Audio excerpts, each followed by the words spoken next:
All the employees had long since left the office. There was no glow anywhere.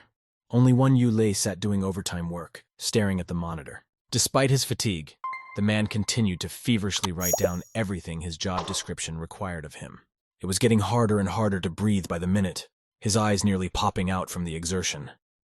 Ulle held onto the table to keep from falling. Unfortunately, it couldn't last much longer. The man's strength was gone. He slipped off the chair and fell to the floor. The tired employee barely overpowered himself and struggled to grasp the desk with his hand. He tried to lift his weakened body. With a strong tug, Ulle got to his feet and angrily slammed his hands on the table. He has no right to leave until he finishes all the work. Suddenly, the young man felt that he could not stand on his feet. Losing his balance, he fell to the floor again. The documents flew out of his hands. For the first time in his life, Ulle felt death approaching. He couldn't even move due to the loss of energy. The pen fell out of his weakened fingers. In the last seconds of his life, all the young man could feel was some kind of liquid coming out of his mouth. The boy's brain was going blank. His sightless eyes rolled back more and more, bringing his death closer and closer. The medics who arrived in the morning had only to officially state the fact of death from overexertion at work. Ulle, who had died to all, was reborn in the midst of a quiet green forest. He sat on the lawn by the round tombstone. It was very strange for the boy to remember his past life. For him now, everything was starting all over again in another world. As fate would have it, office employee Ulle was reborn as a young security guard named Zhenfei. At that moment, the lad was standing at the burial place of his father, who had died while hunting a wild beast in the mountains. Zhenfei couldn't get over his irreparable loss. A little more, and he would simply lose his mind. It was at this moment that office worker Ulle was possessed by a security guard and given a new body, leaving himself with memories. It turned out that Zhenfei lived quite poorly. There were a few pieces of dried meat hanging on a rope outside the house. The young man couldn't believe that there was nothing else left of the groceries. He cried like a little child. The thing is, in his previous life, Ulle saved money on everything. He had a 6-figure sum left in his bank account. The boy calmed down rather quickly. It occurred to him that the opportunity to live in another world could not be bought with money. Since this opportunity did not come often, I should have thought hard about how I could improve my life. Suddenly, a bright bluish glow appeared to Zhenfei's left. Something like a display appeared in the background. The young man turned his head in horror. Everything unknown in a new world is very frightening when you encounter it for the first time. A strange voice in his head announced the activation of the ascension system. He had to cover his eyes because of the bright light. Suddenly, Zhenfei realized the meaning behind the words. He had appeared in the new world for a reason. His true purpose was to rule the world. The young man danced with joy. He realized that all these manhwa were describing the reality. A harem of several thousand beauties awaited him. When he had dreamed enough, he spread his arms wide apart. He was ready to take in the whole new world. Zhenfei straightened up and closed his eyes. He shouted that he was willing to accept any system gifts and was ready for new accomplishments. To his surprise, the glow began to fade. The system menu began to close due to inconsistencies with the new user's requirements. The young man was angry. He realized that the plan to quickly conquer the world had gone awry, and he demanded an immediate explanation of what criteria he didn't meet. It turns out that you have to die again, but also prove your usefulness to society. The system will be available again when you are reborn. The young man glanced glumly at the system menu as it continued to disappear. Instead of an intelligible answer, new questions appeared. Finally getting angry, Zhenfei shouted why such a system was even needed, and defiantly showed his middle finger to the system that had started to get angry. Her patience was not unlimited. Thunder rumbled in the sky. A powerful stream of energy rushed downward. After the electric shock, the young man fell to his knees and bowed his blackened face exhaustedly. The system had warned him not to make it angry. She suggested reading the owner's manual first. It was a great idea. The guy praised the idea. Zhenfei asked what he had to do until the moment of death and if he would remain himself. It turned out that the soul was archived. It could not be damaged. That information was understandable. The young man was confused by the fact that he would have to live at least another 50 years in this body. The guy asked the electronic assistant if completing the task would count if he committed suicide. The system was silent. Zhenfei phrased the question differently and asked if he had to die due to circumstances beyond his control. Turns out you can't do that. The system wouldn't activate. The conclusion was obvious. You can't kill yourself, but you can hasten your death. There was only one thing left to clarify. The boy asked the system who he really was now. He remembered his past life in someone else's body. The system told him that he was Zhenfei to the world. The young man rejoiced and promised to lead a proper life. Lastly, the guy was reminded that he should live the life of a decent person. Zhenfei frowned. This would be difficult. He couldn't believe that being reborn in another world was so boring. He would have to live the life of an ordinary man without any desires. The briefing was over. The system wished good luck to the surprised young man. If there are any questions, the system will answer them. Immediately afterward, the system menu went out. The bright blue glow disappeared. The world looked like a normal world again. Zhenfei took a long look at the place where the system had just been and watched the last blue pixels melt into the sky. The sky cleared. It became clear that the system could not be returned to a certain point. It was time to start exploring a new world. The young man smiled, remembering how he was dying of overwork just a short while ago. Now he had a different personality. Everything was in the past. The boy took a firm step towards his home. He wanted to start a new life without breaking the rules of the system. The small hut where the guard had lived before his death was deep in the forest and protected from prying eyes. This night was very important to the ecstasy sect. Every full moon, the priestess performed a special ritual in the mountain temple. Climbing under the roof, the girl watched the ritual without anyone noticing. The congregation was praising their saint Shui Qingmei. In her hand, the priestess held a brightly glowing pink orb. In her hand. She solemnly exclaimed that with the help of the magic sphere, the ecstasy sect would be able to rise above the rest of the demonic schools. The sectarians in black robes praised the almighty saint with one voice. No one would make them doubt their faith. Suddenly, some force made the priestess freeze in place. When she felt the pressure from above, she looked up at the roof. A strong gust of wind swooped down on Shui Qingmei. She badly injured her arm and rubbed the bruised spot resentfully. Suddenly, the priestess felt that she had lost a powerful artifact due to the strange attack. At the top of the temple stood a girl in light-colored robes. She victoriously held a pink orb in her hand. The guest made surprised eyes as if she didn't understand anything and watched the head priestess carefully. Shui Qingmei frowned. She now realized whose mischief it was and vowed to take revenge on her abuser. The girl seemed to pay no attention to her. She raised the magic ball high above her with a bright glow. The priestess squinted her eyes. She had had enough of this. The guest playfully offered to catch up with her and take away the magic artifact. Shui Qingmei felt as if she had woken up. She shouted loudly that the sphere should be taken away and rushed first. The sect members ran after her. Zhenfei slept uninterruptedly until the wee hours of the morning. The sun had already illuminated the thatched roof of his small forest cottage when he started to wake up. The young man yawned and reluctantly stood up. Stretching on his way, he opened the shutters and walked back to his makeshift bed. Unlike the last world, here you could lie around as long as you wanted and rest properly before starting a new life. Putting his elbows under the back of his head, the guy thoughtfully considered how it would be easier to die without breaking the rules of the system. Suddenly his stomach rumbled violently. Zhenfei pressed his hands against his torso to calm the unpleasant feeling. Unfortunately, it was hard to fool the stomach. Sweating from the heat, the young man realized that he was very hungry. Starvation was not encouraged by the system either. The only option left was to try to get some food by hunting. But the biggest problem was that the shack was surrounded by mountains and forests. He had no idea what he could find in the forest. The young man in his past life had never taken a break from his desk, and so he didn't understand at all how one could survive in the forest. Zhenfei was sure that not even a week would pass before he would suffer the fate of the former body owner's father. Besides, one could simply crash to death. The young man decided that such an unplanned death would not be considered a breach of the system and ran out of the house in search of adventure. For long hours, he did not come across any wildlife. It took a few hours before the boy came out onto the lawn and met the beast. Zhenfei stood there without moving. He was begging the wild boar to be done with him quickly. The young man wanted a new life as soon as possible. It was seconds away from death and rebirth. The ground shook under the hooves of the enraged beast. The boy smiled smugly. Very soon he would get a new life and become the lord of this world. The vulture was approaching faster and faster. His eyes grew more and more bloodshot as he advanced. He ducked his muzzle and sprinted forward. Zhenfei didn't feel any fear. The young man knew that the wounds would be fatal. In any case, he would bleed out and die rather quickly. The beast ran up close to him. Now the boy could see every crevice and jagged edge of its sharp fangs. But at the very last second, something incredible happened. The hunter's hands sprang up in a flash, intercepting the fangs. Zhenfei couldn't understand what was going on.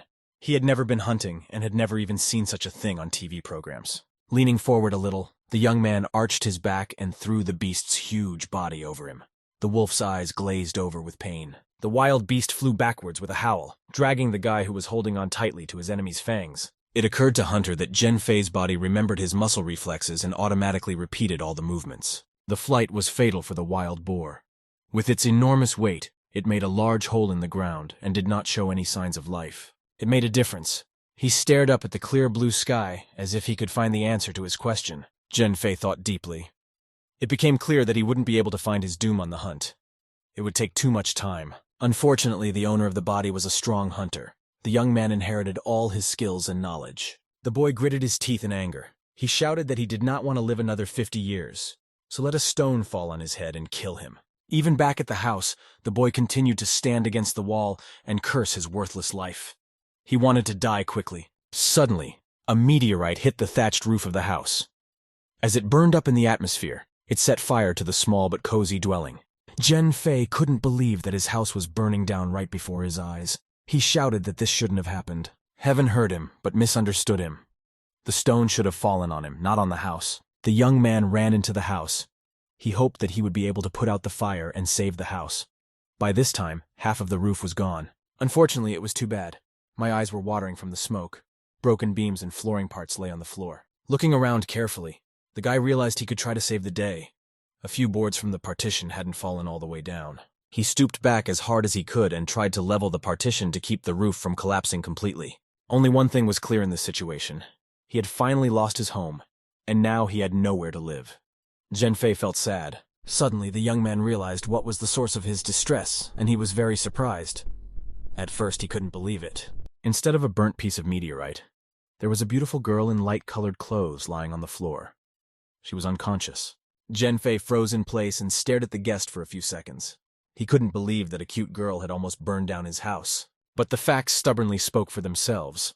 There was a huge round hole in the roof directly above Xiao Shuli, through which one could admire the sky. The master squatted down beside the girl. She was still unconscious. A sharp sword lay by her hand. Zhenfei cautiously glanced at the sharp sword with a comfortable hilt. He assumed that the guest was a cultivator from the legends. The young man crawled closer and looked into Xiao Shuli's face. It was hard to tell from her appearance whether she was alive or not. To find out for sure, the guy put his ear to the guest's chest and listened. There was no heartbeat, and the girl was not breathing. Zhenfei lay with her eyes closed and listened carefully. Unfortunately, all signs said that she had not survived. The young man sadly said that he was very sorry. At this moment, the cultivator sat down on the floor and looked at him suspiciously. The boy stood there dead or alive with fear. He hoped that the girl didn't understand anything in her sleep, and everything would be all right. Xiao Shuli stared at the guy intently. There was no doubt about it. This cocky guy was just lying on her chest.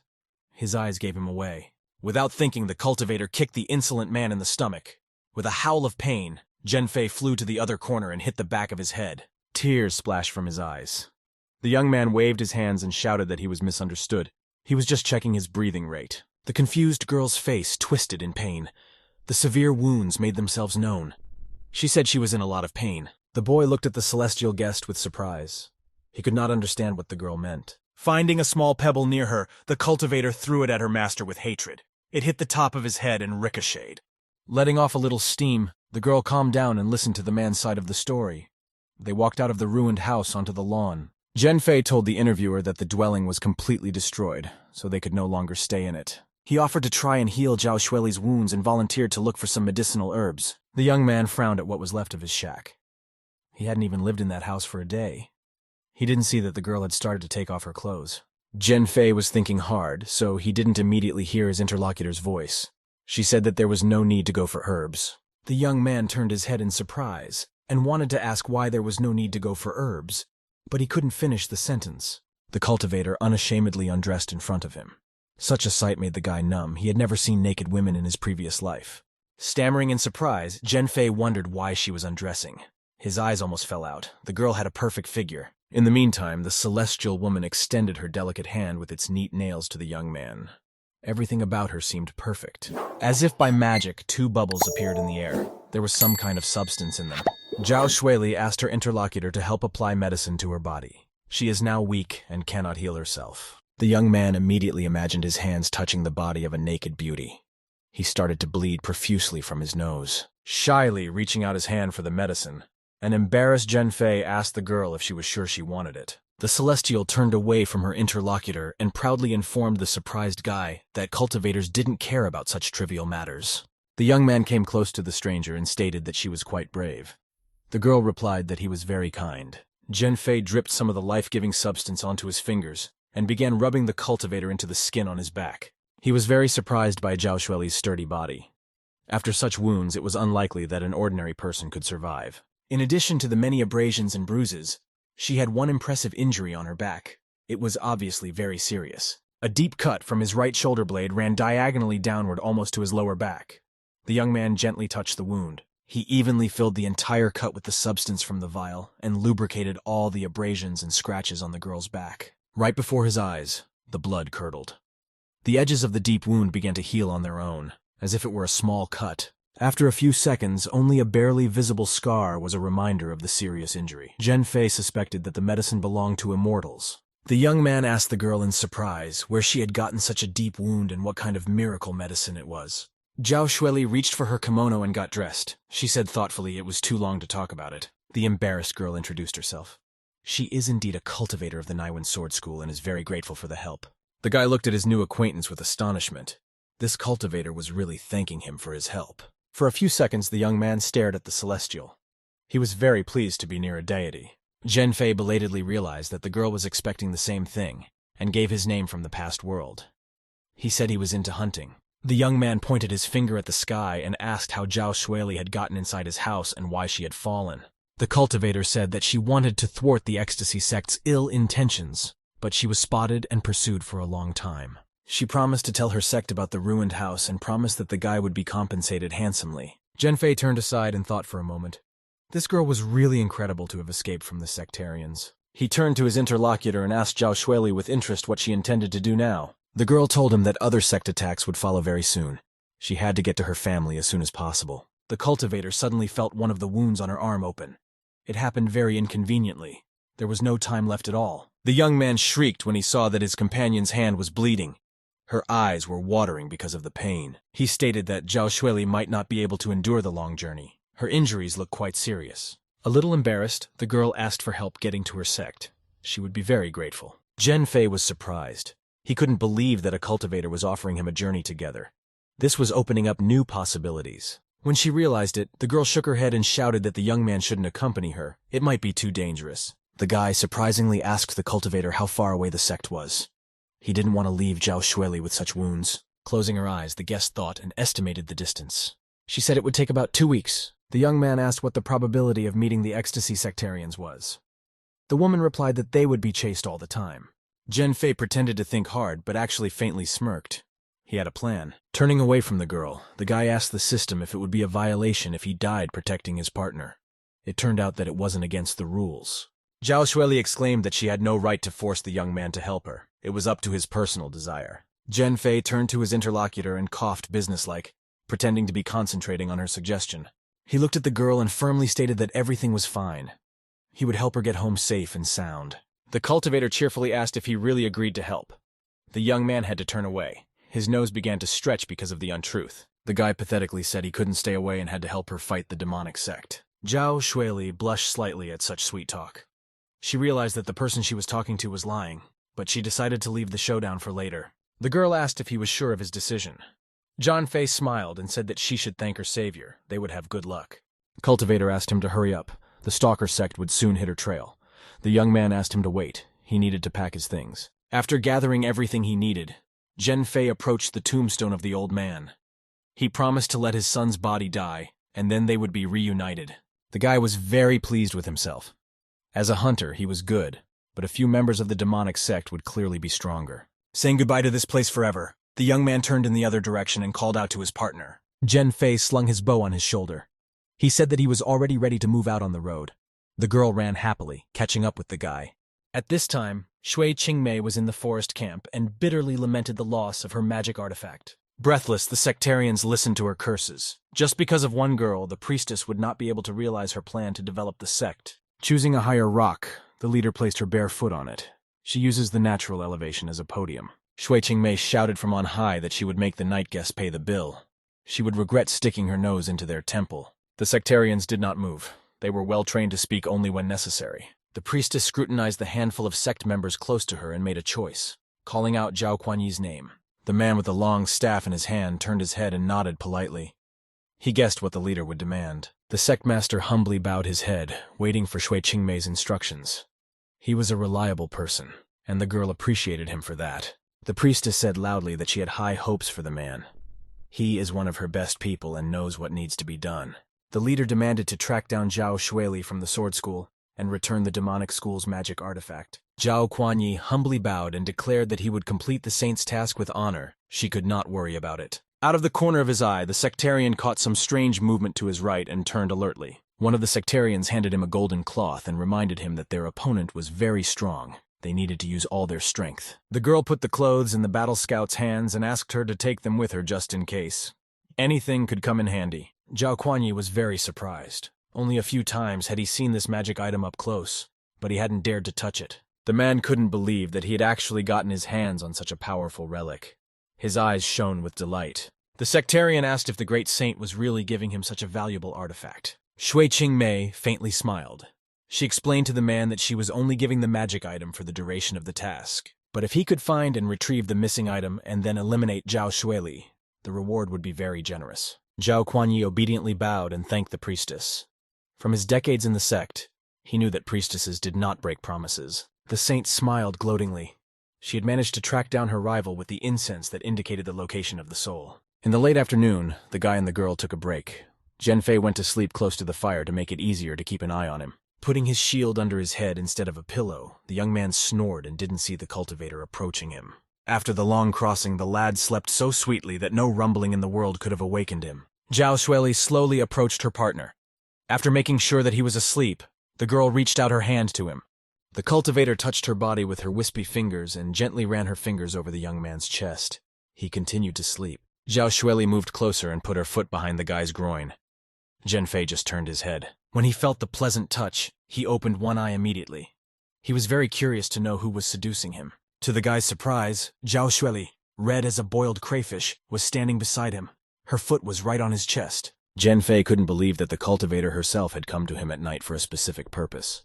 With surprise, he woke up. The girl made him very embarrassed by this prank, and the guy himself blushed. The events were moving too fast. Xiao Shuli removed her foot and sat on top of him. She leaned closer to the young man. This caused his heart to nearly rise out of his chest. Closing her eyes, the cultivator leaned closer and closer. A little more, and their mouths would merge in a continuous kiss. The girl's lips pressed against the boy's ear. She whispered in a languid voice that she loved him very much and the hour had come. There was a fire burning not far from them. They felt good together. Everything around them was in a kind of translucent pink mist. Zhenfei looked at the cultivator with interest. He was pleased to feel the touch of her hands on his body. Suddenly, a confused Xiao Shuli seemed to wake up and exclaim that they should be careful. The sectarians were very close by. The young man gingerly turned around and asked loudly where exactly those people were. He was unhappy that it was over so quickly. The fog kept not clearing. The boy kept asking questions, and the cultivator asked him to speak a little quieter. She told the surprised interlocutor that this spy was very cautious. She had smelled him because of the sect's fog that awakens desires. Xiao Shuli asked the young man to take a closer look. He could see the pink mist caused by the sect artifact. Zhenfeng followed the girl's advice and gazed into the fog. It really did not seem gray now, but with a pink tint. The young man was beginning to realize something. It turns out it was the fog that did it. It had entered his mind and made him act irrationally. The guy remembered that he often read various meaningless stories furtively at work, when no one saw. Xiao Shuli leaned closer to him and embarrassingly confessed that the Witch Mountain artifact only worked on girls. Zhenfei blushed. He only now realized what had caused the girl to come to him. Everything happened because of the magic item. The cultivator coughed suspiciously. The young man turned around and excitedly asked what had happened to her. The girl stood with her eyes closed. She admitted that she could resist for a while longer, but it would be difficult. The night was just beginning. The moon was shining over the forest. Unfortunately, it was no longer time to sleep. We had to get rid of the pursuit. Zhenfei crouched beside her interlocutor, holding her by the shoulders. The pink fog made her feel like she was in a dream. The guy let go of the cultivator and asked what they could do against the pink mist invasion. Without opening her eyes, her companion slowly muttered that there were two options. The first option was more effective, but risky. The astonished young man heard that in such a case the enemy would die, but he himself might die. Zhenfei rejoiced. This kind of option suited him. He mentally asked to use this particular opportunity. The girl interpreted his silence in her own way. She had no intention of sending her savior to his death. The guy worriedly glared at Xiao Shuli with his eyes and begged the heavens for the girl to change her mind. He would agree to this option. Cultivator stated that there was another possibility. The young man only needed to find the spy. She would kill him herself. Jen Feng pointed at himself in surprise and asked if his interlocutor really wanted him to find a sectarian. The girl explained that by using magical items, the man hides his presence, and she cannot detect him. Since the guy grew up in the woods and knows every path here, he should be able to find the sectarian much faster than she does. Xiao Shuli recognized that she was sending him on a difficult mission. But now it is the only way to survive. There is no other way. One sectarian could also solve his question. The young man smiled and said that he understood. He would definitely find the spy. Turning away from the girl, Jen Feng smiled even wider. His time had come. As soon as he met with the sect master, he would immediately perish and be reborn. The young man stood in the fog and tried to guess in which direction he should go to quickly disappear from this world. Zhao Kuanyi was much closer to them than they both realized. The magic cloak camouflaged him in the shadows of the trees. Other than that, it was impossible to smell or hear the man in this cloak. None of the five senses could recognize him. The sectarian knew very well that his enemies could only stumble upon him by accident. And even then, they wouldn't be able to recognize who was standing in front of them. Watching the couple, Zhao Kuanyi decided to wait for the witch mountain to affect the girl and then kill her. He crept closer and thought that it would be a good idea to take away the sect artifact from Xiao Shuli and get an additional reward. Suddenly, the man noticed the young man peeking out from behind a tree and looking cautiously in his direction. He could not believe that he had been spotted. It turned out that Zhen Fei just happened to be nearby. As he drew the bowstring, he gingerly peered into the trees, trying to find the enemy. Zhao Kuanyi cautiously peeked out from behind the tree. He realized that the guy was just trying to find him and calm down. The sectarian knew that his rival would not be able to detect him. He could confuse the trail so that he was looked for in the south when he was in the north. Watching his enemy, the man chuckled wryly. He was sure that a mere mortal would not be able to find him. Suddenly, the sectarian realized that he had underestimated his opponent. It was clear from his eyes that the man had discovered himself. Spinning at a tremendous speed, the arrow with a sharp tip flew straight into the tree that Zhao Kuanyi was standing by. There was no time to think at all. The deadly weapon was at an alarming distance from his face. The man had no choice but to give himself away and break the arrow, intercepting it not far from himself. The moon still hung over the forest. Blackbirds, disturbed by the night's incident, flocked around the trees. Zhao Kuanyi tried to stealthily leave and tossed the broken arrow aside. Unfortunately, the disguise was already broken. Both boys were thinking the same thing. The young man was disappointed that his rival had revealed the location, and now the plan would not be realized. The mercenary couldn't understand how this mortal was able to easily determine his location. Now one must start over again. Jen Feng was tearing his hair out of anger. He couldn't forgive himself for hitting the enemy the first time and almost killing him. A moment ago, the boy had calculated that the smell was coming from the south. If he shot toward the north, he'd miss for sure. In order to avoid accidentally hitting Xiao Shuli, the young man decided to shoot at an open area that wasn't covered by branches. With the bowstring firmly drawn, Zhen Fei looked around. The plan was unmistakable. Everything would work.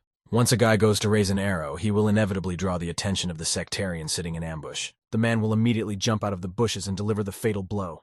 This is the end of his life in this world. Remembering how ingenious the plan had been, and how quickly it had fallen into disrepair, the young man couldn't help but cry. He couldn't even imagine that this type would think of hiding in a completely different place. Zhen Fei tiredly fell to his knees. He had lost his only chance.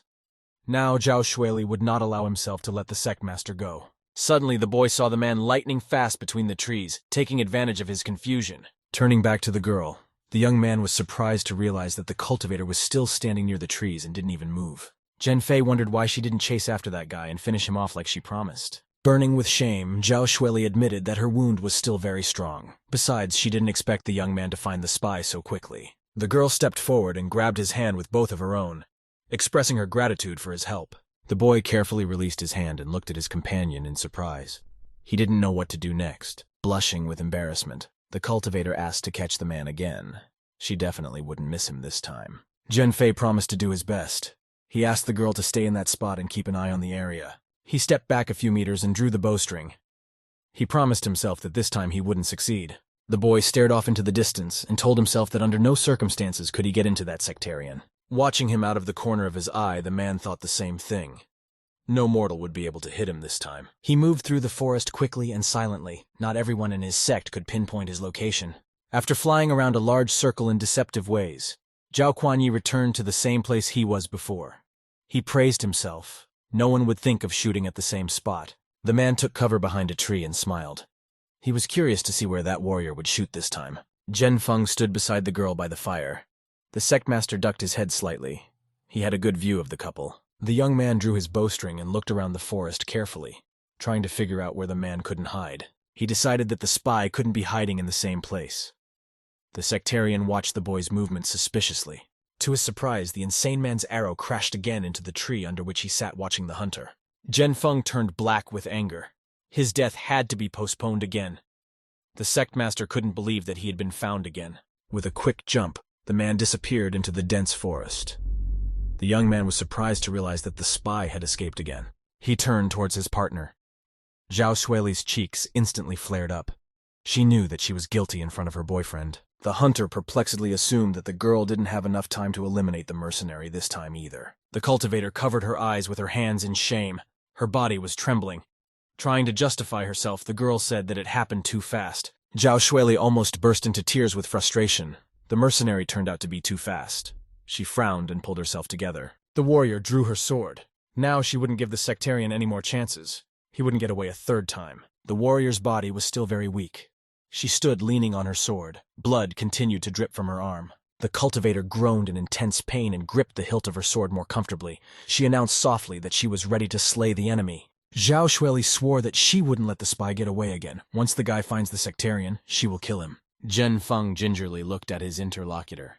Despite her painful appearance, the girl could finish off a crippled enemy. Tightening his bowstring, the young man pleaded that this time the man would definitely be in a completely different place and attack him. There was no more time left. The pink mist had almost cleared, and the girl's medicine would take effect. This was his last chance to die. The sectarian also couldn't help but notice that his charms had almost ceased their magical effect. He had one last attempt left. Zhao Kuanyi didn't know if he could survive today, but he wasn't going to give up without a fight. He rushed into the center of the fog, leaping through the trees. Zhenfei drove his bow around the forest, trying to figure out where to shoot to avoid hitting the spy. Nothing interesting came to mind. The sectarian was jumping on the branches like a squirrel. He did not understand where he could hide from the shooter. He couldn't decide where to shoot the arrow. The guy could be anywhere, and he could accidentally hit him. The man at this time was sitting in the mist on one of the branches of a tree, sheltering himself higher up. He realized that hiding from the boy everywhere was dangerous. After long deliberation, the hunter realized that he had to shoot at a place where the sectarian would definitely not be able to hide. Zhao Kuanyi also decided to outsmart the enemy and appear out of nowhere in the exact place where the enemy would definitely not fire. Quickly glancing around the surroundings, the man decided that the most reliable tactic would be to attack from above, from the sky itself. As the young man perplexedly drove his bow through the forest, choosing a place to hunt, the sectarian leaped at him from the top of a tree, celebrating his victory. Unfortunately, the guy thought that Zhao Kuanyi would definitely not hide in the sky and released an arrow in the direction of the spy. This time it was much worse. The man saw the enemy arrow only 2 centimeters away from him, and it was too late to dodge. The sectarian realized that all this time the guy had been watching his movements. He had only pretended not to see him. At the last second, the man thought it was too mean of the young man. He was just playing with him, like a cat with a mouse. All he could do now was pray the arrow didn't hit him in the face. That would be the worst of it. Then he wouldn't be able to complete the mission. When Zhenfei saw what had happened, he could barely contain his anger. This madman had jumped right on top of his arrow. No common sense could explain the reasons for this sectarian behavior. The young man could not understand why he fell into it every time. Suddenly, the guy realized everything. This spy also has a system and craves death. That's why he bravely throws himself at his arrows. At this time, Xiao Shuli managed to break through the fog. She quickly flew towards the mercenary while paving her way with her sword. Her eyes blazed with hatred. The girl was rapidly approaching. A pink plume in the sky remained in her path. Zhao Kuanyi saw a cultivator flying after him and was a little frightened. It was already more dangerous than a mortal with a bow. As the warrior flew closer, she swung her sword and angrily shouted that it was the last hour for him. There was no other way out. The man activated the protective blue translucent sphere, hoping it would hold. Xiao Shuli continued flying forward and furiously brought her sword down on the sectmaster's hiding place. The sphere cracked. The powerful weapon sliced through the blue ball. The sword continued to cut into the protective sphere like a knife into butter. The cultivator was inexorably approaching the center of the sphere. The girl continued her flight. There was only one thing on her mind now. She had to take the chance and kill the spy. Zhao Kuanyi realized with horror that the cultivator was already inside the sphere. He had a few seconds to live. In the same second, there was a huge release of energy. The place of the fight lit up with a pink bright light. It was like a big fireworks display. Raising his head, Zhenfeng excitedly watched the fight. A flash of incredible power illuminated the patch of forest they were in. Stones of various sizes were flying from the sky. They almost hit the boy himself. The young man didn't care about that. He was worried about his companion. Right in front of his eyes, somebody flew past at great speed and landed with a thud not far from the bushes. The dust cloud began to dissipate after a while. Zhenfeng saw that there was a spy lying on the path. Out of the corner of his eye, the guy noticed Xiao Shuli descending from the sky not far away. The girl didn't seem to be injured. The young man rushed towards the sectarian whose face was covered in blood. He hoped to be able to talk to him before the cultivator killed the man. The hunter leaned over his opponent and wondered why Zhao Kuanyi kept throwing himself at his arrows. Seeing the source of his problems in front of him, the sectarian looked angrily at the boy. With a shaking hand, he tried to reach for his pursuer. Yinfeng leaned a little lower and was surprised to assume that the man actually wanted to die. Zhao Kuanyi was even more angry, but he couldn't even say a word. At his own helplessness, the sect master burst into tears. The young man saw that his victim was bleeding profusely. He cried out that the bandages were stained with blood. The guy worriedly shouted that the bleeding was too much. He was worried about the sectarian's well-being. Zhenfeng angrily lifted his opponent by the scruff of his neck and exclaimed that it was too early to die. He wanted to ask a few questions. Out of the corner of his eye, he saw Xiao Shuli put her sword away in its scabbard and asked how she was feeling. He assumed that it was too early to put the weapon away. The girl replied that she was fine. The demonic sect was only testing them. Next time, the opponent would be stronger. The young man asked in surprise as to how the sectarians knew of their advancement. After all, there are many ways to reach the sword sect. The cultivator confusedly admitted that they had to get to her temple in 2 weeks at the latest, or she might die. There are only 3 shortcuts. They are well known to the ecstasy sect, so there is simply no other way. The girl blushed and informed him that she wouldn't blame the guy if he left, because he agreed to this trip. Zhenfeng exclaimed that this was out of the question. He had promised to escort her and would not renege on his words. In fact, the young man was thinking of something else entirely. He begged the heavens to send a stronger enemy as soon as possible. Xiao Shuli silently thanked her savior and hugged the back of his head, pulling him tightly against her chest. The boy couldn't understand what was going on. It was like an immodest attempt to seduce him again. Feeling a touch on his chest, Zhenfeng groaned and helplessly raised his hands. His eyes went to his forehead in surprise. The girl pressed him even harder against her. The young man squealed indignantly that it was too much. He couldn't breathe. Fortunately, he managed to break free. The guy jumped back and shouted to the cultivator that this was a very inappropriate act. Xiao Shuli blushed like a boiled cancer and said that the artifact was still affecting her. She asked the young man to step back for a while. The girl admitted that she can get rid of the pink fog effect, but to do so, she needs no one to look at her. Zhenfeng willingly agreed to move farther away from the cultivator and not interfere with her getting rid of the remnants of the magical effect. The warrior's moans echoed throughout the forest. The young man promised that he would move farther away and not look or listen. Meanwhile, in one of the mountain camps belonging to the ecstasy sect, Shui Qingmei received sad news. There was a bluish smoke coming from the magic card rolled up in the scroll. It signaled the demise of her person. The smoke was increasing with every second. It became more and more visible, and after a while it covered the entire scroll. The priestess grudgingly thought that Zhao Kuanyi had no chance of winning. She had only lost a valuable artifact. Unfolding the map, Shui Qingmei reviewed her ambush locations along the girl's path. She was certain that Xiao Shuli would not be able to handle them. The further journey through the forest was successful. The boy and the girl reached the city of Jinan without encountering any opponents. Seeing the signboard with the name of the city, Zhenfeng recognized that his companion knew her business. She avoided places where she could give an ambush. While walking through the plaza, the young man asked why they would enter this city if they were going to the location of the sword cult. Xiao Shuli unfolded the map and explained that Jinan was protecting the entrance on the western border of Xidin County. From there, it was a short walk to the sword cult. The boy looked with interest at the map and the roads with intersections marked on it. Now he had a better sense of the terrain.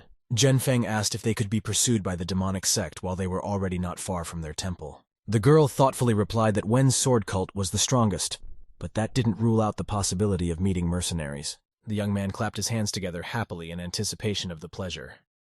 The journey was getting more and more dangerous, which was to his advantage. The pair of young men were walking down a wide and spacious street. As he continued to talk with his companion, Zhenfeng imagined a sword stabbing into him. A whole day went by like that. The moon replaced the sun's rays. The boy cursed the timid sectarians. He wanted to die quickly. Stretched out in a handstand, the young man regarded the screen behind which the water was pouring. The cultivator was taking a shower. Unfortunately, the room was small. Zhenfeng didn't have a chance to turn the other way. The blood from his nose ran down his forehead in rivulets. At the girl's request for safety, they rented one hotel room for 2, but the guy was no better off for it. Xiao Shuli stepped out of the shower and exclaimed that their enemies were nearby. She tore off her sheet as she walked. The young man could not bear the sight. His mouth was bleeding profusely. His eyes reflected astonishment. Seeing the naked companion, Zhenfeng couldn't keep his balance and flew face down on the floor. The girl walked over to the guy, who was barely breathing. He couldn't resist and touched the soft skin of her leg. The boy noticed that everything happened too fast. Xiao Shuli bashfully turned her head to him and wrapped herself in a sheet. She declared that she could sense the sectarians as well. Zhenfeng sighed heavily and spent a glance at the girl's seductive figure as he continued to lie on the floor. His companion was too susceptible. Voices could be heard outside the window. They were all cursing the cultivator and promising to take revenge on her tonight. The warrior unmistakably recognized who she was dealing with. Putting on her magic ring, she shouted that she recognized the mother of the 5 poisons. Taking the sword out of its sheath, the girl called out the names of Lin Shenggu, nicknamed 1,000 Shards, and the faceless monk Wu Xiangxi. Xiao Shuli demanded that Xi Yangpai and Sang Weishi show themselves to her. The young man glumly observed his partner. He assumed that the sectarian who had come after them at the inn was indeed named exactly as she had said. It was simply unbelievable that the girl smelled the presence of the mercenaries, who didn't give themselves away with a single sound. Suddenly, the large double-paned window of their room opened noisily. There was no one behind it, as if it were the fault of a strong wind. Cultivator ordered her partner to prepare for battle. She already had her sword at the ready. The boy grabbed a stool. Several silhouettes appeared in the window. One of them said that they were happy to hear their names. Xiao Shuli had not forgotten them. The gray-haired woman reminded the girl that she had killed many unfortunate people. They do not forget those who hurt them badly.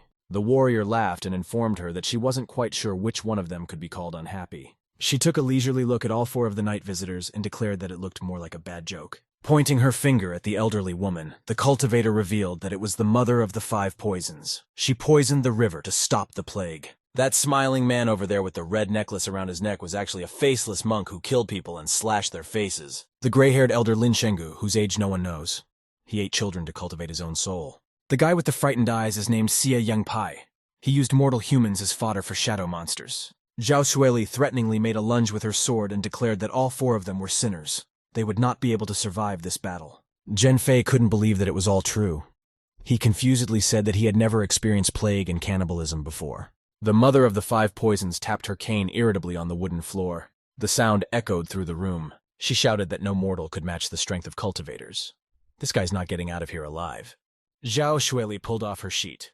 She exclaimed that in that case, there was no need to wait. She was ready to fight right now. The young man realized that his finest hour had arrived, and bravely rushed at his enemies with his stool, hoping to die quickly. At this moment, the sheet that the cultivator carelessly threw off fell on him. The boy shrieked in surprise. Trying to free herself from the sheet, Zhenfei shouted that they can't undress whenever they feel like it. They might get kicked out. Besides, she is still injured. The girl needs to conserve her strength. The hunter quickly brought the girl her robes and carefully covered her with the cloak. Xiao Shuli perplexedly thanked him. The mother of 5 poisons coughed softly, clearing her throat, and asked if the guy really wanted to fight in the center of the city. She explained that a very large number of mortals would suffer if all cultivators used the power at the same time. The young man grudgingly repeated that he was willing to fight instead of the girl. He was fine with it. Xiao Shuli looked away. It was as if the old woman didn't hear him, but was communicating with the girl. She asked if the cultivator could protect the mortal in this room. The guy looked at the elderly woman in surprise and told the mother of 5 poisons that she didn't need to worry about it. Xiao Shuli leisurely spoke. She asked what the uninvited guests were after with a sharp tone. The woman offered to make a contract using the soul-joining technique. Whoever breaks the contract forfeits his soul. The young man and the old woman began to shout at each other, proving their point. The warrior watched their argument with a frown. After a while, the girl and the guy were walking through the square. Unfolding the map, she asked how many people supported them. The young man admitted that none had yet. Xiao Shuli and Ulle look at the 4 from the pleasure clan. The mother of the 5 poisons asks if the girl agrees to their little test. The woman knows they are probably no match for her, but now they have the advantage. Xiao thinks over the proposal. Yu tensely watches them. It's obvious to the guy the trap of the foursome, and he's even amazed at how they even managed to fool anyone. Xiao blurts out after a short thought that she agrees to sign the contract. Ulle whispered to her to think better. After all, the foursome couldn't be trusted. The girl smiled, saying that she knows that. She just doesn't want anyone to die. Yui stares at her in astonishment. He definitely didn't expect such a revelation. The mother of 5 poisons had already expected Zhao to agree, so she wasn't surprised at all. The girl waved her hand, followed by some energy. She was about to sign a contract. Suddenly, Ulle realizes that the woman is up to something. The mother of 5 poisons smirks, clearly pleased that she fooled the girl so easily. Yu curses under his breath, sweat dripping down his face.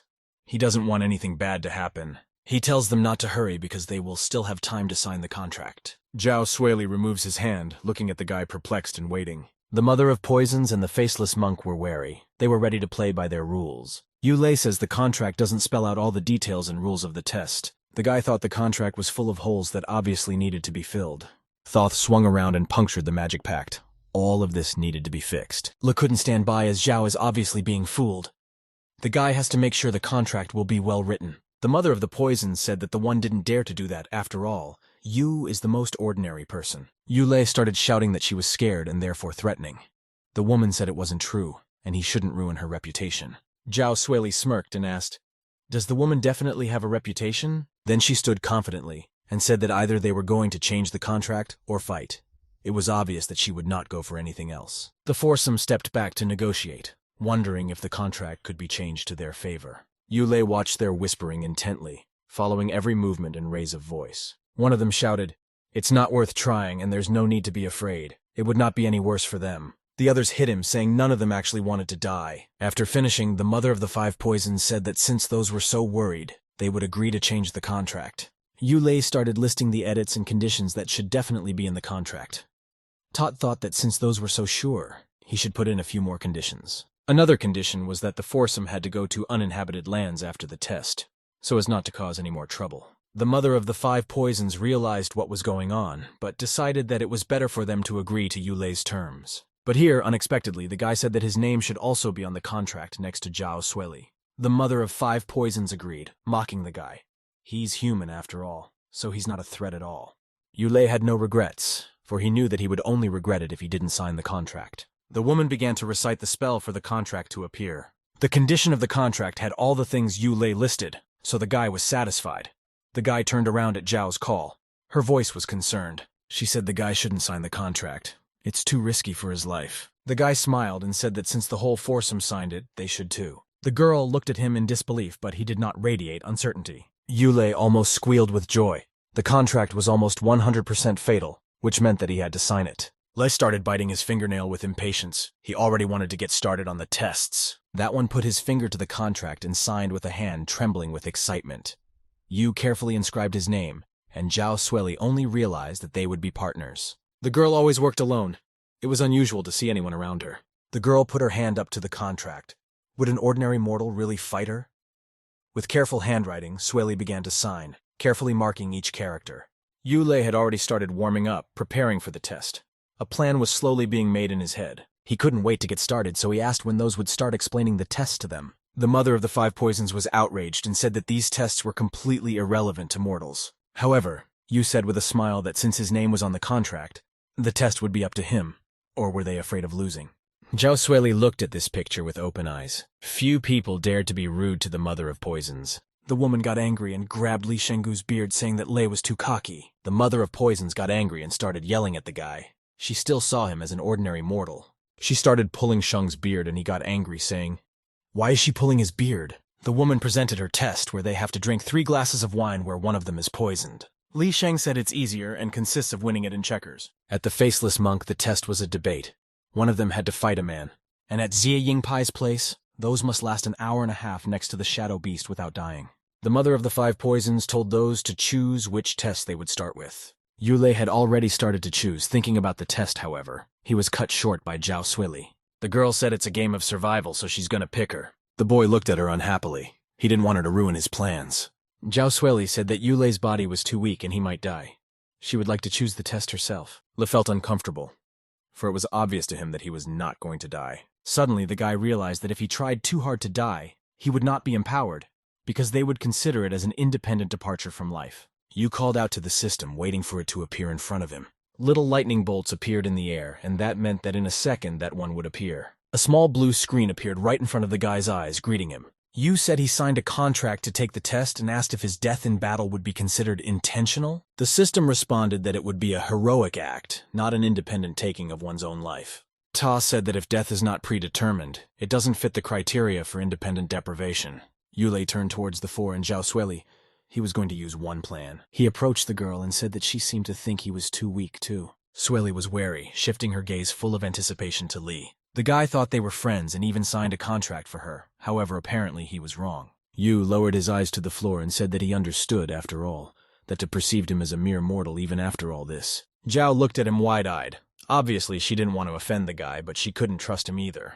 Meanwhile, the mother of 5 poisons and Li Sheng sat eating popcorn. Shuli looked at the boy with a worried look until he began to speak. However, after everything, the guy ripped off his mask of sadness and became like before, making the girl laugh. That one put even the two who were eating popcorn and laughing from the drama into a stupor. The old men choked and started coughing loudly, opening their eyes wide. Zhao shouted for Li to go already, and he said that the girl's act was good. First, the guy chose the test from the mother of poisons to drink a poison glass and get the power. The woman began stirring all the glasses with frantic speed, preparing them for them. The old lady explained the rules and told them to choose the first 3 glasses. In the first batch, one of them would be poisoned. Ulle didn't even know how to choose to get exactly on the poison. He even thought of taking glasses at random. Leaning over the liquid, the guy began to pick out the drink by color. The first 3 seemed like plain water to him, so he decided to choose one of them. Yu sighed as he gathered his strength and sipped the incomprehensible liquid from it. The drink didn't taste any different from water, so the guy was about to think it was. Examining the second glass, Ulle found that one suspicious. It must have been the one with the poison in it. Suddenly he opened his eyes very wide. His pupils narrowed as if a flashlight had been pointed at his eyes. The guy's arms and legs were numb. He couldn't feel anything at all, and it was hard for him to move. Ulle started to stagger, almost falling from his chair to the floor. Would he be lucky enough to die right now? After that, he collapsed to the floor, unable to move. His body trembled. Zhao heard the sound of falling and turned around at the sound, asking if Lei was okay. He tried to get up and replied that he was fine, though he didn't even move. The woman smiled smugly and advised Ulle to give up because he wouldn't be able to continue. Despite his numb limbs, he stood up shakily. He said he was all right, but the old woman said to wait. Yu reached for the third glass with a trembling hand that was very difficult to restrain. However, remembering the unfinished second one, he reached out and picked it up. Despite his best efforts, the glass shook in his hand and a couple drops of liquid fell onto the table. The drink burned a hole in the table, sending up a small puff of smoke. The boy's eyes widened in surprise. Ulle took the drink in his hands, looking at it slightly joyfully and detachedly. He laughed smugly. This was just what was needed. Now he would finally take his own life. Leaning back slightly, Yu tipped the glass into himself, taking loud sips. Ulle sat and prayed for the poison to take effect. He wanted to take his life sooner rather than later. The time dragged on for a long time. It seemed like an eternity, but it was only a couple of minutes. Li opened his eyes, but nothing happened. What was he wasting his time for? The woman said the one was smarter than expected. She wondered where he had learned to recognize poisons. Yu was angry. How could the liquid be so caustic that it burned through the table and just be harmless? The mother of poisons asked. Why doesn't he name his master? He has nothing to fear, for if he asks, she will not touch him. The guy was denying it, saying it wasn't about that at all. It was hard to explain. The old woman didn't understand, but Ulle said that he never had a master and didn't study poisons. The mother of the poisons brushed it off in disbelief, telling them to keep drinking. Since he was afraid to tell, she would not insist. In the first round, the woman made the most dangerous-looking thing appear to be the safest. You still couldn't believe that that liquid hadn't killed him. Just how could it have happened? The only thing that was pleasing was that it was hard to make a mistake in the second 3. That's why the guy chose the safest-looking drink. Who knows, maybe the guy will get lucky. But suddenly he stopped, his inner self telling him something.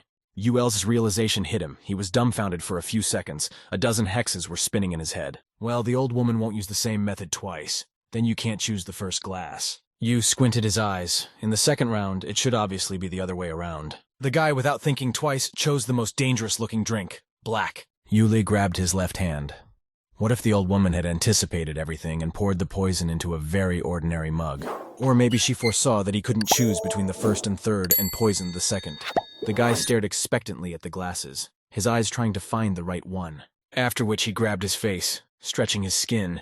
He really didn't know where the poison was. Yu almost cried as he looked at the glasses, trying to pick out the one with poison. He touched the purple liquid and watched the mother of poisons react. Then the one touched the right liquid, and that one frowned heavily. Maybe it was a sign? You took the black liquid. The woman frowned again. This must definitely mean something. As the guy brought the glass closer to her mouth, the woman began to frown even more. He placed the black liquid on the table. Now Ulle was definitely sure that it wasn't poisoned. Then he took another glass. Since the others are poisoned, there's no difference in them. The boy drank it in a gulp, proud of himself, for he had been careful to pinpoint the poison. The mother of the 5 poisons said that he was really good since he chose the only glass without poison. Ulle, barely holding back tears, pressed one lip. This was the most tremendous rosary. Xiao Shuli was shocked, as he wilted and became completely sad even though he had won before. Lu let out a tear. After all, 2 rounds are already behind him, and he didn't drink the poison. That can't be true. After which he turned his gaze to the old woman and began to shout, saying why was she frowning and confusing him? The woman was shocked by such insolence and became very angry. The woman saw him as a small gnat. She started yelling about how the man was annoying her with his slowness. The guy listened to this with a serious face, feeling ashamed and stupid. How could he think it was some kind of sign? Xiao Shuli said behind his back that she admired his knowledge of poisons. She encouraged him, saying that she believed in him. However, the guy interrupted the girl and told her not to cheer him up too much. You said he would try his best.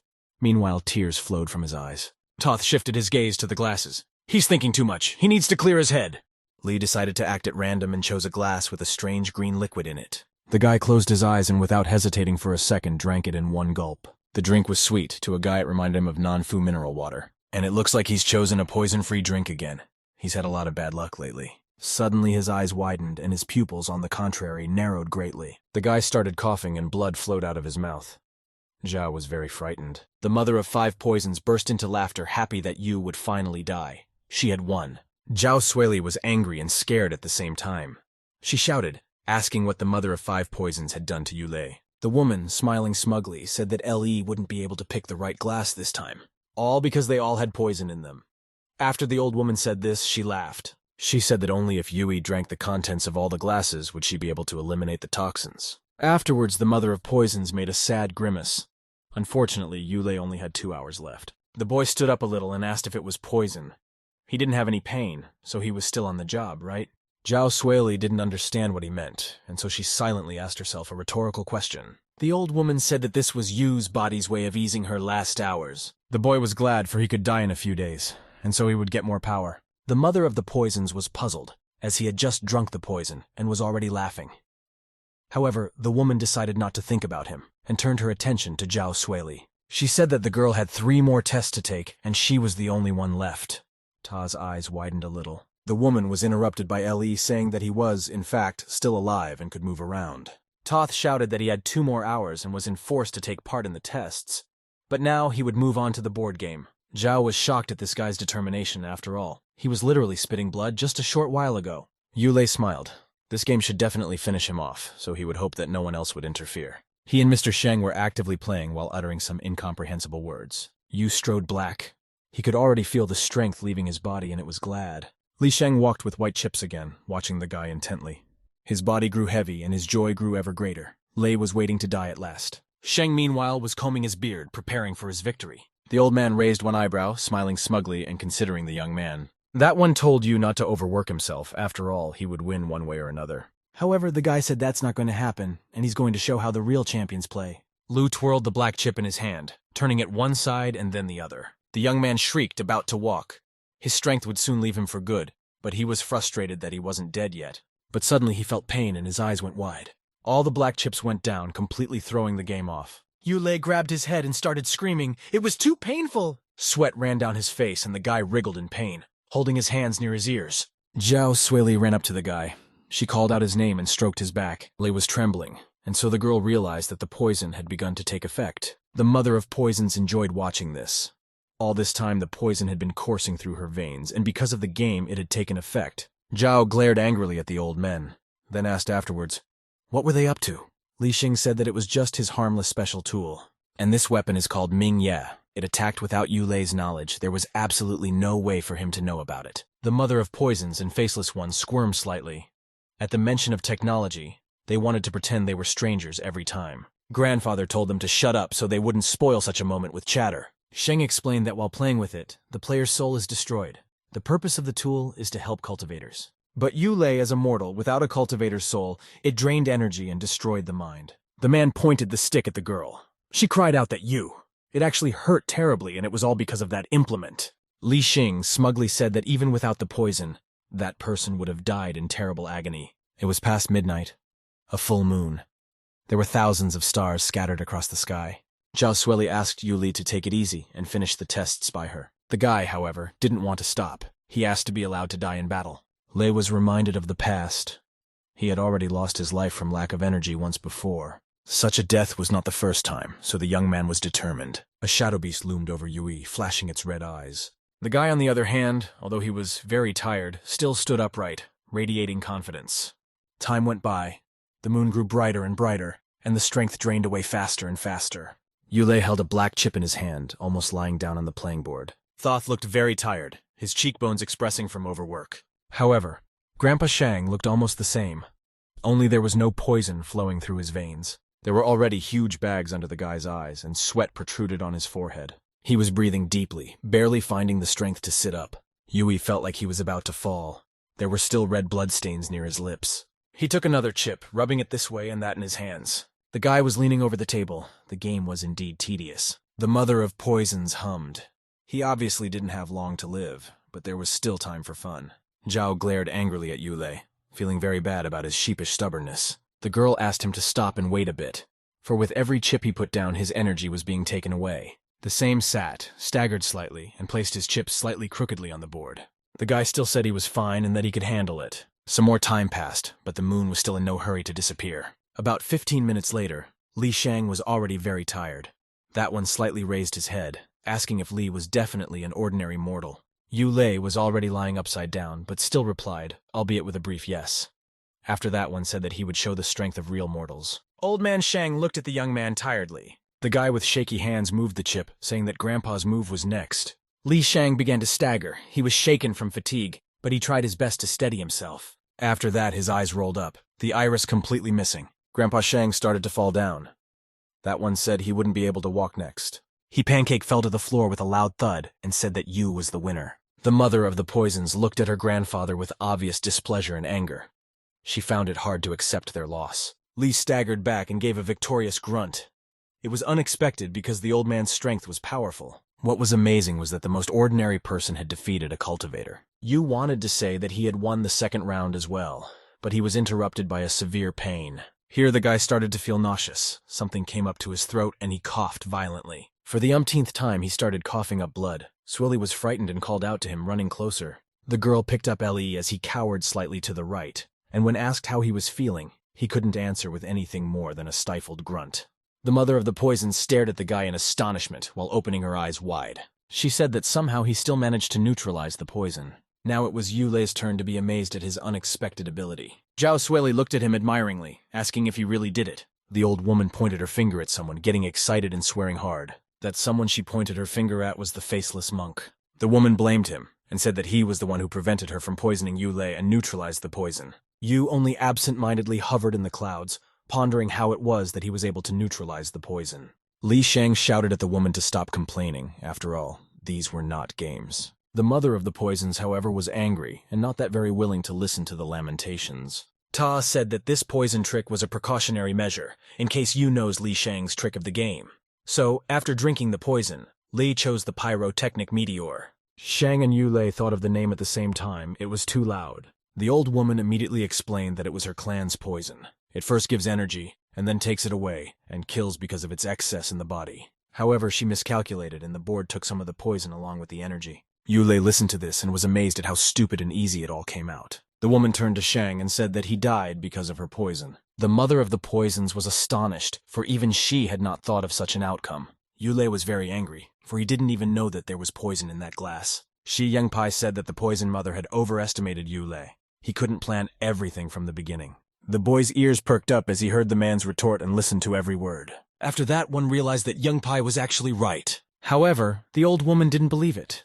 She found Yui's smile while signing the contract too suspicious, but Z assumed that the guy was just too dumb. The woman still found a loophole and asked why he was so calm after drinking the poison. To this, Yangpai found no answer. Here the woman realized something. The guy didn't even believe there were poisons in the glasses. Ta concluded that Yui was teasing her, testing her patience. Lei was shocked and angry at the same time. He coughed and blood came out of his mouth again. Zhao was very frightened, shouting that the guy started coughing up blood again. The woman began to speculate on who Ulle could really be. Shang and Yangpai watched this interestedly. That's when the mother of poisons came to mind that Yu might be the son of eternal demonic master Yu Shui Han. Lei completely misunderstood who he was talking about and asked not to throw around names. Xiao Shuli tensed up, her gaze determined and frightened. After seeing the reaction, the guy became agitated and started shouting at the old woman, telling her not to dare to spread such rumors. The one said that it wasn't his father, and his father wasn't a cultivator. Yulei's father was a hunter. There was no way he could be a cultivator. The old woman was talking nonsense. Everyone listened to him attentively, slightly shocked by the shout. The mother of poisons cried out as if to say, "Here, it's obvious." The guy pulled out a small knife and asked what she was even carrying. The woman said that the master was also a hunter in the past. Ulle looked to be about 20 years old, and the demon master had disappeared just about 20 years ago. The mother of poisons decided that Yu was his secret son born after he disappeared. With those words, she made him angry. The entire foursome tensed up and got into defensive postures. Xiao Shuli looked at Lei with a startled look, but didn't dare to say anything.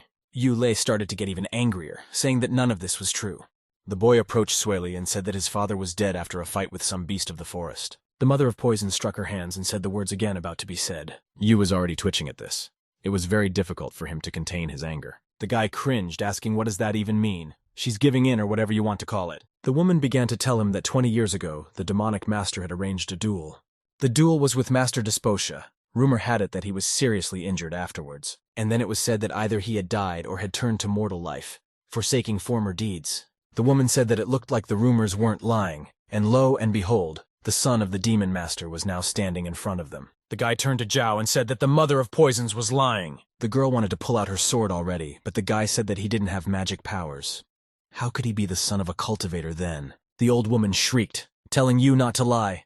Who doesn't know that it takes more than 30 years to master these powers? Sweat broke out on Yulei's face. He knew absolutely nothing about this. Could he have even gotten into the body of a demon master's son? He waved the thought away, for the man was talking utter nonsense. Ulle is his name, not the name of the guy he was reborn as. The woman was talking nonsense. Suddenly, a very strange idea came into the young man's head. He began to deny his involvement with the demon master again. How could anyone even believe that? The entire foursome was offended and tense at the same time, the old woman glaring at him piercingly. The woman shrieked that since he was his son, why was he helping Xiao Shuli? The girl wondered the same thing, asking why he was doing this. Ulle was tired of arguing. He had no arguments and no desire to continue. If the guy disagrees, the old woman will come up with some new argument. And Zhao might not kill him, but just cripple him. What would Li do in that case? The guy decided he couldn't die until he'd taken 2 more tests. She was, he thought. Ulle said that humanity doesn't come from a cultivator's strength, but from his soul, and he is a human at heart. He turned to Shuli, saying that he wasn't done with the tests yet and would like to continue. Ellie asked if the girl would believe him if he passed all the tests. The girl hesitated, pressing her right hand tightly to her chest. Faceless One inserted a comment, saying that one was worthy of the title of demonic master's son. The boy was already preparing for the debate. He was bad at them, but it would be even harder to last in a room with a shadow monster. The faceless monk asked his friend if he was ready, and he answered in the affirmative. Both men fell to their knees in front of Ulle. Clinging to his feet, those shrieked, calling Le Master. Faceless and Young Pai held onto the edges of Yulei's kimono. One said that his father was his master, and the other that he had fought under him. And since he's his son, they want to surrender, since Yu is their new master. The mother of the poisons was horrified, calling them traitors. How could they be so low? However, Li Shang and the old woman later cried out together, saying that those had forgotten about them as well. Xiao Shuli and Yu were in a state of incomprehension about what was happening. The guy tilted his head toward the 2 men on all fours. He said they needed to finish what they had started, but the 2 men said they were giving up. Ulle got angry and started shaking them to continue the tests. The old ones just watched, already fearing for their lives. Suddenly the woman realized something and her eyes widened greatly. The guy heard her mumbling and tried to listen to the words, but still asked what she understood already. Mother Yadai decided that Ulle had signed the contract to kill them, and had purposely pissed them off during the tests. Zhao bared her blade and shouted that she had had enough of this talk. The girl said that since those surrendered, they were contracted to go west. The entire 4 from the pleasure cult tensed up and fell silent, pondering. A second later they left, saying that they would meet again. Shuli and Le were puzzled. Yu sat down on a chair, saying that he was very tired and they never got anywhere. Zhao, on the other hand, told him not to act like this, for it seems that he had greatly underestimated the mother of the 5 poisons. The girl said she couldn't have beaten their 4 now, so it was good that those left. The boy, however, suggested that we go to bed, for he was very tired. It had been a long day and night. Zhao told him to take his time, as they had something to discuss, and got into her robe. Yulei's head was immediately filled with dirty thoughts, and sweat broke out on her face. From her robe, the girl pulled out some kind of purple ball, glowing in the light. She asked if Yu knew why the pleasure cult was after her. Le said that maybe she had a grudge against them. Zhao, on the other hand, said that she stole the sorcery sphere from them. Shuli explained that the orb is the domain of the cult. The orb corrupts people, which is why it is dangerous. Yu rapturously looked at the sphere, asking if there were more of them. The girl quickly hid it in her robe, replying that there was such an orb still in the soul-devouring flag. However, through some circumstance, LOL was not received. Zhao didn't talk about the orb because she didn't think it was significant, and perhaps he had corrupted them both. Telling a mortal like him about the orb was dangerous. She continued, saying that things were different now. She had revealed all the cards, hence she was waiting for Ulle to share something of her own as well. The guy doubted if he should even tell her everything he had up his sleeve. And if he didn't, would she let him live? Thoth imagined gently taking her hand, starting the dialogue. Yu put the girl's palm to his chest and said that he came from another world to turn on the system. In fact, he should die. After that scene in his head, the guy realized that it was definitely not a good idea to talk like that. Zhao looked at him expectantly with her eyebrows slightly drawn together at the bridge of her nose. A faint sweat appeared on Yule's face. He didn't like this look. He gathered his strength and began his speech, thinking carefully about every word he said. Raising 2 fingers up, Yu began to recite the words of the promise. The guy looked at her confidently, saying that he promises to never hurt her. Thoth said that he did have a couple of secrets, but that he definitely wouldn't hurt her. Zhao looked at him questioningly, as if assessing the veracity of his words. After which, Shuli smiled and said that she understood, after all, everyone has different cockroaches in their head. Ulle felt like an ass.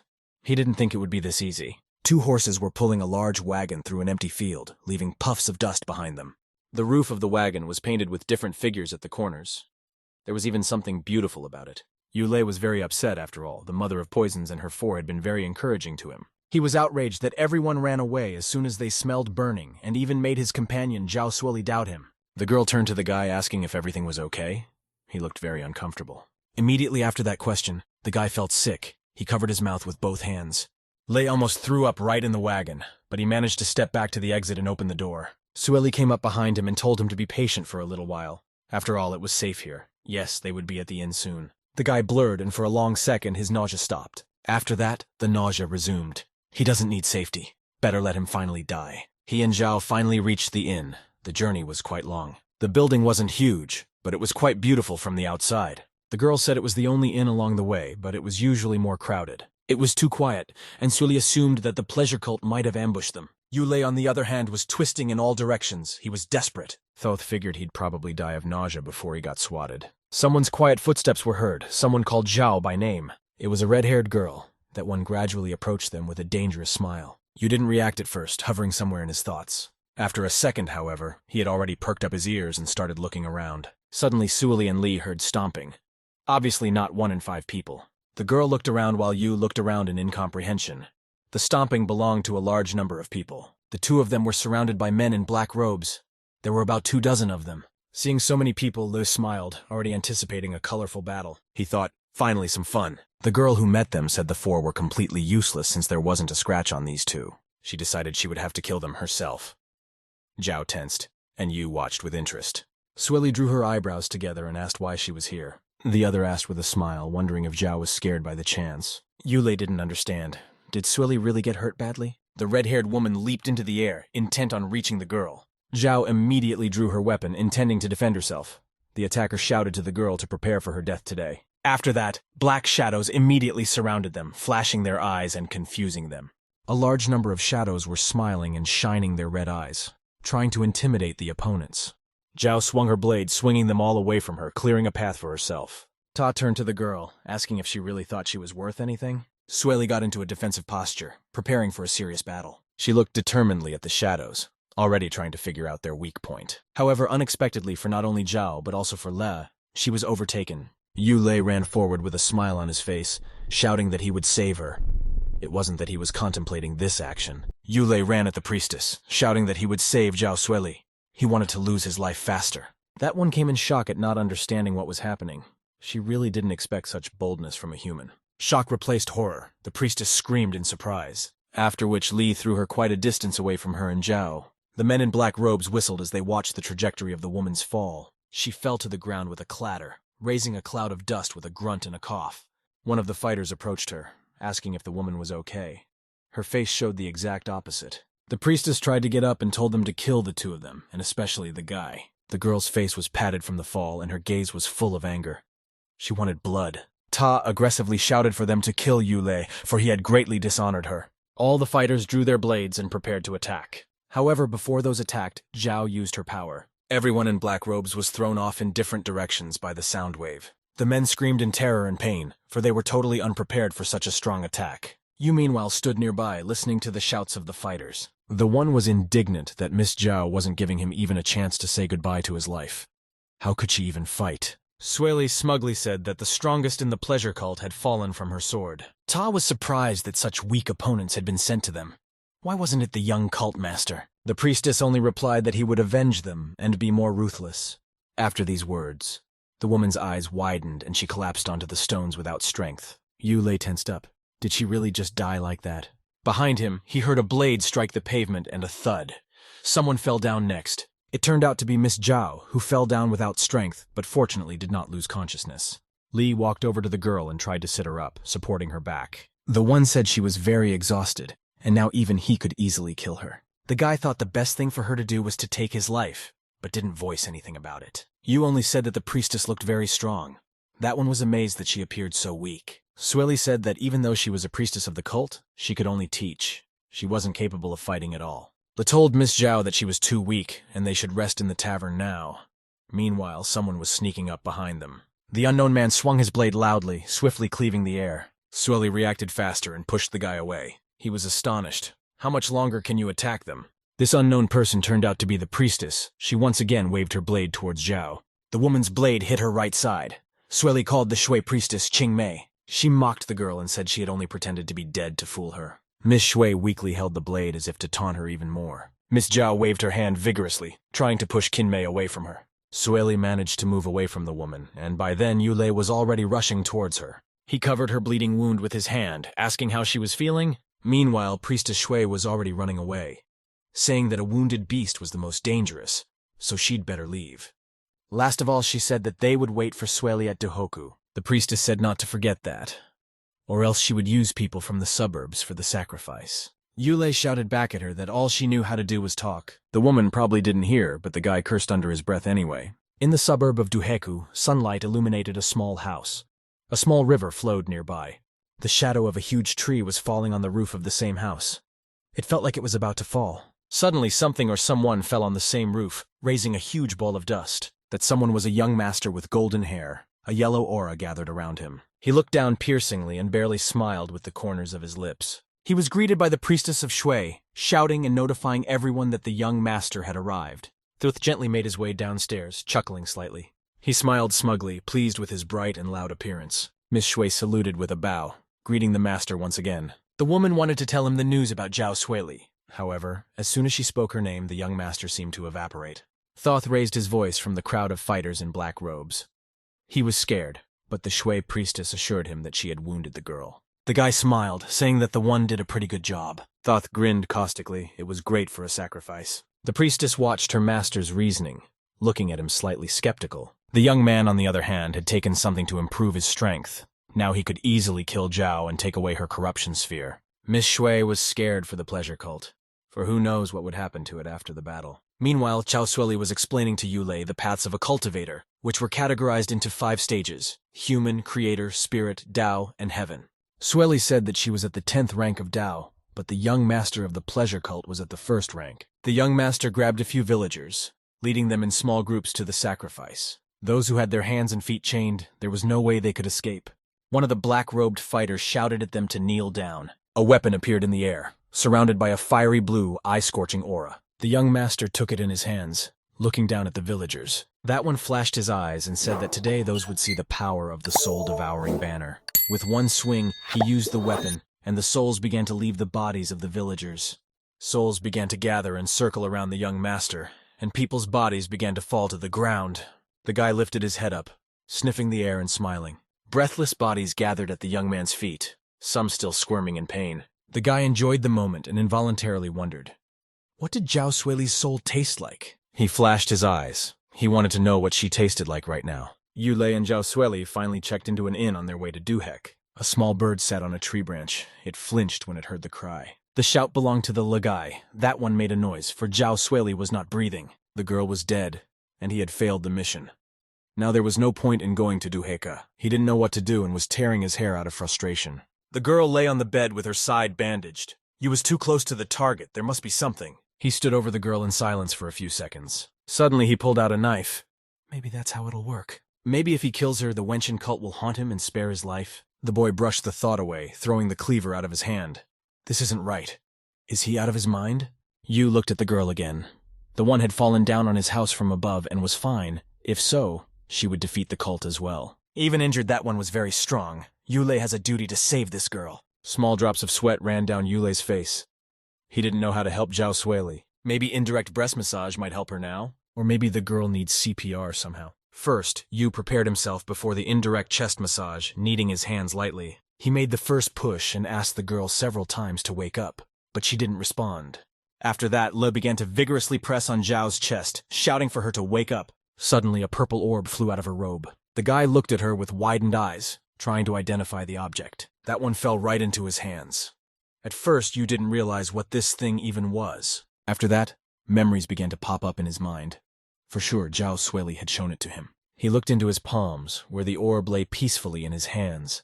The boy remembered. It was a sphere of sorcery. However, despite the importance of the artifact, that one set her back. Now was not the time for magical things. That one bounced a few times and rolled on the wooden floor, making a noise. The sphere stopped almost at the corner of the room. Yu was already eager to get started. Suddenly it dawned on him, and indeed it did. The sphere of sorcery is a very important artifact. A purple aura appeared around the sphere, and it was as if it was on fire. The sphere began whispering to the guy that it could grant any wish he wanted. He just needed to approach. Ulle stared at the burning orb for long minutes, thinking about something. Then, as if hypnotized, he reached out his hand to her. He had the orb in his hands now, staring at her mesmerized. She was getting hotter and hotter. After saying that, the guy smiled evilly. Since he had the orb, the pleasure cult should definitely kill him. He imagined running away from the priestess of Shuya and her assistant. Ulle knew that he could still die, however. He had a problem. A trickle of sweat trickled down his cheek. He tensed hard. The boy bit his lip and almost cried as he thought about how his luck was always bad. It meant that without Shuli, the pleasure cult probably wouldn't find him. Thoth shifted his gaze to the girl lying there. This would be the first time Lu would have to save someone's life. He leaned down to the girl's lips and began to give her CPR. His cheeks flushed slightly. The boy looked at Zhao hopefully. A little less than a minute passed, and the man realized that it didn't help.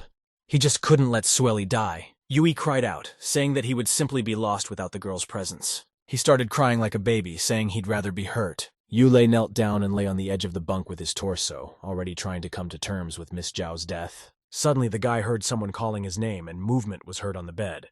Xiao Shuli, she's alive. She was born in the very, very distant mountains of the Wen Sword cult. Xiao Shuli started practicing since she was a child, doing different exercises.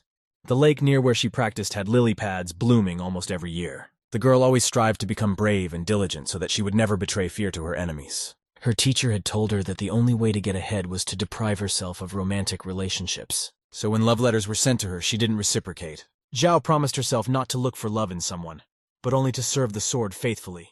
That was why many people trembled when they saw the girl's sword in action. Shuli had always stuck to the path of a cultivator, not daring to change her path. Ta decided she was willing to do anything to protect her goals and priorities. The girl was even ready to die, and then she opened her eyes abruptly. Everything around me was hazy, no clear detail. The sun was shining too brightly, illuminating the room. When she was struck by the priestess of Shui, she knew it wasn't going to be that easy. There's no way to break through the pleasure cult. She's too weak for that right now. However, the sorcery realm was too powerful. The girl wanted to take it to the Wen Sword cult to be destroyed. Zhao had already come up with a plan in which Yu himself would have to go to the Wei cult, and Shuli would have to go to Duheku. But even if there is a plan, there is an equally important issue. Can Xiao Shuli trust Ulle? Is he as trustworthy as he pretends to be? She was really touched by the guy's speech about the shower. She even almost let a tear fall there. However, the fact that he hid his origins from her alarmed her. That was why she pretended to be dead to test him. Zhao wanted to see the real Ulle, after all. Who knows what he was hiding? When the guy leaned over her and started pressing on her ribcage, she was a little shocked. As he yelled for her to wake up, the girl thought about how that was impossible. It's impossible that he would really want to save Shuli's life. After a sphere flew out of the kimono, that one was already ready to check on Lei. However, the man simply flicked the ball away without even looking at it. Zhao was shocked by this. Maybe he just doesn't know what the sphere is capable of. When the guy yelled out that Sueli couldn't die, the girl couldn't believe that she really wanted to be saved. But then he performed CPR. The girl remembered her friend's stash. Did the action resemble what she had read there? She immediately dismissed the thought as Yui began to fill her lungs with air. Though in a strange way, he's really trying to save her. When Yu started crying like a little baby, Zhao skeptically thought about how strange it all was. They know each other very little. And when the guy fell to his knees in front of the bed, that one was completely bewildered at all. The sphere of sorcery lay beside her on the bed again, glistening slightly from the light falling on it. It burned with purple fire, as if begging to be picked up. It was strange how Ulle immediately agreed to help the girl. He learned how to defeat the mother of 5 poisons and her company and won, and Yu protected her without a fraction of fear, even as the poison gradually flowed through his veins. The one didn't share his secrets, yet was willing to protect without something in return. Zhao's face turned red. I think she was beginning to understand. Sueli started to rise up, thus perplexing the boy. He looked at her with wide-open eyes. The girl realized that it seems like Ulle really loves her. Zhao Sueli raised herself slightly, stepping out of her role as a dead person. Her cheeks were burning. Ulle looked at Zhao perplexedly and said that he was glad to see her awakening. The sphere of sorcery lay nearby and glowed more brightly than before. The girl, on the other hand, pondered over Ulle's feelings. When could he have fallen in love with her? Could it be love at first sight? Ta imagined them getting married in the future. Now she understood why he was willing to give his life for her. But what about his feelings? Thinking about it, Sueli's face turned as red as a ripe tomato. Ulle is talented and smart, but she swore to herself not to fall in love. However, Lei is also the son of a demonic master, and if a cultivator's strength appeared, he would be the strongest. Zhao slammed her fist on the wall with all her might, interrupting her thoughts. She couldn't give up her oath to serve her sword so easily. Sueli is not some mortal. Ulle should not fall in love with her. The girl can't reciprocate, for that would cause her to go off the path. Yui smiled at her and asked her how she was feeling. The girl clutched her breasts. Why was he so handsome? But the second she grabbed her hair and started screaming at herself. She can't fall in love. Lei looked at the girl. She must be deciding what to do with him. Sueli finished and said she had something to discuss with him. The guy took her hand, and she let him help her up. Ulle doubted. Did the girl not believe that old mother of the 5 poisons? Toth pleaded in his thoughts that Zhao didn't believe her. He just wishes to die, that's all. Yu thought, what if he begged her on his knees with no clothes on? That probably wouldn't help. Just then, Zhao raised her voice. She said that she couldn't win at Duheku, and therefore Yu must go to the Wen Sword cult by himself. The boy looked at her perplexed. Does she want to go to Dukeka by herself? And she's so exhausted. Ulle shrieked, saying that the one asking him for nonsense. Zhao said that they need to deliver the sphere to the cult, and therefore the sphere should go to the sword cult. In her mind, she felt sorry for Lei, because she thinks he is in love with her. The guy said loudly that he didn't care about the sphere and would go with her. No one should prevent him from dying. What was she even doing here? Sueli folded her hands in her lap. She said she didn't want him to die with her. Yui still stood his ground, saying that he would go with her even though. They came together, right? So they'll die together too. Zhao's cheeks flushed. She didn't expect such a speech. He cared for her that much? The girl blushed even more. He's so worried about her. Yu noticed the girl's redness and asked if she needed help. After these thoughts, she clutched her head. She has to pull herself together. She can't betray her vow. Zhao Sueli covered her face with her hands, telling him to bring her water as she was thirsty. The one said that as long as they were together, then he would do anything. Zhao fell into a stupor. While they're together? Together? Ta shrieked. Ulle was too good. Meanwhile, the guy went to pour Sueli some water. She didn't answer him. Maybe he made her angry. And why didn't the system stop it anyway? That was really weird. The guy called up the system to ask the question he wanted to ask. Yu asked, why didn't she stop him if the guy was intentionally going to his death with Zhao Sueli? A download popped up on the screen, the system analyzing his request. The system analyzed all of Ulle's actions and words before, preparing its response. She was silent for a few seconds, preparing that answer. Yu was eager to know the reason, so he hurried the system.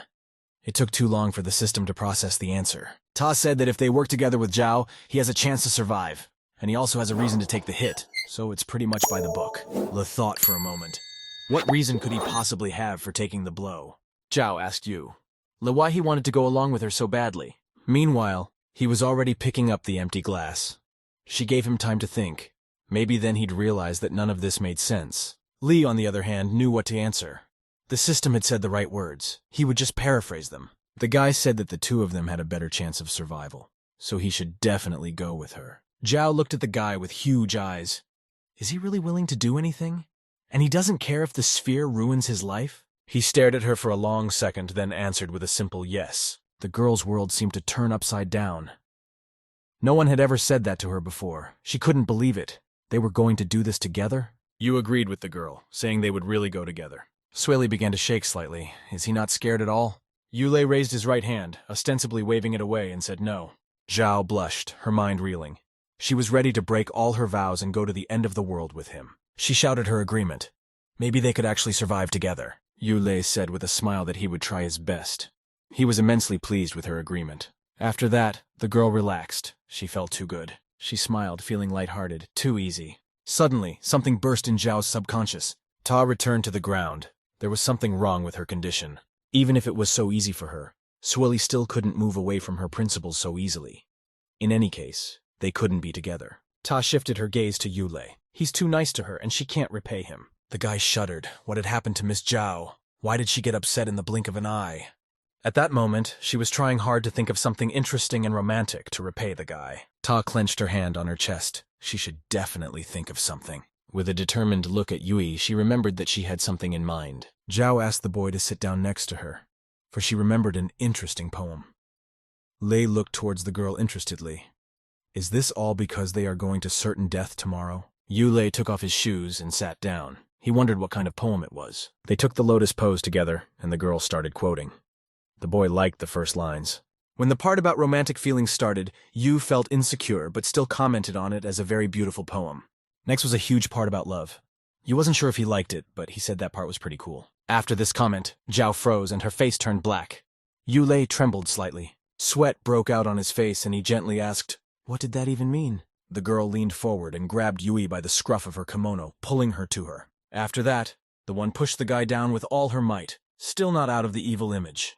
Ulle was in complete shock and incomprehension. Did this poem mean something? Yu lay on the bed and then Miss Zhao fell on top of him as well. She covered them with a blanket and asked them to make love to him. The guy's cheeks turned a deep red. Is he definitely in reality right now? Maybe he's asleep? Those swooped down. Lee thought about how strange this all was. The orb of sorcery still lay beside the bed. It was even hotter than before, and it might even be able to give off heat. Later the sun went down and the moon came out. That night the moon shone brighter than ever. Ulle asked the girl to slow down. The girl wouldn't even let him take a breath. The boy only just relaxed, however. Miss Zhao once again reached out to him. Yu's eyes widened. Well, what kind of tireless girl is this? That one shouted to Shuli to stop, for he was already very tired. Meanwhile, a grand plan has already been cooked up in Duheku.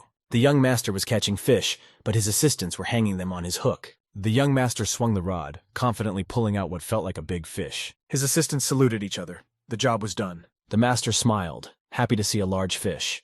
Let Xiao Shuli get ready, after all. The plan was already in place. All she had to do was grab the bait. Ulle exhaled tiredly. He hadn't slept for almost a whole night and was now willing to give up everything for a good night's sleep. Xiao Shuli was lying next to him. She said that he refused close contact. She wondered what he meant. Wasn't that what they called making love? And then she asked him if they were seeing each other now. You thought about how stupid that one was. To move so much with so many wounds, he just couldn't agree. Zhao contentedly rolled over to the other side. This was the only thing she could do for Yui's sake. Afterwards, she called his name quietly. The boy asked what she wanted. Zhao took one of her hands in the other and timidly asked the guy to hug her. Ulle was slightly dumbfounded. He hadn't expected such a thing. Shuli could be so gentle at times. The guy turned and hugged her. He said he would do everything to protect the girl tomorrow. The day came. Ulle dragged Miss Zhao on his back. They were going up the hill. Those had already arrived at Duheku. Suddenly a young master appeared in front of them. He said that he was expecting Xiao Shuli. Yu immediately let the girl go and said that he was leaving him to her. The young master mockingly pitied her. He wanted to fight and see who was stronger, but he was afraid he might kill her with a flick of his pinky finger. Zhao drew her weapon. An aura like pink fire surrounded her. The master looked at her skeptically, expecting an attack. Shuli jumped up and attacked the young man in that second. The one didn't expect such a quick reaction, but fended off the attack. After that, he fell to the ground, raising a small cloud of dust. The young master looked at Zhao in astonishment. Was she uninjured? She led all of them. Whereupon he shouted out the name of the priestess, saying that she was a liar. Her master waved his weapon, about to take the woman's power. Shui Qingmei looked at him in horror. She wanted to justify herself. But he didn't care about excuses. He didn't want to listen to her. Ulle stared shockedly at both the priestess and the master. The soul gradually left Shui's body. The young man was angry. After taking her energy and soul, he realized how pathetic she was. She had very little cultivation. You looked at all of this and concluded that this master was crazy. killing his own people? That's so stupid. After that, the young master looked at Xiao. He flashed his eyes and said that she would be next. The young man was glad to have a tasty refreshment soon. Li asked Xiao to be careful, for the master was even more dangerous than he thought. The girl assured him that everything would be fine. Shuli said that he sent his men after her as if he was afraid of losing. Was he ready to repay the past master? The young master scoffed at Xiao. He had long ago realized that his father was talentless, yet the girl had helped him by taking his energy. Now it was her turn to be in his father's shoes. The young man extended one arm, thrusting forward with great speed. He suddenly blew the girl away. The girl had not expected an attack of such strength at all. Ulle was startled and shouted out her name, trying to be supportive. He realized that he had relied too much on Xiao. Blood came out of the girl's mouth. She was too wounded, she wouldn't be able to win on her own. Ulle must save her and therefore wanted to shout to the young master that the spheres were not here. In the same instant, a weapon appeared in front of him. The guy didn't even have time to finish his sentence. Another day at the inn on the way to Duhek, Ulle and Xiao Shuli had a rough evening. The cultivator hugged Yu again. He didn't even realize when or how it happened. That one had prioritized coming up with a plan where he should die, not her. In that second, an idea came into Yui's head that should definitely help her survive the battle. The guy recoiled from Xiao and asked if the sphere was the reason her wounds weren't healing at all. The woman was slightly taken aback. The unexpected question caused her to hesitate to answer, but she later confirmed Ulle's guess. After that, the boy hesitated. She prioritized the safety of the sphere, but not her health. Xiao stared at Yu in bewilderment. He was so deep in thought that he didn't even pay attention to the question. After a few seconds, he asked if not having a sphere would make Shuli's job easier. She thought about it for a moment, and she was right. Without her, she wouldn't have to sacrifice herself, and she might even be able to destroy the enemy. Currently, the young master was pointing his weapon at Ulle. However, the guy said that the realm of sorcery was not theirs. He spread his arms out to the sides and yelled about hiding it so that if the master killed them, he would never be able to find the orb. A faint sweat appeared on Yu's face. He couldn't anticipate the actions of this young man, because if he killed his own, he was afraid of what he would do to them. The one in turn only grinned sharply. What does he propose to do? Li didn't reply, but ran up to Xiao Shuli, who was barely on her feet. That one thought that she would be able to build up the energy to win, so he wouldn't sacrifice himself. Hearing this, Yu frowned.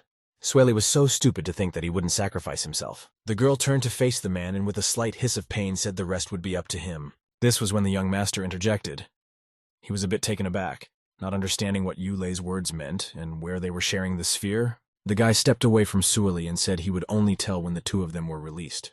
The young man covered his face with his hand and made a sound like laughter, and later he actually laughed. Following him, his fighters in black robes started laughing. They did not hesitate to show complete disrespect to Ulle. The young master asked with a crazy smile, did they really think he was such an idiot?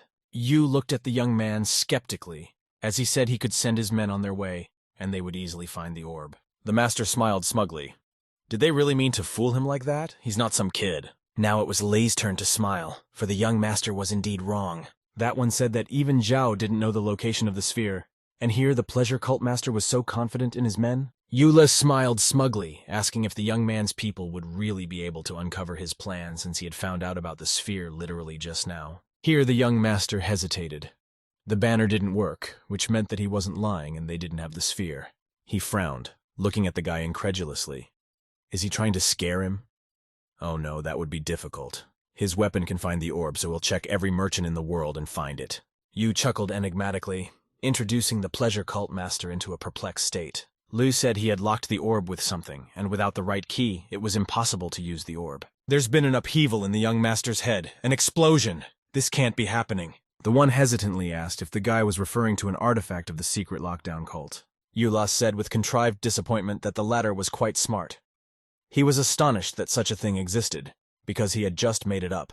Yu then walked over to the young master and gave him a friendly hug, whispering a warning in his ear that if he killed Xiao, it would ruin his reputation. The young man agreed with Ulle, however. He said that he couldn't let her go. What if the boy lies to him and he will be left with nothing? After that, Yu suggested that the young master step back to talk. Xiao watched the whole thing with interest. Le calmly said that if the young man let Shuli go, he would show him where the sphere was. However, they would have to sign a contract to keep the girl safe. The young master stared intently at his interlocutor, pondering. Right now, he didn't care about anything but the sphere, but he wouldn't be able to kill it even after obtaining the artifact. After much deliberation, the young man gave in and agreed. The most important thing now was the sphere. Those immediately signed a contract that Xiao Shuli would not be killed if Yu gave up the sphere. The guys split up on both sides right after the so-called peace treaty was signed. Li Fairley walked up to Shuli, saying that he had completely sorted everything out. The girl was shocked. After that shock was replaced by admiration, she clapped her hands and smiled. Suddenly, Yu cried out, shouting that there was a flying sausage behind Zhao. She turned around perplexed, looking for it. Meanwhile, the boy slid behind her back. Immediately afterward, he hit her with all his might. The girl swayed in surprise. Ulle closed his eyes and apologized to the girl for his actions. After all, he was doing it for her good. Zhao turned around, looking at him with widened eyes and asking what he was doing. The guy panicked. Apparently it doesn't work on cultivators. He then took out the strange powder he had stolen from the pleasure cult master. Shuli looked at him, asking what it was. Yu didn't answer, but just blew the powder into her face. She was stunned, already realizing what it was. The girl was slowly losing consciousness, but before she did, she looked at him with a look full of regret and sadness. After that, she fell on Yule's chest. The latter immediately caught her so that she wouldn't get hit. The guy was confident in his actions, but apparently Zhao misunderstood his intentions. Yu picked Shuli up in his arms. This was the only way he could make sure she was safe. He carried and put her into the boat, already about to let her go free on the sea. The boy hoped she could take it from here. He couldn't put her in that kind of danger. Yui took one last look at Shuli.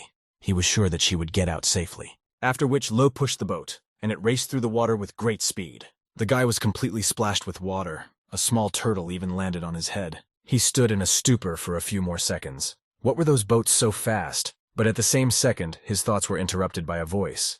It belonged to a master of the pleasure cult. The one glared at him angrily, saying that he probably wouldn't catch up with her anymore, right? Yu looked into the distance and said that if the golden-haired girl tried her best, she would definitely catch up with the boat. The first part of the plan succeeded. The young master swung his banner, pointing it at the boy. He demanded an answer about the orb's location. The man scratched his head and said, "Okay, right now it's going to happen." Ulle made a loud clap with his hands, putting them both together. The second part of the plan had succeeded. The guy said with a smile on his lips, unfortunately lying to him. He didn't think to tell where the sphere was. The young man's face turned black with anger. He froze in bewilderment at first, digesting Yu's words. Then the veins in his eyes became more visible and his eyes turned red. He began to shout, "What kind of a circus has he organized?" The aura around the young master turned fiery blue. The third part of the plan also succeeded. The turtle on Yule's head raised its paw, ostensibly urging the young man to approach. The guy followed her as well, only also yelling for him to come over. The young master went into a full-blown rage. He shouted that he would use all the most sophisticated methods to kill him. Yu said with a stone face to stop talking and attack already, for he was tired of waiting. The young man took out his banner. The fiery blue aura around him flared even stronger. It promised to eat his soul and scatter his spirit. A magical skull flew out of the weapon. It was approaching Ulle, intending to devour his spirit. The boy stood there with his tongue hanging out in anticipation. He couldn't wait to be killed. However, suddenly Yu had a thought. Did the young man promise to eat his soul? Something had been told to him about that. Toth remembered what the system had said. It had said then that such an action would be reflected doubly by killing the enemy. After this memory, Li froze. Killing the enemy. That's just awful. The young master reached him. A huge stream of energy surged into the guy's body. Yu grunted. Soul-sucking was not the most pleasant process. One could even say painful. That one cursed under his breath, the energy gradually leaving him. Damn, master. The boy's eyes rolled back, and it seemed that death was close at hand. It is already coming at his heels, waving its scythe. It's all blurred. It's not clear or visible at all. It was like he was looking at everything with tears in his eyes. However, a second light suddenly appeared, yellow like the sun and hopeful. It came from Ulle, who locked his two hands together, pressing them against his torso. After that, it was as if he was attacking. A tremendous force flowed from his body in all directions, blowing away everything in its path with a shockwave. The pleasure cult master fighters were frightened when they saw such an enormous power that covered them head to toe. Yu flew up and attacked from there. All of his strength headed down towards the fighters and the young master. Everyone was fleeing so that the force wouldn't take them too. No one wanted to lose their lives. The master looked up as the light slowly swallowed him up. He stood in a stupor, completely unaware of what was happening. The power finally reached him, but he still didn't understand the level of its danger. He wondered what was going on. The young man began to tear up, looking at the whole thing with eyes widened with horror. After that, the master fell into the unknown. He was washed away like sand on a beach. A strong wind blew. The ash clouds were carried to the water, and there they were dispersed and soaked. The turtle on Yule's head gazed at the shore absent-mindedly, quietly quacking. The look on the guy's face was almost exactly the same as the turtle's. He was in complete shock. His eyes were bruised from using so much energy. He cursed quietly to himself, as almost all the people had been blown away. Ulle crawled along the shore, looking for something completely incomprehensible. It was all over. His expression was disappointed and sad. The turtle was still on his head. Suddenly someone called out to him, the voice moving closer and farther away from him. It seems after a while you recognized the voice, for his facial expression changed. Slightly taken aback, he turned around at the voice as the turtle gripped his head even tighter. Xiao Shuli was running towards him. How did she even end up here? The guy asked why that one had come, and in his head was cursing that useless powder. The girl said slightly angrily that she was awakened by a huge pillar of light. That one had come because she was worried that those had reached the heavenly level, and you had gotten hurt. The guy assured her that she had nothing to worry about, as everyone had been destroyed by the beam of light. Li started grumbling about how pathetic those were, but Zhao paid no attention to it. As long as the one was fine, then she didn't care about the pillar of light. Zhao and Yu returned to the inn they had stayed at about 24 hours ago. Those left the sphere under the bed in their room and were surprised when no one picked it up. The orb was still blazing with a purple aura, glistening beautifully in the sunlight. Ulle took the orb and said that while Shuli was injured, she would stay with him. He put the sorcery orb into the kimono where the turtle was already sitting. The girl agreed and afterward covered her face with her hand. She felt sick. Xiao Shuli first started to feel wobbly, after which she fainted without strength. Yui stood there in shock. Was she seriously going to faint again? He thought she was much better now. The guy was already rushing to help her. Right now, she must be brought back to the Sword cult. The clouds had gotten dense and large from the puffy clouds. It must have been an hour or two. Ulle was dragging Shuli, who still had no way of gaining strength, on his back. The guy was very tired and was breathing heavily. It seemed like he and Zhao were almost there. Stopping and catching his breath, Yu looked around for the cultist. Seeing nothing made him feel out of place. Maybe he didn't see something? He turned to Shuli, saying that there were no cults here. He assumed he had just come to the wrong place, but the girl told him to go to the stone. Then she pointed her finger at several huge stones, asking him to take her to it. Li obediently walked over and lowered her to the ground. She panted slightly, leaning on her arms. Ta looked confidently at the stones, searching for the right one, and hummed, arching her eyebrows to the bridge of her nose. Then she placed her palm on the smooth stone. She put her palm on the smooth stone, and Yu began to wonder if this was the right place. However, after a few more seconds, the stone under Zhao's hand glowed. Different patterns began to appear in the air. They rose higher and higher to the sky. Following those lines, the lines of houses began to emerge. They were in the crowns of the trees in the forest. Ulle was completely flabbergasted, so that was it. This was an invisible city. That was why he couldn't see it. Then this city on a little piece of land just took off into the sky. It was very exciting. Yu made a sound like admiration. The sun illuminated the city, making it even more beautiful. Suddenly, someone parted the air, making Yu wary. Sweat broke out on his face. He shrieked determinedly, asking what was wrong. His turtle peeked out of his kimono and quacked. 3 people jumped down from the flying city. Obviously, those were from the Sword cult. As far as the guy could see, it was 2 men and a girl. Those ran to meet Ulle and Zhao, shouting about how happy they were to see Lady Shuli. In a second, they had the girl, who was barely able to rest her arms on the ground. The main man said that they would take her to treatment now. After that, they immediately flew away. Yu was a bit taken aback as he was in an unfamiliar place. The turtle by the scruff of his neck was also shocked. After a few minutes, the guy saw someone start to walk back. It was the head young man. He apologized for that and thanked him for saving their mistress. Li was slightly offended, but brushed it off anyway and asked the kid's name. Suddenly a sound came from somewhere, and Yu perked his ears, watching interestedly. It turned out to be the strange green crystals on the belt of the guy in front of him. A huge number of questions immediately poured out of them at the same time. The people from the crystals called the man Master Guang. Ulle did not comment on this in any way, but only made a very strange expression on his face. Guan was furious and shouted that he had already said he would only be away for a few minutes. Suddenly, one of the crystals turned red, and from there, pleas for help were heard. Master Guan threw a worried glance at that phone. He then said that he would be there soon. Yu looked at the young man uncertainly, not understanding what was happening. Master Guang put Ulle on his flying board. He told the boy about the area just like a real guide. After that, those flew upwards at full speed, leaving a trail behind them like an airplane in the sky. Those arrived at their mentor's residence. The entrance was labeled * Pure Heart and Some Desire.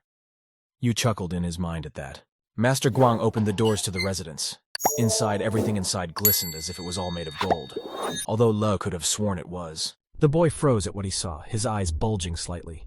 He had never seen such expensive decorations anywhere. Master Guang was greeted by a maid, informing him that his mentor was waiting for him in the water pavilion. Seeing the ladies made Yule's nose bleed. He was still slightly shocked. The boy turned to Guan, asking if this was definitely the mentor's residence and not a soul-sucking place. The man was slightly shocked at such a statement. He even became slightly uncomfortable. Both boys were awkwardly silent, and neither one interrupted the silence until it was time to go to their mentor. Yu and Guang came to the water pavilion.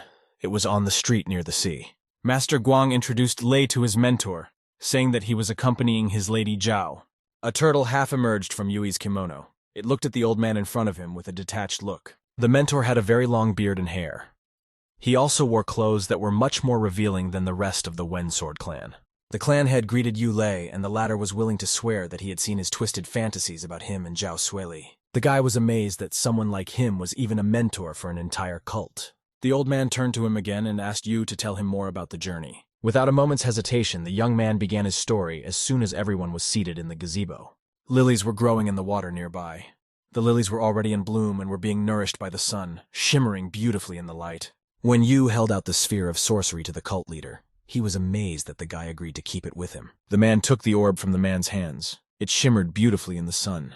You could even see through it. The mentor said that since Zhao trusted him, those could fulfill his every wish. Ulle hummed thoughtfully. He didn't know what to ask for without arousing their suspicion yet.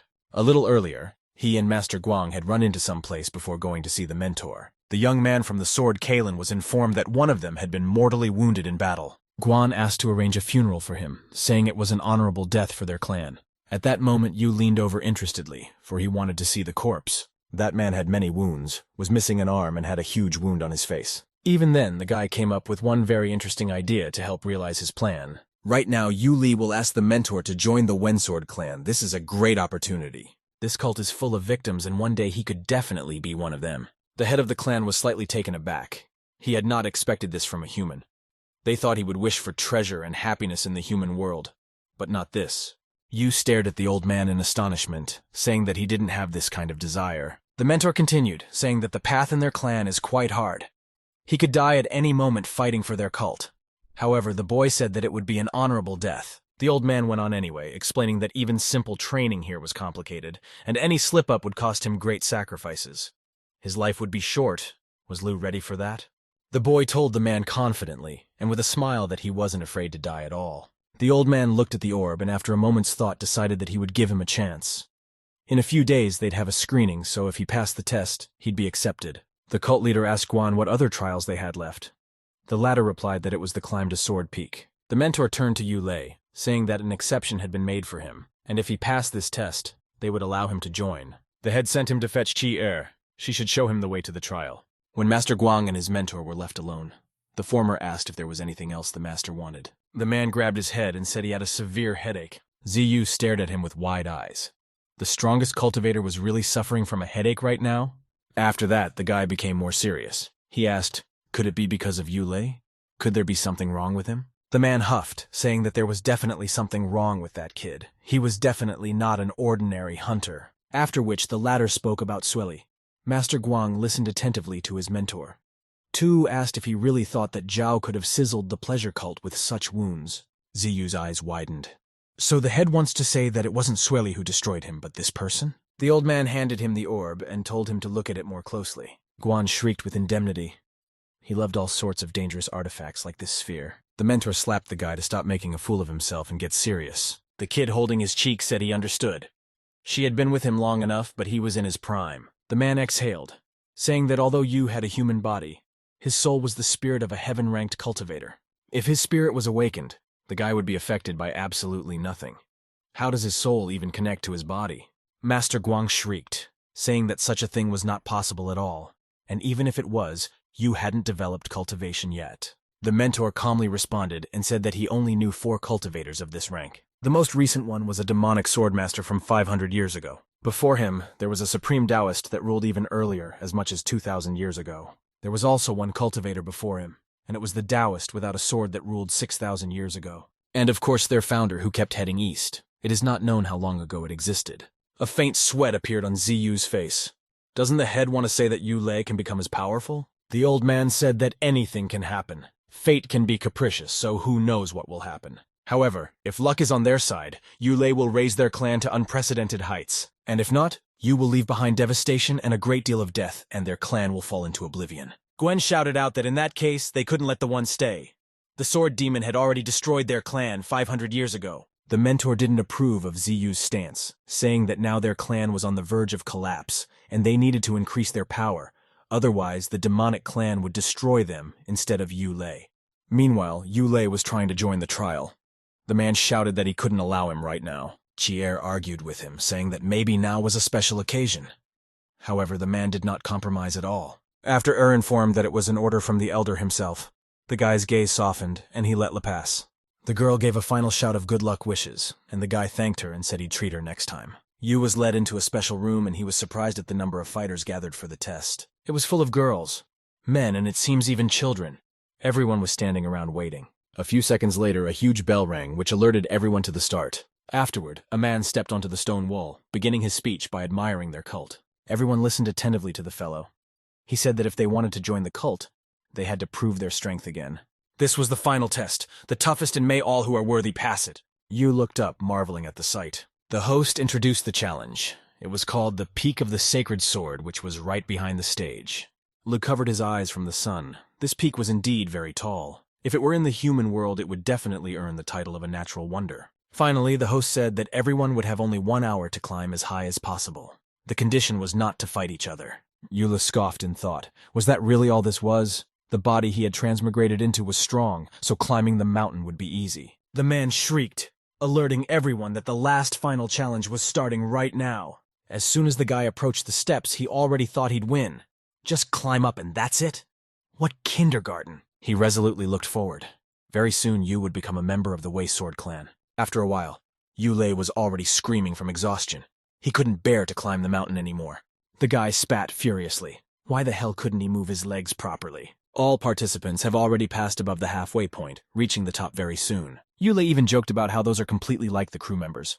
How can they be so resilient? Unfortunately, even with Chen Fei's strength, he was still the very last participant. It was so unfair. He makes a tremendous effort to get to the top, but is still only halfway there. Meanwhile, the 3 from the Wen Sword clan were watching them, assessing everyone's abilities. The final challenge was not easy because it is not only climbing the mountain, it has magic power, and the first 2 steps have a special gravity. This test is also known as the Peak of Death test, and after 200 steps, the most important part of the test begins. The other man oohed, staring intently at this so-called screen. The first candidate has finally walked over 200 steps already. Everyone stared intently at the portal screen, looking for that one lucky guy. It was the candidate with the fiery red hair.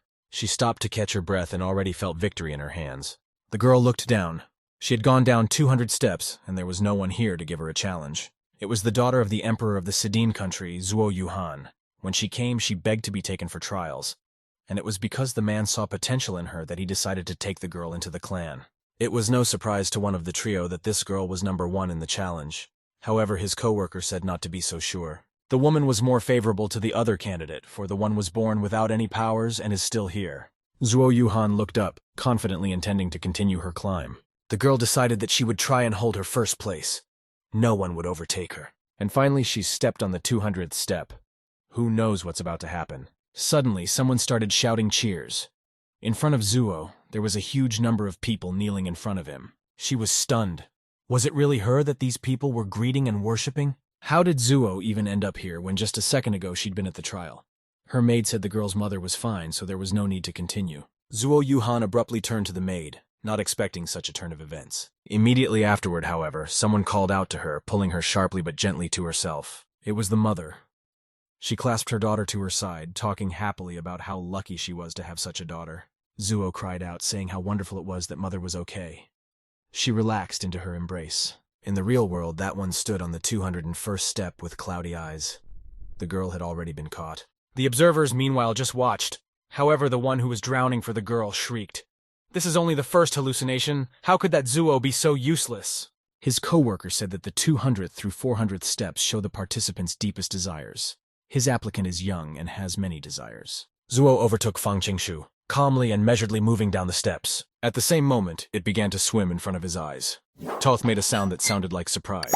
The boy was surrounded by hallucinating girls who affectionately called him their prince. But the one did not hesitate very beautifully and elegantly drew his sharp sword. He swung it lightly and swept the blade of the blade across the figures that appeared before him. Those were cut to pieces, while Fang calmly walked forward, completely unmoved by the temptation. Qingshu made an uncertain gesture with his hand, telling himself that these were mere illusions. He can't stop himself. Another swing of the blade followed, cleaving the air and everything in its path. The hallucination that followed was an image of a member of his family, but that one cut even her off. Fang Qingshu's father was next, but the hallucination was also completely cut off. The guy put his sword to his back, making that strange gesture again, placing his hand in front of him. The woman waved her fan. This was definitely exactly what she expected. Meanwhile, her colleague prayed that Zuo would finally wake up. Zuo Yuhan was still in her hallucinations, unable to come out in any way. Everyone else going through this trial was also under the influence of their dreams. Ulle, being at the 188th step, was watching them and was in incomprehension. Immediately afterward, however, he dismissed any thoughts, focusing on walking. The observers were already evaluating the participants. Fang was already at the 421st step. Mentor Kao was still hoping for her awakening. Master Guang came to them unexpectedly, evaluating the results of the participants.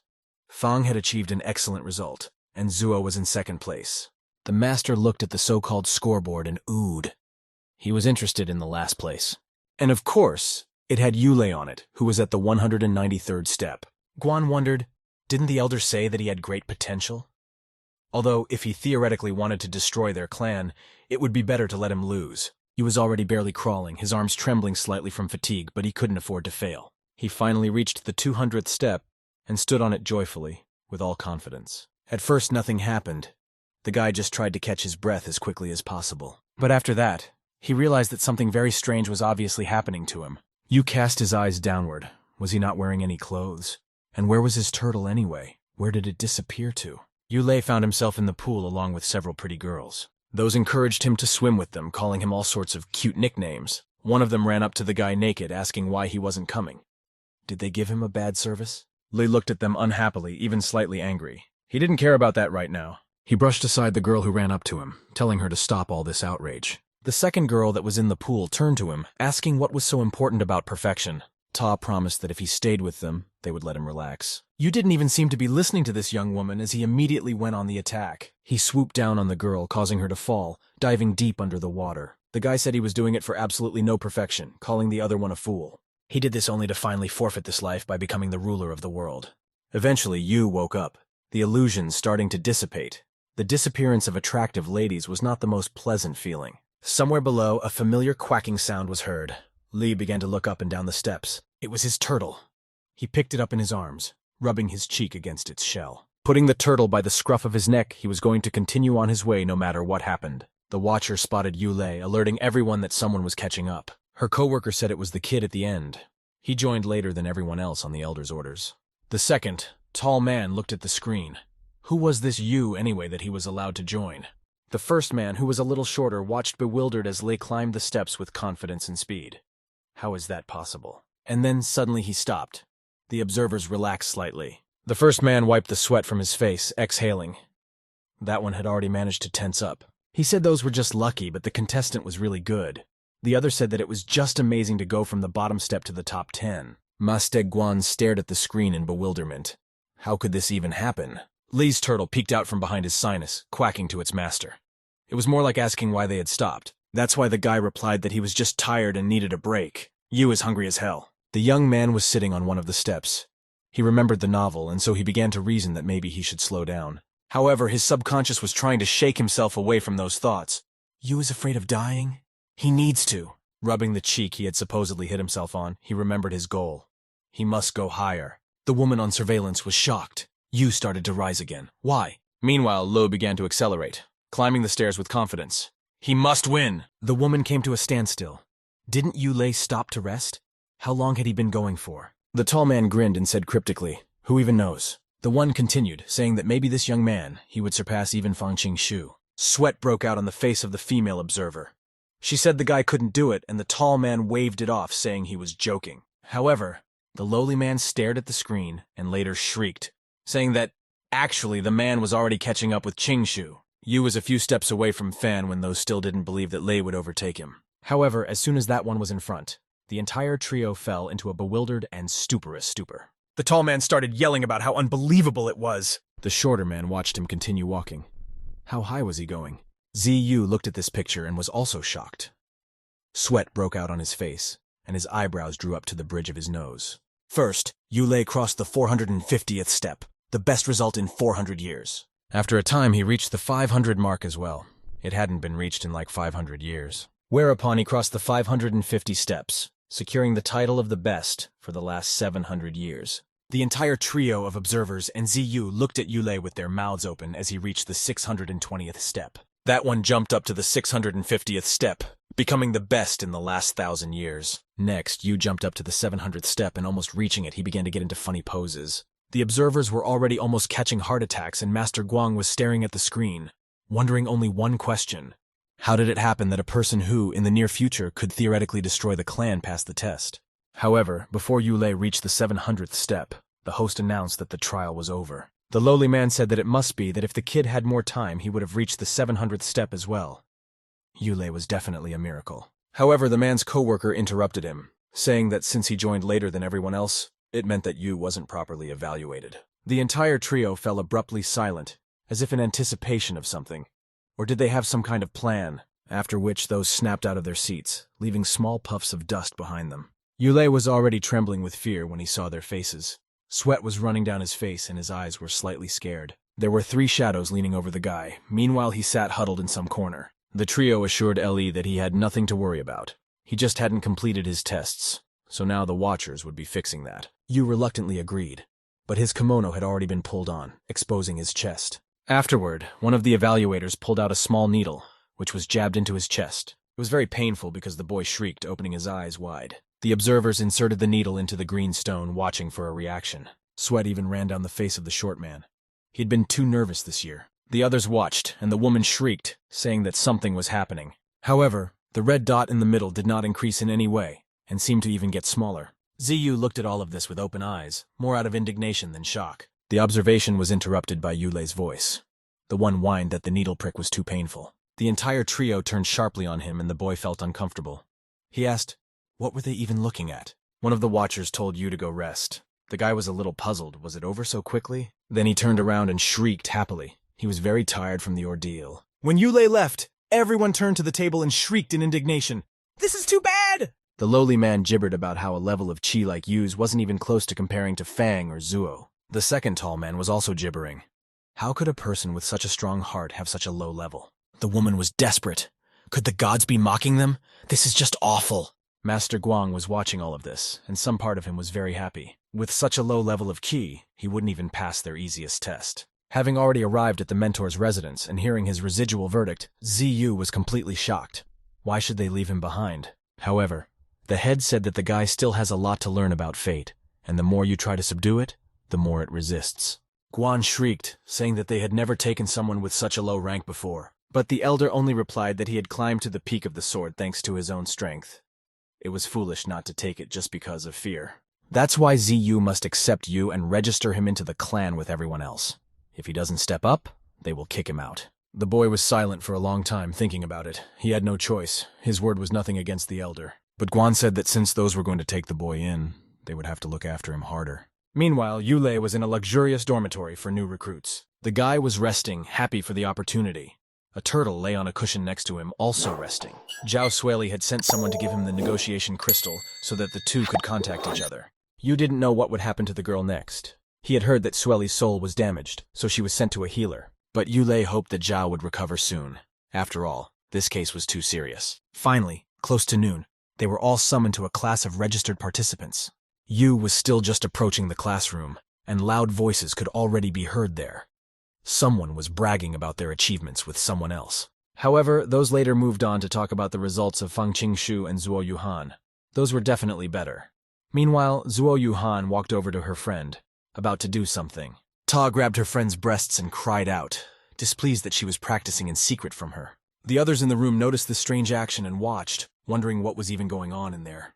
Yue, Zuo's friend, slightly twitched and joked, saying that maybe that one is endowed with a pure heart for studying and it's a secret. After which the opening of the door rang out.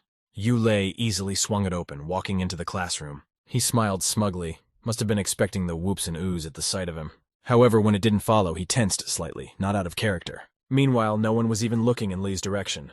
All eyes were on the one couple. Even some 2 girls blushed at the sight of that picture in the middle of the hall. All eyes were on Zuo and Yue, who had their first kiss. Ulle even felt kind of uncomfortable. Now he realized why no one was looking at him.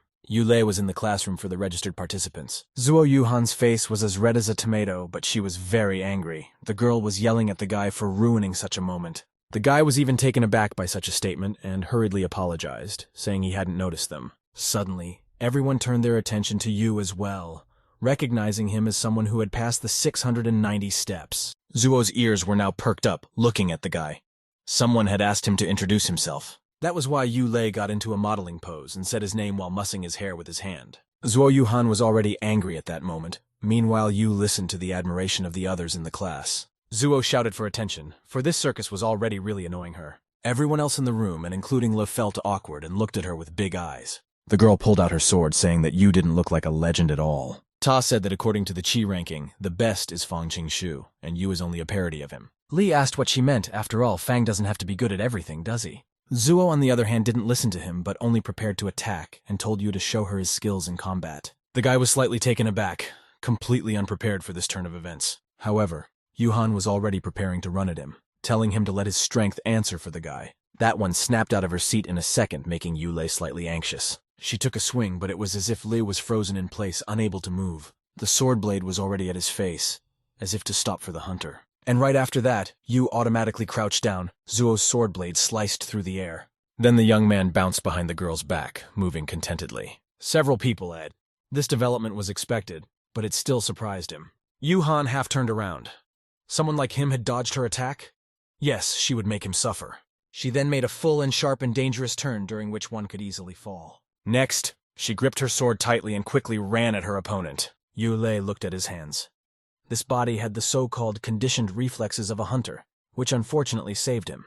Turning around, the guy once again saw Zuo behind him, who was already swinging for a punch. It was unexpected, and Lee had no intention of defending himself, so he just closed his eyes without moving from his seat. You heard the sword cleaving the air, but along with that, he heard a clang. Fang Qingxu defended Ulle at the last moment, thwarting Yuhan's attack. Yu closed his eyes even harder, biting his lower lip.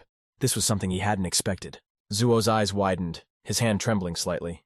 Fang began his so-called speech by addressing the girl. While the hunter was perplexed at having survived again, Qingxu explained to Yuhan that she shouldn't use her sword against the other participants. The guy went on to say that their swords were only meant for fighting demons. The girl put her blade away and snorted. Fang set it aside as well, glaring slightly angrily at Zuo. Yuhan was angry. What should she do then? She doesn't want someone like him to get away with it, and Yu started it all. Meanwhile, Li put his palms together and turning to Fang, thanked him, saying that it was all just a misunderstanding. The guy smiled affectionately, saying that Ulle must have tremendous willpower since he had reached such a high stage. Zuo shouted, saying that Qingxu is a hypocrite. Just because Lei has climbed the mountain doesn't mean anything yet, because his qi level is too low. But Fan didn't give in to the provocation, saying that they were improving to protect the clan, not to compete with each other in glory. Yu appreciated his condescension and ability to choose his words. He deserved to be the leader of their class. Yuhan raised an eyebrow. Not for glory, then? Then why don't they make a bet? The boys looked at the girl with interest. Ta said she's betting, and over the next 5 years as a clan follower, she'll be the best. Then, a fourth voice suddenly appeared, shouting that it wouldn't take no for an answer. Everyone in the class turned around at the voice, immediately recognizing the guy as Master Guang. He was probably going to be their teacher. Master said that if they were going to use the Wensword clan as a gaming table. After a short pause, Ziyu squinted his eyes and said that in that case, they should be willing to gamble for their lives. Yu's eyes lit up. He said he liked how risky it sounded. The whole class came to a huge canyon from which black haze was rising. A few people came to the edge, looking down into the abyss. Those were intrigued and asked what it was. Master Guan replied that it was one of their trials called the Single Plank Bridge. One day their team got into a dangerous situation, and after that, this test was created. And if you lose concentration even for a moment, you will fall into the abyss, which is considered worse than death. And if they manage to get through, their spirit is strengthened. Ulle stood on the edge, looking into the canyon. On the first day, there was a great opportunity to die. The boy smiled, keeping his gaze on the black smoke. Perhaps this was not the worst fate, but a blessing. Guang turned to the three who had made the bet. He said that they didn't need to wait 5 years. By passing this test, they could already be considered the best. Right after the speech ended, Ulle volunteered to go first, talking about it almost every second so that he could be chosen. Ziyu was angry. Why is Yu not scared and even looks somehow joyful? His spirit looks truly strong. Is that one not afraid of danger? After that, Zuo Yuhan was the first to volunteer to go as well, causing Lei to huff. The girl said that she couldn't lose to a person with such a low level of qi. Well, Fang Qingshu volunteered after her, saying that it was best for Master Guang to summon his disciple first. Thoth smiled quietly, in his thoughts pleased that almost no one was intimidated by the ordeal. Fang stepped forward, followed by a relaxed and joyful Yu and a little farther away Zuo. Qingshu thought that since he was going, he just had to pass the test successfully. At the same time, a smile spread across Lei's face. He could finally finish what he had started. Zuo, meanwhile, thought about how much her fear would increase. Fang Qingshu is a few steps ahead again. This is humiliating. Fan was about to get on the board already, as long as he was focused. Then it was all the same to what was below. Everyone held their breath and remained silent, afraid to let out the slightest sigh or squeak, so as not to disturb the guy. Whereupon he fully became, taking the first large but slightly unsure step forward. His steps were tentative at first. He could barely walk for fear of falling. He walked forward, his mood changing from confident to unsure, but he was still focused. After walking a few more steps, the next ones became much more determined. Thoth balanced skillfully on the small board, spreading his arms out to the sides and striding forward confidently. Everyone gave a startled gasp. He's amazing. He's more than halfway down the board. Yuhan wondered if he would make it to the end. After all, it was impossible, right? Master Guang was also watching Qingshu. He's quite good, but he's always a bit boring. Suddenly, Fang looked down and his eyes widened, becoming the size of a coin. The guy stopped, looking down with a frightened look and shouting, asking, "What's that down there?" And of course, because Fang was no longer focused on the board, he slipped. The whole class was amazed. One of the best contestants just took a slip. He was falling, however, without screaming or showing his fear at all. Was he really ready to accept it? Everyone looked down and saw two glowing huge dots like lanterns at the very bottom. These lanterns appeared to be the eyes of a bird. It opened its mouth wide, but Fang Qingshu still didn't scream, as if he was paralyzed with fright. After that, the bird closed its mouth, crushing and eating Qingshu as if he was some kind of sweet berry. A few people almost threw up. They looked down with their eyes wide open, batting their eyelashes. Someone started screaming in bewilderment. Did Fan seriously just get eaten by a huge bird? One of the girl's stomachs couldn't take it and she threw up. Some guy stood there in complete shock, not realizing whether it was a joke or not. Zuo Yuhan was also standing there with her eyes wide open. It seemed to be the first time she was so shocked during the entire ordeal. Her tongue was slurring. She wanted to inform Master Guan of their loss, but only unrelated words came out. Mr. Ziyu chuckled. Did they really think that he was joking, and if those passed the sword peak ascents, the rest would be a complete trifle? Zuo remained silent, unable to find words. A few more guys looked at Guan in shock. Ziyu, on the other hand, said that such trials would await them constantly, day in and day out, and if they have confidence in their abilities, they should show it. But if any of them are afraid, let them get out now. Finally, Ulle was about to step onto the board. He asked the master if it was too reckless to give a task that could kill them so easily. Teacher Guang said that he doesn't force them to do this. They can leave at any time. However, if one stays, one must face the consequences. Li asked another question, saying that he wouldn't save his students from death no matter what happened. He said yes, he would not, and if anyone was afraid, he could retreat right now. Ulle looked down. He felt sorry that he wouldn't be able to take revenge on Guan for Fang Qingshu. However, this was the perfect opportunity to put his plan into action. So the guy began to step confidently onto the board. Master Guang thought to himself that since even Fang Qingshu had fallen off this board when he felt frightened, an ordinary person would definitely fall. In that case, it would be a blessing, for then the Wensword clan would avoid disaster. Master Guang and the rest of the participants looked at Ulle with admiration. Did he really do it? Yu stood on the other side of the canyon with his head up, biting his lower lip. He had really done it. After which the guy leveled his head and, making a very disappointed expression on his face, swore. Who the hell tricked him? 30 minutes earlier, the young man had been balancing calmly on the board going forward. He estimated the thickness of the board and smiled. It was very thin, and it would be easy to fail. He pretended he was about to fall, leaning slightly to the left and talking about the wind knocking him over. After walking a few more steps, he cowered to his left again, saying with contrived consternation, "Oh no, his foot had slipped!" You started to tumble down, reciting prayers to all the gods and thanking them for this opportunity. Everyone cried out in fright, with their mouths wide open, screaming that the one had already started to fall. Master Guang, on the other hand, was smiling like a small child, happy at Ulle's fall. However, Lu grabbed onto the board firmly in time before being eaten by the three-eyed bird. He did a sharp flip, using his hunter skill and unlocking his reflexes. He barely managed to stay on the board with his legs spread apart. Sweat dripped down Ulle's face. He was also very angry at this too successful reflex. Teacher Guang was disappointed and snorted. Meanwhile, the students exhaled lightly, thinking Yu was lucky. Suddenly, a system appeared above Ulle. It asked if the one who had stumbled now was on purpose. Yui was slightly unpleasantly surprised to see her in the sky. Still, that one had noticed. The system was very angry and looked at the guy aggressively, waiting for an explanation. Lee made a cute face and assured her that there was no point in doing that because he was just getting used to this body. He would try harder from now on. The system said he'd better not lie, and she'd better keep a better eye on him from now on, and now she was leaving. Yu stopped, keeping his balance in one place. He can't relax now. After all, he would be caught with the shelves, however. If he went at the same speed as Fang, he would get it over with. The guy got ready to go, while trying to think of a plan for his future death. A very long minute passed. He still couldn't move from his seat, tensely waiting for something. He's only a third of the way through, but he's making steady progress with each step. That won't do. He must try to bring himself closer to failure. Master and the others tilted their heads to the side like little puppies. They were interested in the reason why Yu wasn't moving. Thoth made a rather odd gesture with his hand, jerking it slightly downward, rubbing the brush. He fidgeted with his legs, trying to move forward on the board. Ziyu looked at Yu and was slightly perplexed. What is he doing on this board? However, if you look closely at the whole thing, it looks like a full-blown but weird dance. Watching all this, several people awed, not understanding the principle of the strategy. Next, Ulle started walking on his toes, making everything for his failure. A few guys looked at the whole scene with bulging eyes. One of them clutched his head, completely shocked by Lee's fearlessness. Yu meanwhile stood on one foot, continuing to move in the dance and getting into different poses. Next, he twirled in one place as if performing a ballet dance. Master Guang looked at the guy and seemed to be slightly worried about him. Not only had he conquered the fear of death, but he also had the calmness to perform the dance. Yu continued to move using a different set of movements. As long as he moved at this pace, then the system would not react. That's when he stopped and decided he could do something more spectacular. Thoth jumped up, about to do something obviously unbelievable and difficult. Master Guang gasped in anticipation of the exciting trick. His heart was already racing. Ulle said that he wanted to do a perfect eightfold, 360-degree standing jump, already preparing to perform it. However, he pulled himself back.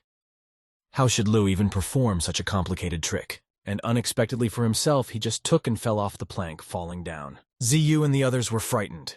Someone shouted that he had started falling too suddenly, and everyone didn't understand what had happened. Yu flew head down, crossing his arms on his chest. He was glad that he had finally reached his goal. But at some point, a magical hand appeared in the air above him. The boy couldn't see it because his eyes were closed. A hand headed towards him, intending to save the guy. He, meanwhile, was already relaxed in flight. And now he was up the other half of the canyon with the most disgruntled face possible. In his head, Yu was screaming in anger. What kind of thing saved him just now? Outwardly, however, he was still as disgruntled as ever. And on the other half of the canyon, everyone was yelling about what a hero he was. Master Guang, meanwhile, stared at the ground, completely unaware of anything. Why did he, the one who said he wouldn't help the contestants, save Ulle? Zuo Yuhan clenched her fist. She couldn't lose to such a person again. Ta confidently approached the board. Since Ulle had done it, she could do it too. One of the participants said that the one hasn't lost yet, which means it will cross the bridge. Before going, the girl thought for a moment. Zuo can't cross the bridge just like Fang Qingshu. She took her first steps on the board, and then began to move with strange actions. A few people noticed that she was moving the same way as Li. A few seconds later, Zuo plopped down, screaming loudly and immediately drawing attention to herself. The disciples cried out that once again they had lost another fighter. The top two had simply been eaten. Watching all of this, Ulle couldn't believe what he had just seen. Pulling the bandage over his head, he hummed. It was the second person to die, but not him. Yu ran back across the bridge, shouting as if he was going to attack someone. Ziyu was watching this. It seemed like the one was about to walk back down the board on his own. After accomplishing such a difficult task, he does it again. This guy is definitely up to something. After returning back and not dying, Yu was shocked. How did everything go so quickly and easily? Afterward, the guy touched his head, asking why it was so hot. Someone in the crowd of fighters shrieked, saying that his head had self-ignited. Teacher Guang slapped that guy on the head, saying that he had just risen one cultivation stage higher. A guy with a funny hairstyle said that it wasn't fair, but Ziyu said that he was giving everyone an equal chance to get a new rank. It was their own fault for not taking the chance. After that, the teacher waved his hand. The same bird that had previously eaten Fang Qingshu and Zuo Yuhan flew out of the canyon. Everyone started to shout, but the master shut them up. After a few minutes and effort, the bird spit those two fighters out onto the ground. They were recognized, happy that two of the top three were still alive after all. Guan told them to get up, and Zuo and Fan quickly woke up, startled. The teacher began his speech by saying that death is everywhere, and it is the duty of the fighters of their cult to fight for the clan against the demonic clan. A competitive spirit is all very well, but if they are afraid, they won't be able to handle even the simplest task. Yuhan and Qingshu blushed red with embarrassment. The other coughed into his hand, covering his face. Master Guang sat on the bird and said that the lesson was over. However, those should not try to cross the bridge without anyone's help. After all, they may say it's all nonsense, but if those fall, they won't get a second chance. After that, the bird with 4 wings and 3 eyes soared into the sky and flew away. Ulle also escorted the bird with his eyes, slightly angry about the whole situation. He was furious because, surprisingly, the system didn't show up a second time. His salvation must have been Ziyu's doing. Yu muttered to himself to his tray that he was obligated to return when no one was there. Meanwhile, one of his classmates approached him. Ta turned to him, saying that Master Guang would not let them die, and later said that Le is awesome and she would like to train with him. Yulei turned around and asked who she was, and the girl introduced herself. Her name was Liu Yuer. The guy froze for a while. Is it normal for cultivators to be nice? Yu crossed his 2 index fingers. He told the girl that there was no way he was going to train with her, looking at her with a very strange look. The guy just wanted to die, and getting close to someone would be very problematic and nothing good would come of it. Yu turned his back to the girl, saying that cultivation was very important to him and Liu shouldn't waste her time on him, and therefore let her not look for him. Ta stepped back slightly and apologized for her rudeness. She wouldn't go near him again. Ware walked away, leaving Lei in the company of a small turtle behind the crotch of his kimono. He exhaled in relief as US stepped back a safe distance.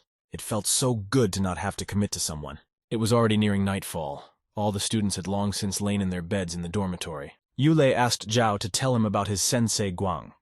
She told him and finally said that he was very reliable, so he was the person to ask for help in case of trouble. When Sueli finished, she asked the reason why she was so interested in Ziyu.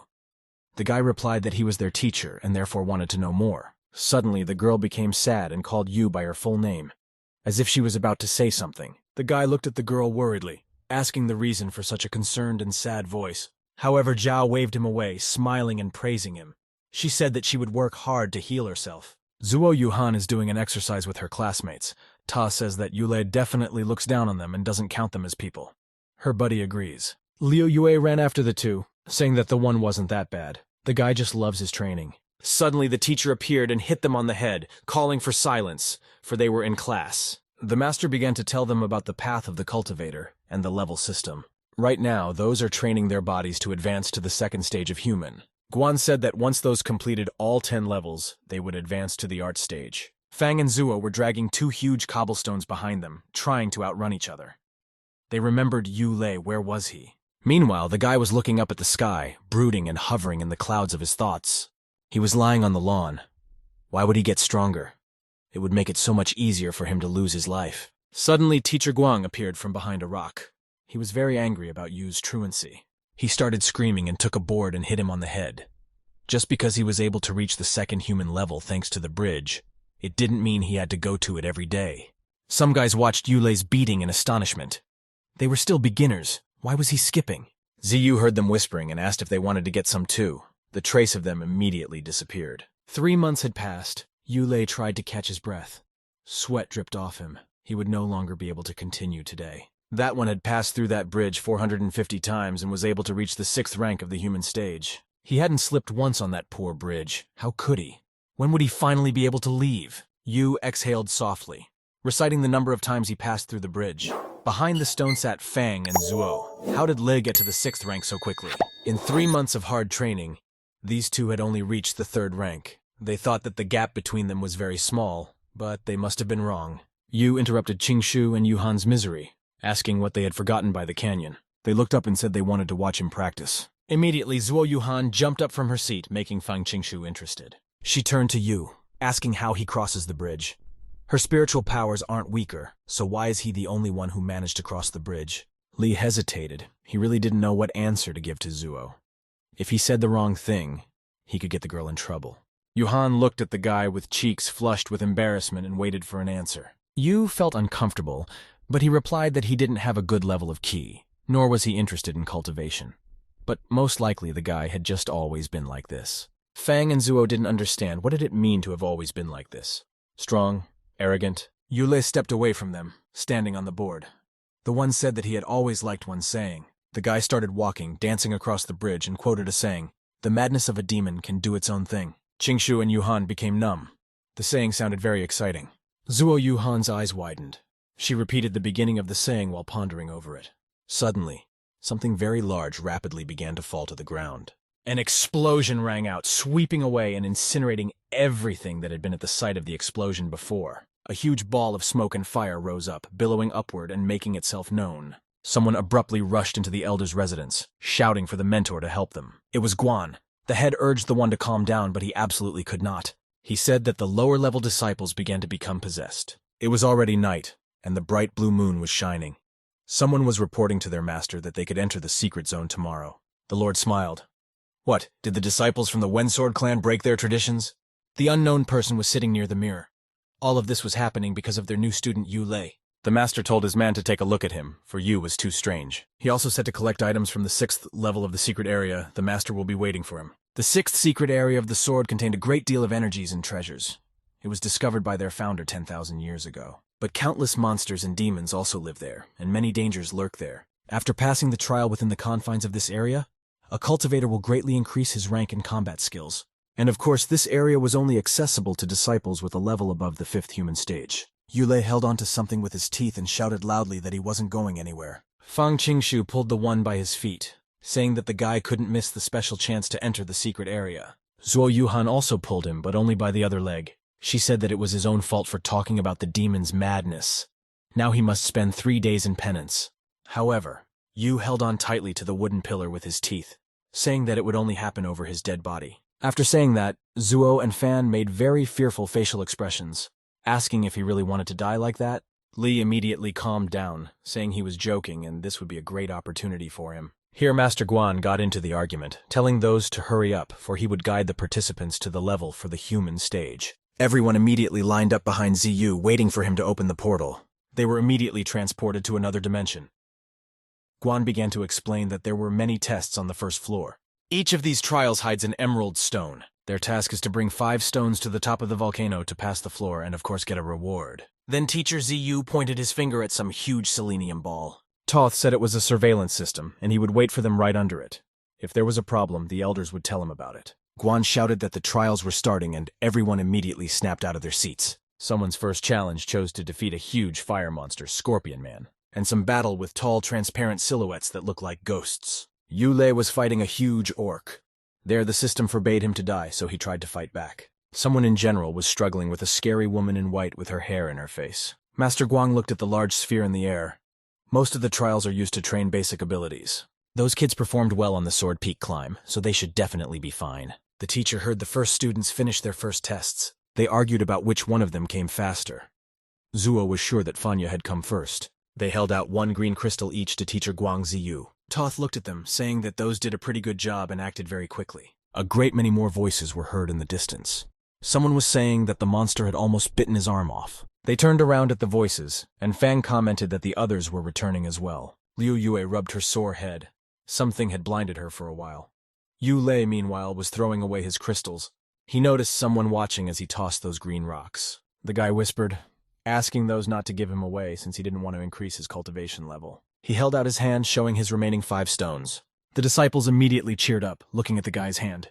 Would those raise their level? Suddenly an earthquake started. It seems like something terrible is about to happen. Even Master Guang gasped in astonishment, raising his head up and not realizing what had happened. Ulle trembled slightly as he looked up. What was even going on? A new trial? However, literally at the same second, the volcano erupted and lava just poured out of that one. Fang was about to ask what it was and what was going on, but the teacher shouted, saying that they were all going back. Whereupon the latter made a sharp and very strange gesture with his hand. The man pulled her forward and something seemed to start appearing in front of them. Ziyu shouted for those to hide behind him and made a small dome around them. A huge rock flew right at them. There seems to be a huge problem in the secret area. The foyer of the Waysword cult was in complete turmoil. Everyone was worried about the situation in the secret area. A short man from the elders shouted, assigning duties and people to groups. The woman from the 3 elders was looking at the so-called screen through the stone. The tall man asked her if she had found his students. She said that the celestial eye couldn't see them, and it was likely that they could have gotten into other training areas. They could also have died. The man shrieked, saying that it was impossible after all. Guang Ziyu, with the highest level of the Dao stage, was with them. The lady looked and saw that the eye of observation saw them when they were in grave danger. A few students were fighting off the monsters. They didn't understand why the rescue team hadn't been sent yet. Would they really become the monster's lunch? Master Guang, fighting off the monster, assured them that they need not worry. After that, he jumped at the monster, intending to attack it as quickly as possible, after which the man swung around and cut him off. The teacher said he would protect them if anything happened. Ulle cried out to help his master and was about to run towards him. Zuo Yuhan and Fang Qingshu followed suit and said that they would help as well. Mr. Ziyu shouted for those to be sensible. They are still too weak. Ulle looked at the teacher. He couldn't afford to die now, after all. Guan would 100% try to save him. It was very strange that something had happened right now. Suddenly Yu heard a strange sound. He turned around and started looking for the cause of it. The earth began to crack and huge canyons appeared in it, just like in that test. Everyone started screaming in fear. Now this problem has appeared at absolutely no time. Master Guang looked at the situation and cursed to himself. He was horrified. This had not happened for a long time. However, at the same moment, as if out of nowhere, a huge, snarling monster flew out. He pounced at Teacher Guang, catching him off guard and knocking the man to the ground. Ziyu roared, lightly lurching in pain. He had allowed himself to be careless. The teacher abruptly swung his sword he held in his right hand and stabbed it into the monster, after which he took another swing and cut the monster in two, severing the head. The master was right above the canyon at that moment, so both parts of the monster fell into it. Meanwhile, Zuo Yuhan was in the middle of nowhere. She was awakened by someone's voice. The one asked if the girl was okay and she opened her eyes, answering positively. On top of her lay Ulle, seemingly still completely awake as well. The one swung with all her might. You could even hear her hand parting the air. The girl slapped him and he woke up, not realizing where they were or why his face hurt so much. Fang Qingshu called out to Yu and Zuo, telling them to hurry to him, for he had found a teacher. Those surrounded Master Guang, who was bleeding on his left shoulder. Zuo tried to shout to him and wake him up. When yelling didn't work, the girl grabbed him and started shaking him. The man immediately woke up, telling Yuhan to stop. Fang worriedly asked the teacher if he was injured while looking at the bloody kimono. The man replied that everything was fine and it was only a minor scratch. He had nothing to worry about. Ulle, meanwhile, was looking around the room. He wondered where they had fallen to. Master Guang said that it looked like they were in a temple meant for 10th level spiritual stage cultivators. Someone was shocked. They were only at the human stage after all. The man said that this place was created to train the bodily and wandering soul. The man also told them not to forget that he was at the Tao stage, and it would not be a problem. After a few minutes of reasoning, he realized that they were most likely blocked in this space. He was interrupted by Yu asking about the corporeal and wandering souls. The boy asked if that meant that if they didn't pass, their souls could be scattered. The man said no, but they could die because of carelessness. Yu exhaled a sigh of relief. He had already thought that this would be a repeat of Duhoku. A flying face suddenly appeared behind the young man. It wanted to swallow the guy completely, but he was saved. Master Guang grabbed Le and pulled him away from this strange monster, and he was fidgeting in confusion as to where his prey was. The students looked at that creature with bulging eyes, asking the teacher what kind of creature it was. The man replied that it was one of the tasks for cultivators of the 10th level of the spiritual stage. Yu shrieked for the teacher to be more gentle with him next time, and right after that, some symbols appeared in the air. Those began to come together and create a pattern, and later something opened up. Guan told his charges that cultivators of the 10th level of the spiritual stage were training in the spiritual palace. There are ghosts who specialize in attacking the corporeal and wandering soul. There are also 3 giants, which correspond to the 3 wandering souls. There are also 7 wandering spirits for the 7 bodily souls. They dwell in space. Stray spirits will try to enter the trial participants to gain control over them. At this time, several stray spirits were looking down at the people standing below. Guan gripped his sword. He looked carefully to the side, watching for spirits. The man said that if the contestant could protect his soul, he had passed the test. If the contestant did not do so, his body would be taken away by the ghost. The Zuo girl asked fearfully, "Will the ghost live in the possessed person's body?" The teacher explained to the girl that it wouldn't be quite like that. Spirits kept flying overhead. People crowded from below on a small platform. The spirits continued to approach them. Guan ran his hand over his sword. He prepared to fight off the flying spirits. The man grabbed his sword blade with his hand and prepared to fight off the ghosts with it. The ghosts continued to circle over the Guan. There were bright flashes of fire above it. The man saw his friends nearby and shouted for them not to worry as he was here. One of the students shouted to Teacher Guan Yu to be more careful. The man looked excitedly in front of him. Something had scared him very badly. A huge monster appeared. It stuck out its paw to grab the teacher. The main character was very scared. He couldn't help the Guan in any way. The pig-tailed student stood looking at the man confused. He was afraid of the monster. The guy was very amazed. He couldn't understand how the monsters were able to get physical. The man on the celestial platform angrily asked the attendant, why still she doesn't know where the people are. The man menacingly reminded that his companion could not find a stage Tao master. He added that there had been an attack on the secret area. The attendant grudgingly said that something had broken her search engine. The astonished man said there was no way a search engine could be blocked in a classified area. The man thought fearfully that the teacher and his charges might actually be dead. At this time, the teacher continued to fight. Guan shouted fearfully that the spirits were taking physical form and they were huge. The man was screaming fearfully for someone to help them escape. He yelled for the guy to go and kill someone else. The boy asked fearfully for the teacher to let him go. The ghost ran after them. Suddenly, the ghost's body broke into two pieces. The legs continued to run forward on their own. Guan couldn't understand how such monsters could appear in a secret area. He decided that he had to pass the test as soon as possible and get the disciples out of here. Half of the ghost's body was left lying on Earth. It began to heal itself. The man saw the spirit's body begin to regenerate. He realized he couldn't kill it. After that, the evil spirit completely recovered. It jumped up and headed out to attack the Guan. The teacher held his sword in his hands. He was preparing to fight off the spirit that was running at him. The Guan swung his sword to immediately strike the ghost running at him. There was a very strong, loud, and bright explosion. Rocks flew around. Flames raged everywhere. From above, another flying ghost appeared in the air. The teacher noticed as the flames began to gradually approach him. Guan Mahal swung his sword in all directions to strike the ghosts. They dodged. The man excitedly realized to himself that the spirits had grown very strong. They were flying around him. The teacher continued to fight surrounded by flames. At that time, a Zuo student called out to him. The Guan turned to the side and looked at his students with excitement.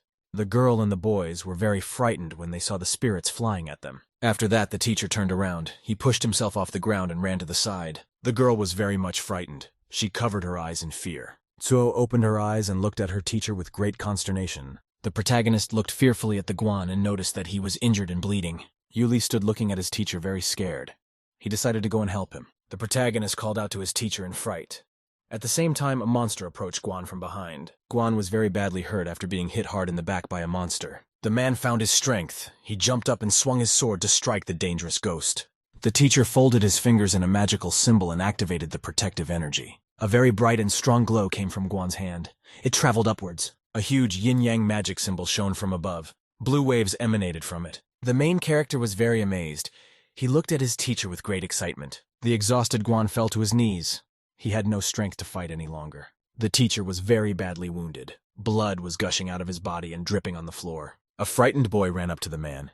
He asked excitedly to Mr. Guan if he was all right. The teacher coughed and said he was fine and just needed a rest. Ulle silently looked at his teacher. He realized that none of the students wouldn't believe Guan. The girl excitedly asked the teacher, "Are they going to die here since no help has arrived so far?" The female student asked the man, "Don't they have a way out of a situation like this?" The teacher didn't say anything back to the girl. He was stunned silent and staring in front of him. A Zuo girl approached. She decided to address her friends who were standing. TSO told her friends that the teacher is hurt because they are not doing anything. She added that they need to work together. The main character came over.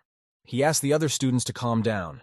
Yu asked the teacher, "Is there no way out?" The man calmed down a bit and told the guy they had a way out. Guan explained to the disciples that they could pass the test. They needed to resist the spirits and cross over to the other side. After successfully resisting the spirit's influence, there would be a reward and the exit from the palace would open. The teacher added that as soon as someone rings the bell, the spirits will retreat. The man added that the rules of the test remained the same. Teacher explained that spirits couldn't be killed. If human stage cultivators were attacked by ghosts of this level, they would definitely die. The excited students suggested that the teacher try to contact the other people again. Yu didn't like what his friends were saying. The main character looked in front of him and asked the teacher if they could escape if they got to the other platforms and rang the bell. Guan replied to the protagonist that it would be exactly as he said it would be. Yu said confidently to his friends and teacher that he would go and accomplish everything. Guan and one guy were amazed when they heard such words from the protagonist. The teacher tapped the student in the face and told him he was talking a lot of nonsense. Guan told the boy that once he got there, he would be torn to pieces. The trial was 2 levels higher than Yuli's current stage. The teacher shouted that his ward could go straight to heaven. I asked the teacher very calmly if he had a better idea. Did the protagonist explain that the barrier that Guan had put up would not last forever? If help doesn't arrive in time, the man won't protect the students. Ulle explained that time was running out and they didn't know what might happen. Then another ghost appeared nearby. The main character turned around and told his friends that he was lucky and would definitely open a way out for them. The guy ran up to his friend and tapped his hand. He yelled that his luck was just bad. The teacher told the boy that he was the strongest of them all. The man added that he would go in place of the main character. At this time, a girl came over and put her hand on the protagonist's shoulder from behind. TSO told her friend that if he he would take everything away from her. She excitedly added that it was now her turn. The students became very animated. Each one of them shouted confidently that it was his turn. Ulle shouted excitedly to his friends not to be stupid. He added that he was the student with the highest level and the strongest spirit. Ulle explained that he was going since he had the greatest chance of survival. The teacher looked at the boy and realized that it would take a bold decision to find a way out of the current situation. The protagonist walked up to the teacher and asked him to clear his path. Guan asked the student if he was really not afraid at all. Yu explained that if they spent more time, things would become much more dangerous. The man took up his sword and told his apprentice that he would help him in any way he could. Guan explained that he could make his way to the platform, but it wouldn't be open for long. The protagonist replied absolutely calmly that it would be enough. The friends shouted to the protagonist confidently that they wanted to go too.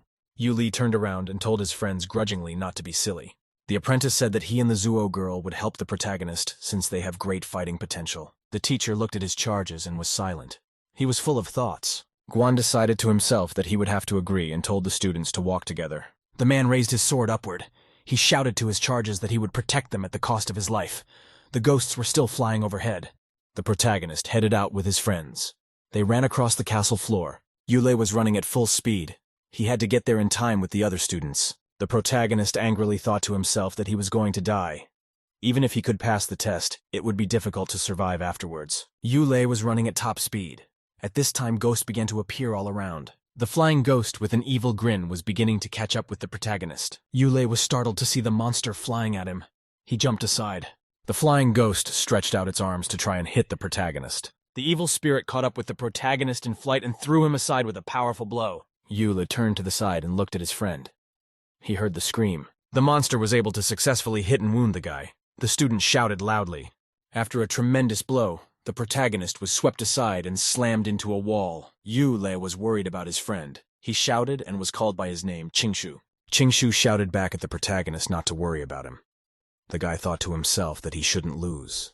Ulle looked at his friend fearfully. He realized that ghosts could continue to attack Qingshu. The protagonist vividly recalled how his teacher had been struck from behind by an evil spirit. The protagonist froze for a moment and thought to himself about the people who help him fight. Zuo told his friend fearfully to hurry up.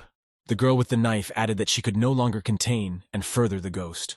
The protagonist turned to the side and looked excitedly at his girlfriend. Ulle kicked off the ground and ran. He was amazed that the people around him were very fearless. Ulle ran as hard as he could. He realized that his friends were sacrificing themselves for those who didn't want to wear their contribution at all. The protagonist ran up the stairs. There was his target at the top in the form of a bell. The guy was having a hard time. He was running up the stairs. Ulle looked carefully in front of him. He saw that the bell was already near. The protagonist looked at the bell and realized it would calm the ghosts. He walked up to it. There was a loud and clear ringing of bells throughout the castle. Everyone heard it. The striking of the bell had a very strong effect on the flying evil ghosts. Zuo girl heard the bell ringing and realized that the protagonist had reached his destination, and waved the bell angrily in all directions. A ringing sound was heard everywhere. Bell ringing came from the center of the palace and spread to all the outskirts. The flying ghost stopped. He couldn't attack the girl any further. The girl noticed the flying angry ghost froze and hovered in the air. Zuo stared in amazement at the malevolent spirit in front of her in the air. The girl turned her head to the side and said gingerly that it was over. Ulle rang a bell and repeated joyfully that it was finally over. Suddenly, the monster's strength returned. He held out his hand in the girl's direction. The evil spirit continued to reach out with his hand to grab the girl. Zuo watched fearfully as the dangerous monster reached for her. She couldn't defend herself. Ulle kept tapping the bell, but couldn't understand why it wasn't working. The protagonist didn't know what to do or how he could make the ghost stop. The guy kept banging the bell and yelling for him to do something. Ulle tapped the bell and demanded that he start acting now. Suddenly, a very powerful explosion sounded from above and a pillar of fire appeared. The guy was really scared. He didn't realize what had just happened. A magical black necklace suddenly appeared from above. It floated in the air. The main character looked with great surprise at the necklace descending on him from above. He didn't realize it was in front of him. Guan saw evil ghosts near him. He shouted to the protagonist that they could not let the necklace fall into the hands of evil spirits. Evil spirits began to step and approach the protagonist from all sides. Ulle was scared. He realized he couldn't just run away. There was danger on all sides. The main character was holding a necklace. He turned his head to the side and saw an evil ghost. Ulle threw the necklace into his mouth and shouted to the evil spirits that they wouldn't get it. The protagonist swallowed the magic necklace from his hands with great difficulty. The ghost and the humans were very surprised because of the fact that the guy was able to swallow the magical artifact. The ghost turned around and headed away.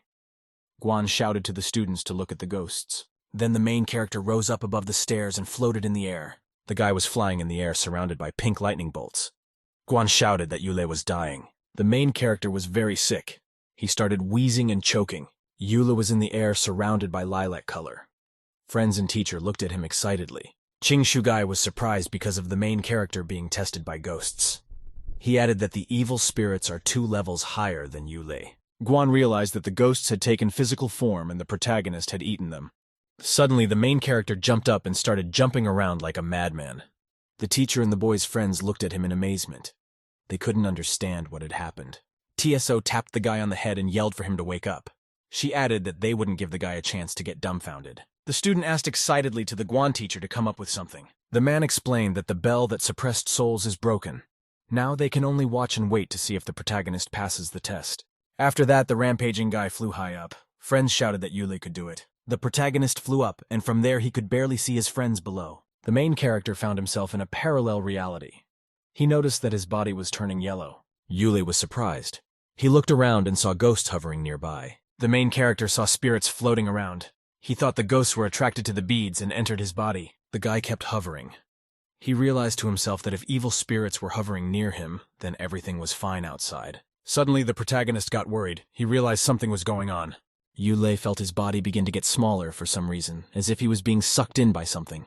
The main character's friends looked at him fearfully and thought he had failed the test. The disciples saw Ulle twisted in all directions and thought he had become possessed. The protagonist noticed that evil spirits were approaching him. He shouted to them to be careful.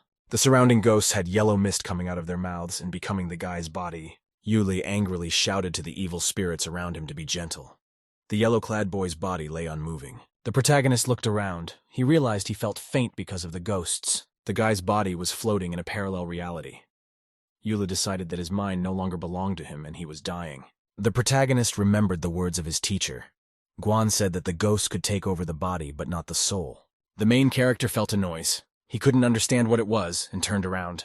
The protagonist was floating in space and couldn't figure out exactly what he was about to see. Then the guy looked up and saw something unusual in front of him. Ulle saw before him a huge demonic creature with many heads. The guy looked at the ghost in front of him and decided that it was weird for him. He could die. The protagonist stared in amazement at the demonic creature in front of him. He didn't understand what she was doing. Ulle turned mentally to the ghosts and told them to take his body and let him die. The protagonist decided to himself that it was all over. He once again turned to the spirits and said that they could take his body but leave his soul. At that time, the system beeped. The protagonist in the parallel reality came to his senses. A bright and blue lightning bolt appeared. It was a spirit-protecting attack. The guy kept going wild and bouncing around like he was possessed. He was full of energy. Ulle hopped and twisted in place. His friends looked at him in amazement. Zuo asked the teacher in surprise, "Why did Ulle suddenly stop?" The student asked the Guan teacher, "What is going on here now?" Suddenly, the main character glowed brightly with a golden color. The people around him closed in from the bright glow. Zuo looked at the main character and saw some changes happening to him. The girl covered herself with her hands from the bright glow. Suddenly, something caught her attention. The student pointed to the teacher at a bright glow off to the side. Guan told the girl that there was an exit gate in front of them, at which time the castle began to shake and large stones fell from above. Zuo and the man got ready to run away. She still tried to cover herself with her hands. Guan shouted to get out. The spiritual palace began to collapse. The main character was still floating in virtual reality at the time. Ulle pondered to himself and realized that he couldn't die since he had just had an attack that protected him from ghosts. A system warning suddenly appeared. The guy asked the system why it changed. The system has informed the protagonist that the body's master is seeking death. The guy must clear the system within the first few minutes. Otherwise, it will go into disrepair. The countdown has begun. The protagonist looked with great attention at the timer, which showed the time remaining. Ulle thought to himself unhappily that he still had only 3 minutes left. The guy started banging his head against the system window. He demanded that the system give him a clue. The palace building continued to collapse. Huge stones fell from above. The system timer showed constantly as time continued to go backwards. The girl grabbed the main character by the scruff of the neck and pulled him behind her. Ulle opened his eyes and looked around. He didn't understand what was going on. The apprentice was glad that the protagonist was awake. She shouted that the spiritual palace was collapsing for some unknown reason. The teacher told the surprised protagonist that he had passed the test, so the door opened. The girl shouted fearfully as a huge rock approached from above. The protagonist looked in surprise in front of him. He remembered the system timer. The system shows 1 minute left. The protagonist must survive and get out of the tunnel in the remaining time. Ulle read a message that if he passes the test, the system will clear. If he doesn't, the system will be reset. Suddenly, a bright blue lightning bolt appeared in the tunnel, as if something had flown through. The girl along with the teacher were surprised. They didn't realize what had just flown past them. Zuo asked, surprised at the teacher, "What did they just see?" The Qingshu guy shouted fearfully that a ghost might have flown past them. The teacher excitedly called out that a Ulle had just rushed past them. The main character was running at full speed. He shouted to himself that he had to run 100 meters in 15 seconds. The protagonist remembered that he had to get out of the tunnel as soon as possible to avoid breaking the rules. Ulle was completely focused. He looked in front of him and ran forward. The protagonist shoved off to run even faster. He knew he couldn't die now. Ulle looked in front of him and saw the end of the tunnel. He realized he had to get out of here. The system timer was counting down, only 8 seconds left. The exit was just around the corner. The guy noticed that he only had 7 seconds of time left on the timer before the end. Ulle thought that he had less than 5 meters to go to the exit. He figured he would definitely make it in time. The protagonist saw vividly in front of him that he was almost in the aisle. The guy had almost reached his goal, and the exit. Suddenly, he saw something suspicious from above. He saw a huge shadow looming over him from above. He looked up. The protagonist looked up carefully. He saw a huge rock coming down from above. The protagonist saw that the rock had completely blocked his path. He couldn't get through. The guy saw on the system timer that he had 3 seconds to get out. The protagonist stood and saw a huge rock falling from above, at which time someone from behind accelerated and shoved the protagonist out of the cave with his hands. The system timer showed that the guy only had 2 seconds to get out. The protagonist flew out of the cave at high speed and hit the ground. The protagonist had 1 more second left, but he was already outside the cave. He looked in front of him and saw a rock blocking the tunnel exit. Time had run out. A message appeared saying that the protagonist had issued a test, and the system was cleared. The protagonist was amazed. He realized he'd made it in time and was saved. Ulle tensely thought to himself, who was the one who pushed him out of the cave? In the mountain palace, people were excitedly discussing the news that the main character and his companions had been found. The minister was sitting near the big screens. She said that people were in a spiritual palace on the 6th level, but it was collapsing. The man noticed that only 1 person came out of the cave. He said it could have been his student. The man sternly asked his subordinate, "Why hasn't a rescue team been sent yet?" The repaired man replied that the team was left halfway through. Afterwards, the man told his interlocutors that he would go to deal with it himself. The warrior replied that he would go with the man. The attendant asked her interlocutors in surprise, "Why are they in a hurry?" She added, "Someone has to stay here." The men stopped, turned around, and looked at the servant girl intently. The woman restlessly said that a rescue team should be sent to the people, as they were injured and could not move because of the collapse. The attendant looked closely and noticed something on the screen. The woman was surprised to notice that Ulle wanted to go back inside the cave. The system informed the protagonist that he was trying to kill himself again. Ulle shouted back to the system that he was not trying to kill himself, but trying to save his friends. The system informed the guy that his behavior was beyond what normal people would do to help. Ulle explained that there were people left under the stones. If he did nothing, it might be too late later. The guy said there might be people in the cave who couldn't get out and they were trapped in there. The system told the guy that he had no connection to the people inside the cave, so he was breaking the rules. The main character got very agitated. He didn't like that the system called his action a violation. He shouted to the system that he was fed up with the violation warnings. The guy rushed towards the cave with all his legs. He shouted that his name was Ulle, not Chen Fei. The main character yelled that when Ulle saves the world, it has nothing to do with Chen Fei. The system was silent. She answered nothing to the master. The guy at that time ran up to the entrance of the cave. Ulle on the move shouted to the system that he didn't know why on earth she had chosen him. The protagonist ran up to a huge rock at the entrance to the cave and tried to shove it off. Ulle pushed the rock away with all his might to free the exit to the cave. The protagonist got his familiar girlfriend Sue from the tunnel. She was very hurt. The guy was carrying his girlfriend in his arms. He yelled to the system that he couldn't leave his friends. The protagonist carried his girlfriend away from the exit and laid her on Earth. He decided to return. The system was silent. She didn't respond anything to the guy's words or actions. Ulle turned around and ran towards the cave. He told the system that she didn't want him to die here. The protagonist continued to run into the cave. He yelled as he ran that he wasn't going to die so soon. The system was activated, but it was silent in response to the protagonist. The protagonist continued to clear the entrance to the cave. He was getting and carrying rocks. It was hard for the guy, but he knew there was no time. He kept clearing the exit. The protagonist tried his best. He ran and carried the rocks away from the cave entrance. The guy had almost completely cleared the exit and prepared to go inside. The system informed the host that the tunnel had 2 minutes left before it collapsed. Only teacher Guan remained inside.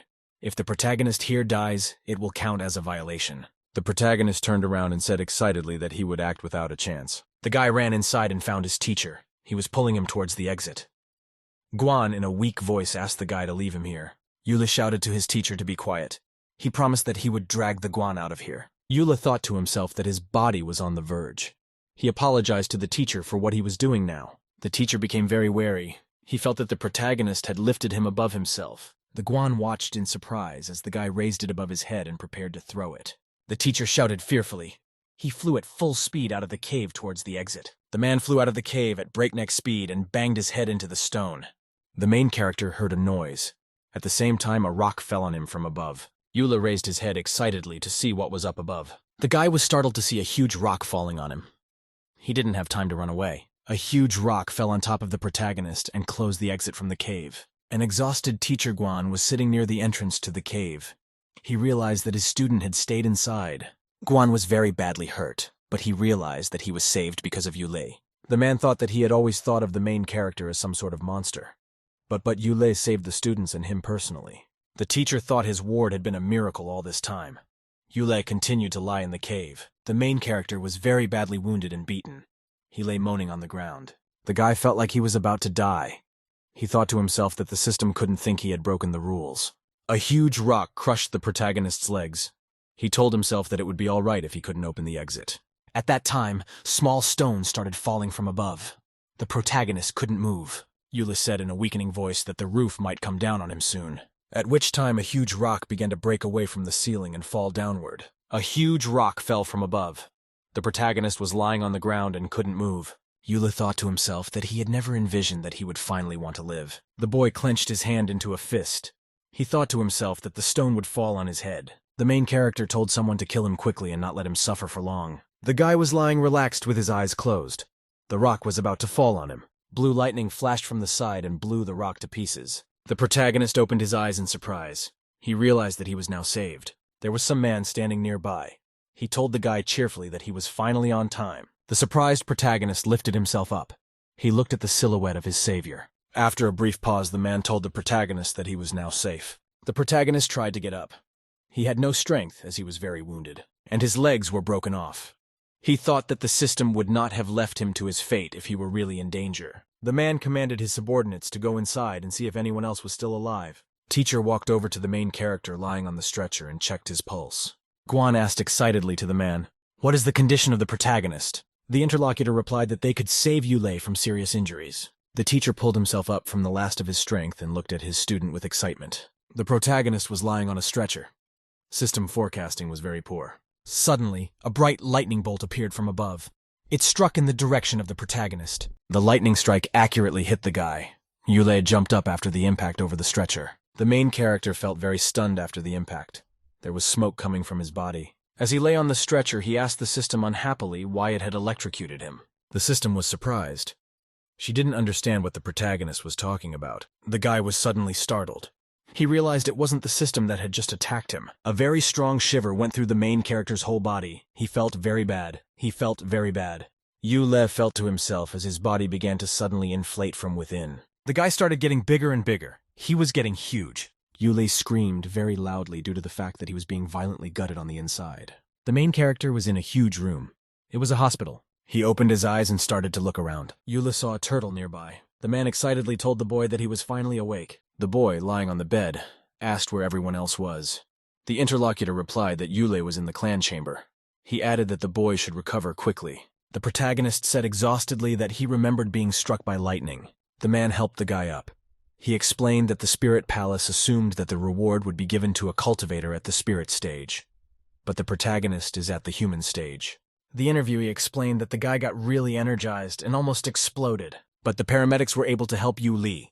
They injected him with the right medicine. The doctors have their love for their students and medical skills are great. The man explained that the doctors pulled excess energy out of the guy's body, reducing the stresses on his body.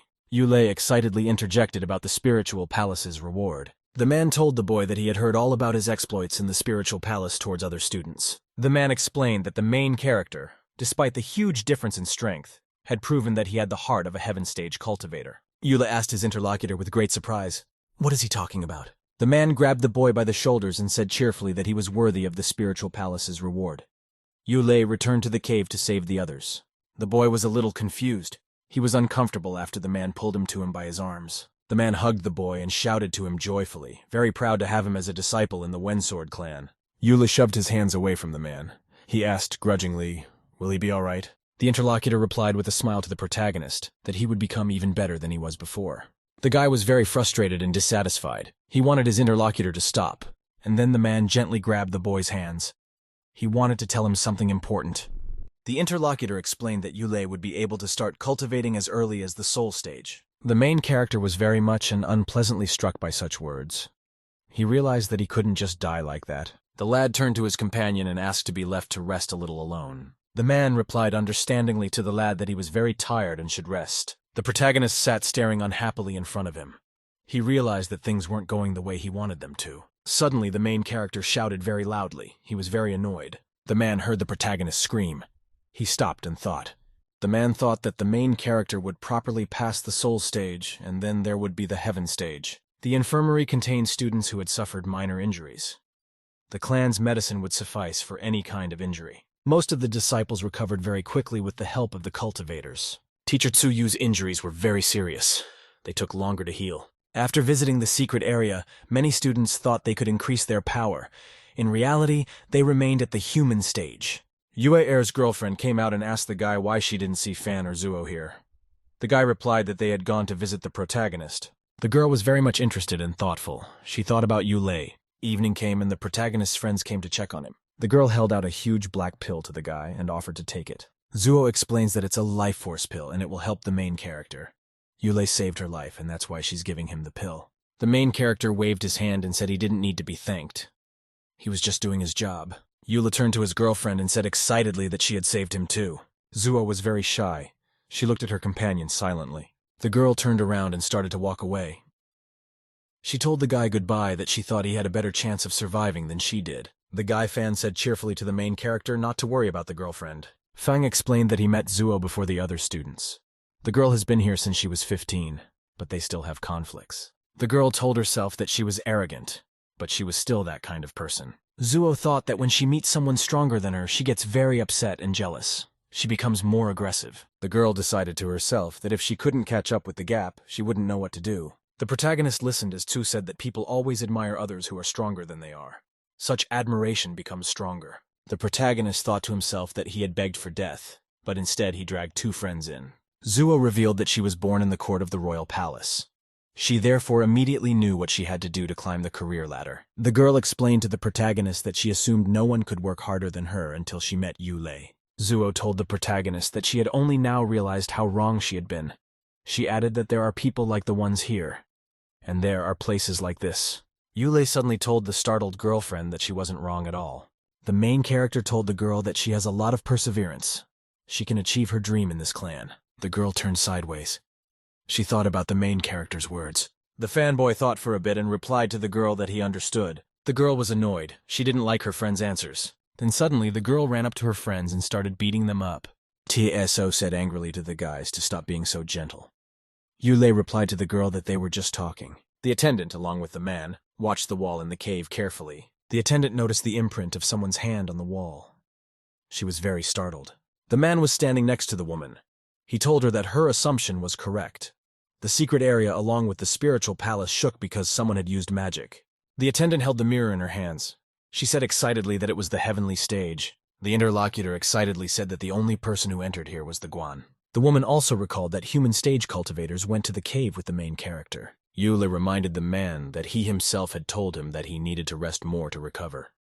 He asked his interlocutor what he had been brought here for. The man replied to the guy that he was here to tell him about exploring the secret area. The interlocutor explained to the guy that what had happened was that someone had sabotaged the place. Someone had come with the protagonist's group to the spiritual palace that day. Ulle was very much surprised. He asked if someone was hiding among them. The man replied that they hadn't figured it out yet, which was why they had gathered everyone here. The interlocutor pointed to the old man who had passed. He explained that the old man would be using a special technique of the clan. Through this, he would learn the deepest secrets of those on whom the technique was being used. As a result, the traitor would be discovered. Zuo thought deeply. She was excited that they were all going to be tested with a special technique. Zuo asked fearfully to the man, "Will they be given any privacy?" The girl asked the man, "Why were the 4 of them chosen out of all the who entered the spiritual palace?" The interlocutor replied that the rest of the people were gathered in another room. The investigation would go faster if everyone was separated. The man explained that, for the safety of the Wen Sword clan, all the participants in the trial must obey their elders. The protagonist was being tested. The old man used a special skill against him. Ulle looked in front of him at the hand on fire in front of him. The boy decided that the sooner it was over, the sooner he would go to bed. The protagonist eyed the old man's hand warily. Suddenly a hunch struck him. Ulle realized that if his memories were examined in detail, someone might discover information about his real identity of Chen Fei. The protagonist looked at the old man and realized that there were 2 ways to activate the collapsed system. The main character could take on the identity of a Chen Fei and then end up dead. The guy could keep Yule's identity and use it further. After his soul is investigated, then people will discover Chen Fei's identity anyway. The protagonist, looking at the old man's hand, realized he couldn't be allowed to fully declassify himself. The old man reached out his burning hand and almost touched the boy's head. The interlocutor asked the protagonist with excitement and interest, "Why is he afraid?" The main character waved his hands and decided to explain why he was nervous. The interlocutor told the guy that he had seen a lot of people with different secrets. He added that he would not say anything about what he would hear from the protagonist. Ulle very fearfully decided to himself that it was all over for him and he would be exposed. The old man was about to touch the protagonist's head with his fiery hand. Suddenly there was a very loud noise. The building shook and everything fell apart. The main character was very much astonished. He was looking around with another student. Huge blocks of concrete started falling from the roof of the building. They almost hit people. The blocks that fell on the floor started to destroy everything. The main character is very badly frightened. The frightened boy looked at the man. The man realized what was happening. The man shouted fearfully, the surrounding aura pertaining to the Heaven Stage Master. From above the building, someone suddenly soared overhead surrounded by pink flames. The man shouted fearfully that the traitor is a fellow Ding Shuyuan. The protagonist repeated the name Ding Shuyuan to himself. He remembered that it was one of the disciples. That's when the pink flame guy stopped on the roof of the building. The protagonist looked carefully at the disciple standing on top of him and repeated his name, Ding Shuyuan. The man shouted that the interrogation technique showed Ding Shuyuan's memories. He was the one who destroyed the transition zone and the spiritual palace. The man added that Ding Shuyuan was the most famous traitor from the Batian clan. The man said that Dean was in reality a demon cultivator of the celestial stage. He asked the warrior, "So why did Dean pretend to be a new student and get into their clan?" The warrior replied that Dean did all this to collect some treasures from the secret area. Dean's boyfriend stood on top surrounded by pink flames and looked down at the people below. Ding angrily turned to the protagonist. He revealed that he had infiltrated the Wen Sword clan with great difficulty. When he finally found the treasure, it was eaten by Ulle. The protagonist was surprised to realize that the bracelet of pearls he had swallowed was an ancient demonic treasure. Din rushed down. As he flew, he shouted that he had collapsed the spiritual palace to kill the protagonist. The disciple threatened that he would open Ulle's stomach and take what belonged to him. The people downstairs got really scared. Someone shouted to the main character to hide as soon as possible. Dean flew overhead. He shouted menacingly to his rivals that they would not stop him. The protagonist stood scared from below. He realized he couldn't defend himself. Ulle gathered his strength and said fearfully that it was all an accident. The protagonist noticed some kind of artifact descending from above in bluish lightning. It was a sword. The guy stood and looked in front of him. He saw huge blue sparkling lightning bolts. Ulle noticed with excitement as the sword began to approach. Din was still flying nearby. The protagonist realized that he was facing a special Qingming sword that belonged to the elders. Ulle thought sharply to himself that everything that was happening was a disgrace. Dean's boyfriend was floating in the air. He saw a bright blue glow in front of him. The apprentice laughed evilly. He saw something in front of him that interested him. Din was hovering and had a special sword in his hands. At this time, a huge number of birds of prey appeared in the air all around. The protagonist saw someone standing on a hill in the distance. The stranger put a hand to his chest. The stranger stood alone at the top of the hill. Birds of prey continued to fly around. The protagonist excitedly realized that he was seeing a strike of dragons and 9 spirits. At this time, the magic sword continued to float in the air. It began to change its direction. The sword, surrounded by blue flames, headed in the direction where Dean was. The sword flew through the air and killed the birds flying around with its radiance. After that, the sword flew up and shattered the lilac haze around the flying Din. Student Dean was very angry and scared. He screamed very loudly. A bright blue glow reached Dean and completely enveloped him on all sides. The protagonist stood on Earth. He looked at everything that was happening in silence and with excitement. Dean's boy had a little time to himself. He laughed very wickedly and merrily. Din shouted to his opponents not to even think about catching him. Suddenly, the guy got really scared. He screamed really loud. Dean was pierced by a very strong electric shock. He continued to scream loudly. There was a very strong explosion at the place where Dean's boyfriend was. Blue and purple lightning bolts flew out in all directions. The protagonist looked up in amazement. He had never seen anything like this before.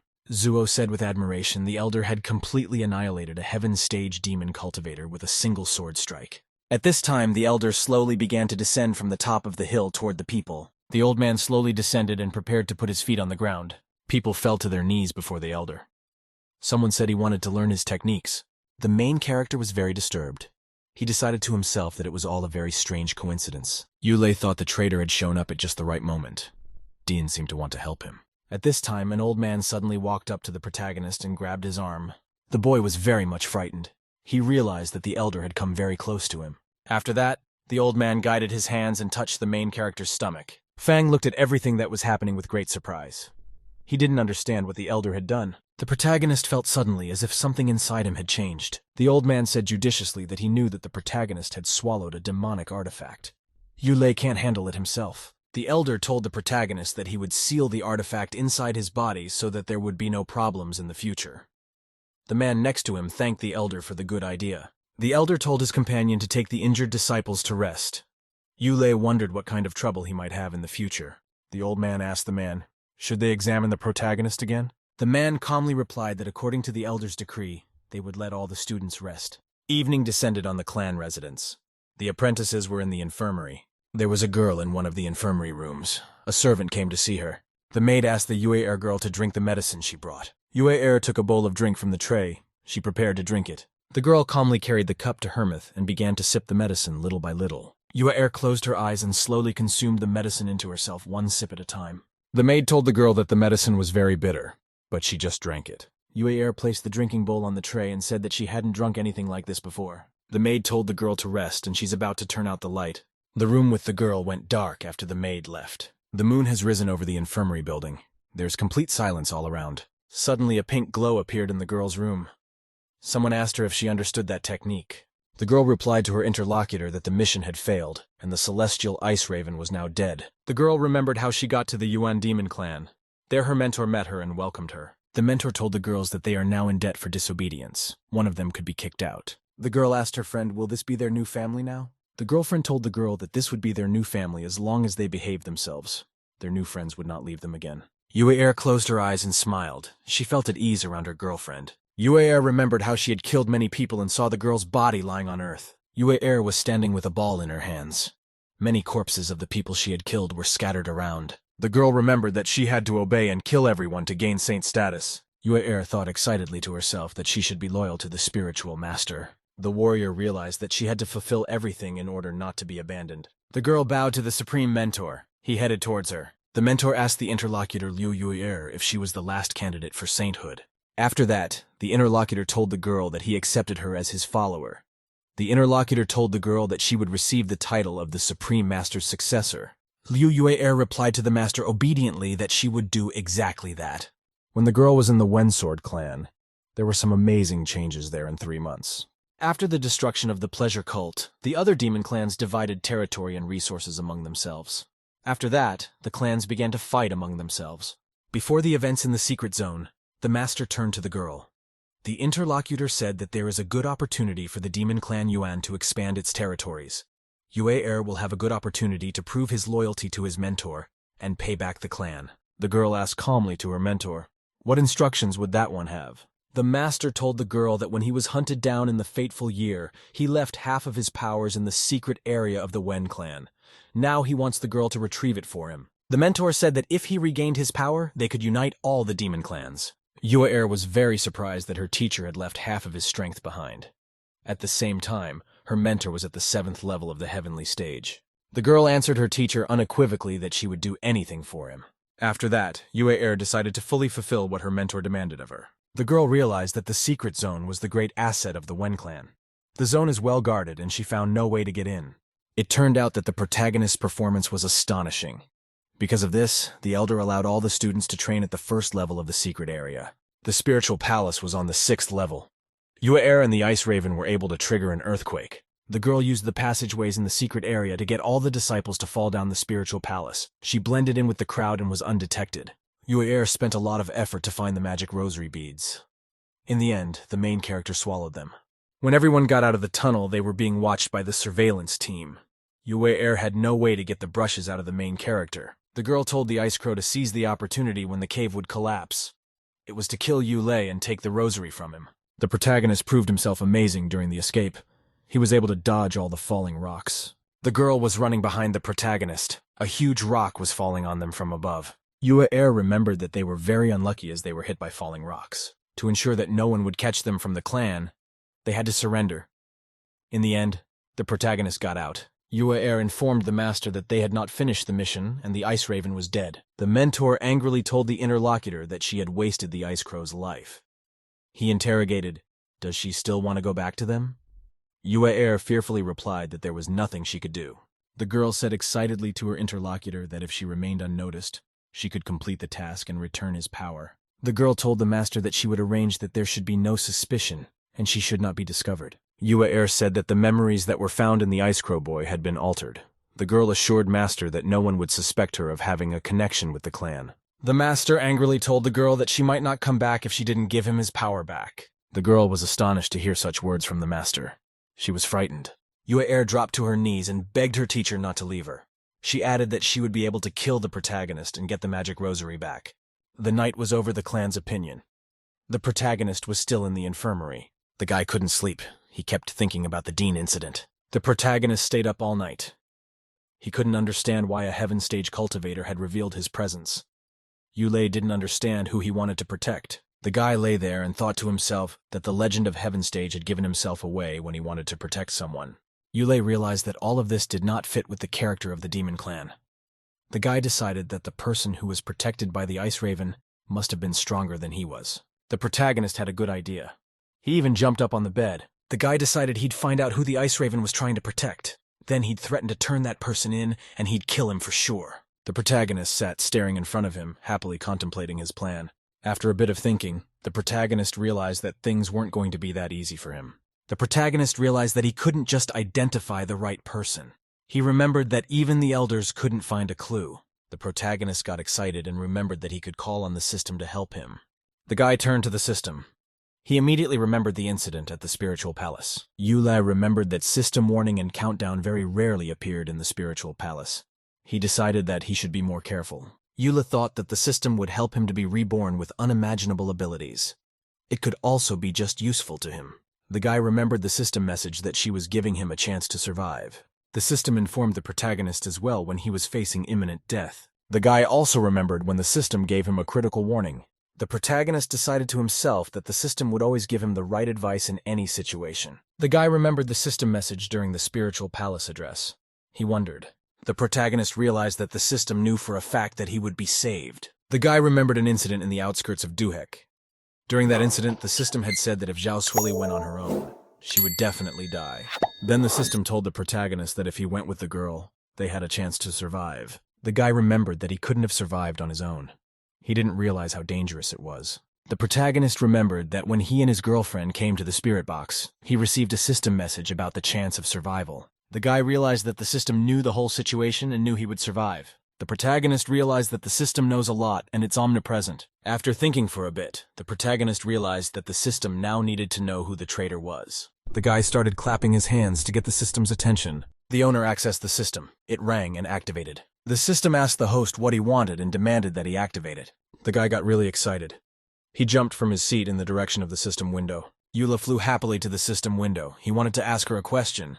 The guy flew headfirst into a wall. The system asked him what he was smoking and what he wanted. The guy asked with interest to his electronic interlocutor, who was the Ice Raven trying to protect?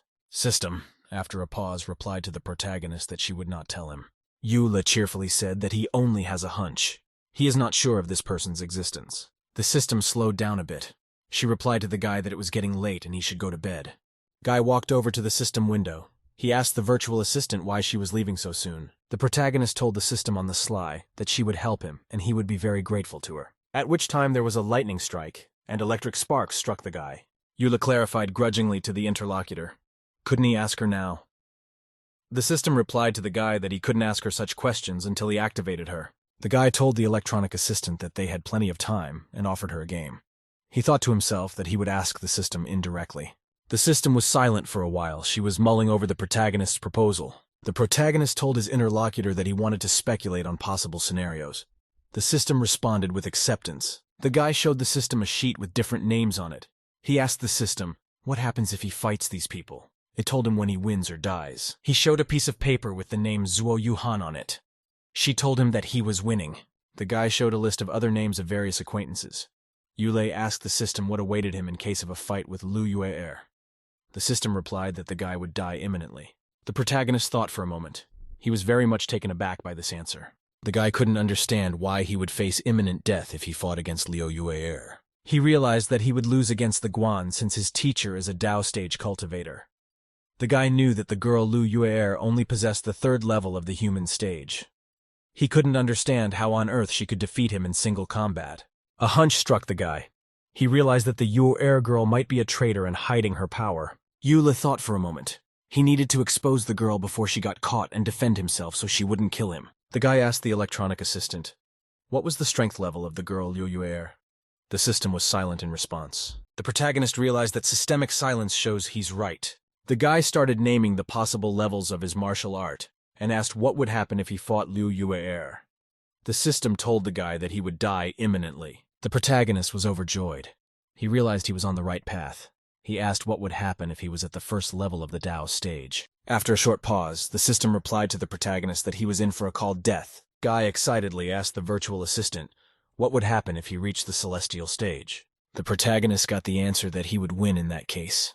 He was very surprised. Ulle was surprised to realize that the girl Lu Yue'er had reached the Dao stage and she was definitely above the 1st level. The protagonist was astonished by his discovery. He stayed up till dawn. Ulle decided to himself that he should calm down.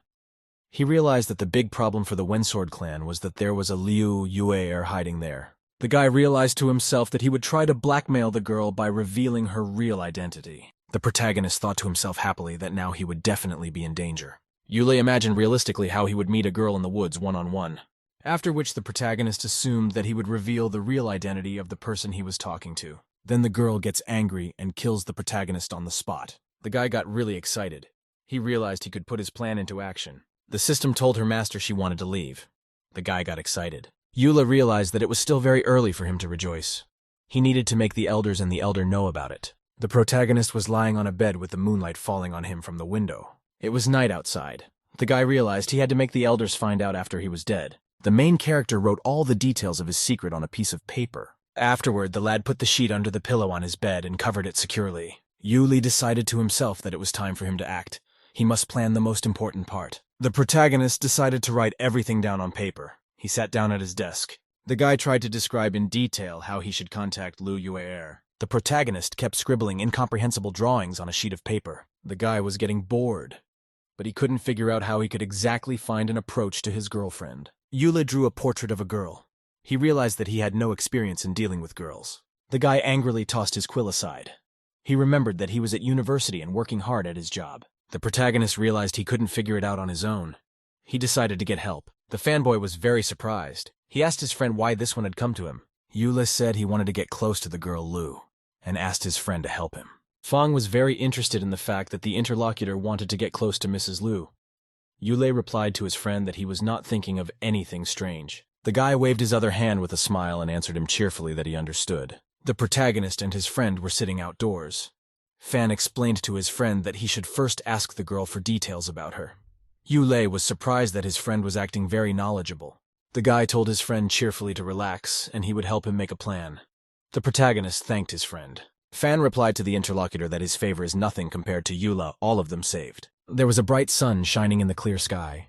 The guy Fan went to the girl's house to make an appointment. The guy explained to Mrs. Lu that she needed to meet the main character. Fan, standing near the threshold, said goodbye to the girl. He said cheerfully that he would go and tell everything to the protagonist. The girl was overjoyed. She realized that the opportunity itself had fallen into her hands. Yue said cheerfully to herself that the protagonist herself had fallen into her net. The girl thought pleased with herself that she was lucky to be born with a beautiful face. The main character met his girlfriend in nature. They were swinging on a swing in a tree. Ulle sat on the swing next to the girl. They were all alone under a large tree and were silent. To himself, the protagonist thought happily that his friend Fang Qing was a very good organizer. The guy had indeed found a remote place. The protagonist angrily thought to himself that in this beautiful place no one would prevent his plan from coming to fruition. The girl was also very happy. She realized that she could safely kill Ulle in this remote place. After gathering his courage, the protagonist told his girlfriend that she was beautiful today. Yue was silent in response. Ulle realized that he couldn't tell the girl the secret directly. You have to make the girlfriend make the first move. The protagonist remembers that last night he studied the secret language of the Tao stage. In the conversation, he will let his interlocutor realize that he already knows about her role as a traitor. Yue sat silently and then thanked the protagonist. She hid her emotions. The girl was surprised that the guy had turned her down before. Now he came to see her. A pink aura appeared around the interlocutors. The guy told the girl that he had come through to talk about something. Yue asked the guy what he wanted. Ulle excitedly said that there was someone else he suspected of betrayal. He recalled about the ice raven who was disguised as Ding Xiu Yuan. The girl was very frightened and disturbed. She didn't expect such a conversation. A pink aura continued to flicker between the two interlocutors. Yue ventured a question. The frightened girl asked the protagonist what he had said to her. The guy turned fearfully to the girl and asked her what was wrong. Yue reminded the protagonist that the elders had reported that there were no further problems. The girl thought to herself that she had not been discovered even by the elders with the Tao level. She realized that she couldn't be discovered by anyone at the human stage. The guy calmly replied to his interlocutor that he had discovered it by accident. Yue decided that she should understand why the guy had just told her that. The girl put her hand on the board of the swing and asked her interlocutor, why didn't he tell everything to Mr. Guan? The protagonist explained that he doesn't have a serious lead. The clan shouldn't do anything just because of his suspicions. Ulle added that the traitor was able to hide his power from his elders. Now he is asking for the girl's help in his investigation. The girl asked the protagonist, does he suspect it could be her? Ulle replied to the girlfriend that she is very beautiful and can't be a traitor. Yue decided that the protagonist would guess her power anyway if he tested it. As calmly as possible, the girl asked the protagonist who he might suspect besides her. Ulle calmly replied to the interlocutor that he might be suspicious of the girl Zuo Yuhan. The protagonist realistically portrayed his acquaintance TSO in a very evil way. Yue with interest asked the guy, why does he suspect Zuo Yuhan? Yue replied that Zuo girl looks like evil itself. The protagonist once again presented his girlfriend Zuo in an even more evil way. Yue looked at her interlocutor. She could not understand whether the protagonist was joking. The girl asked her interlocutor if he had any other suspects. Ulle replied that he only suspected Zuo Yuhan. Yue realized that the main character was confusing her. She found out that the guy first told the truth and then told a lie. The girl asked her interlocutor in a calm voice, what should they do now? Ulle said for Yue to start looking out for Zuo to detect anything suspicious. Ulle told his girlfriend that he didn't want to hurt her. He added that she should not make any sudden movements. The interlocutor agreed.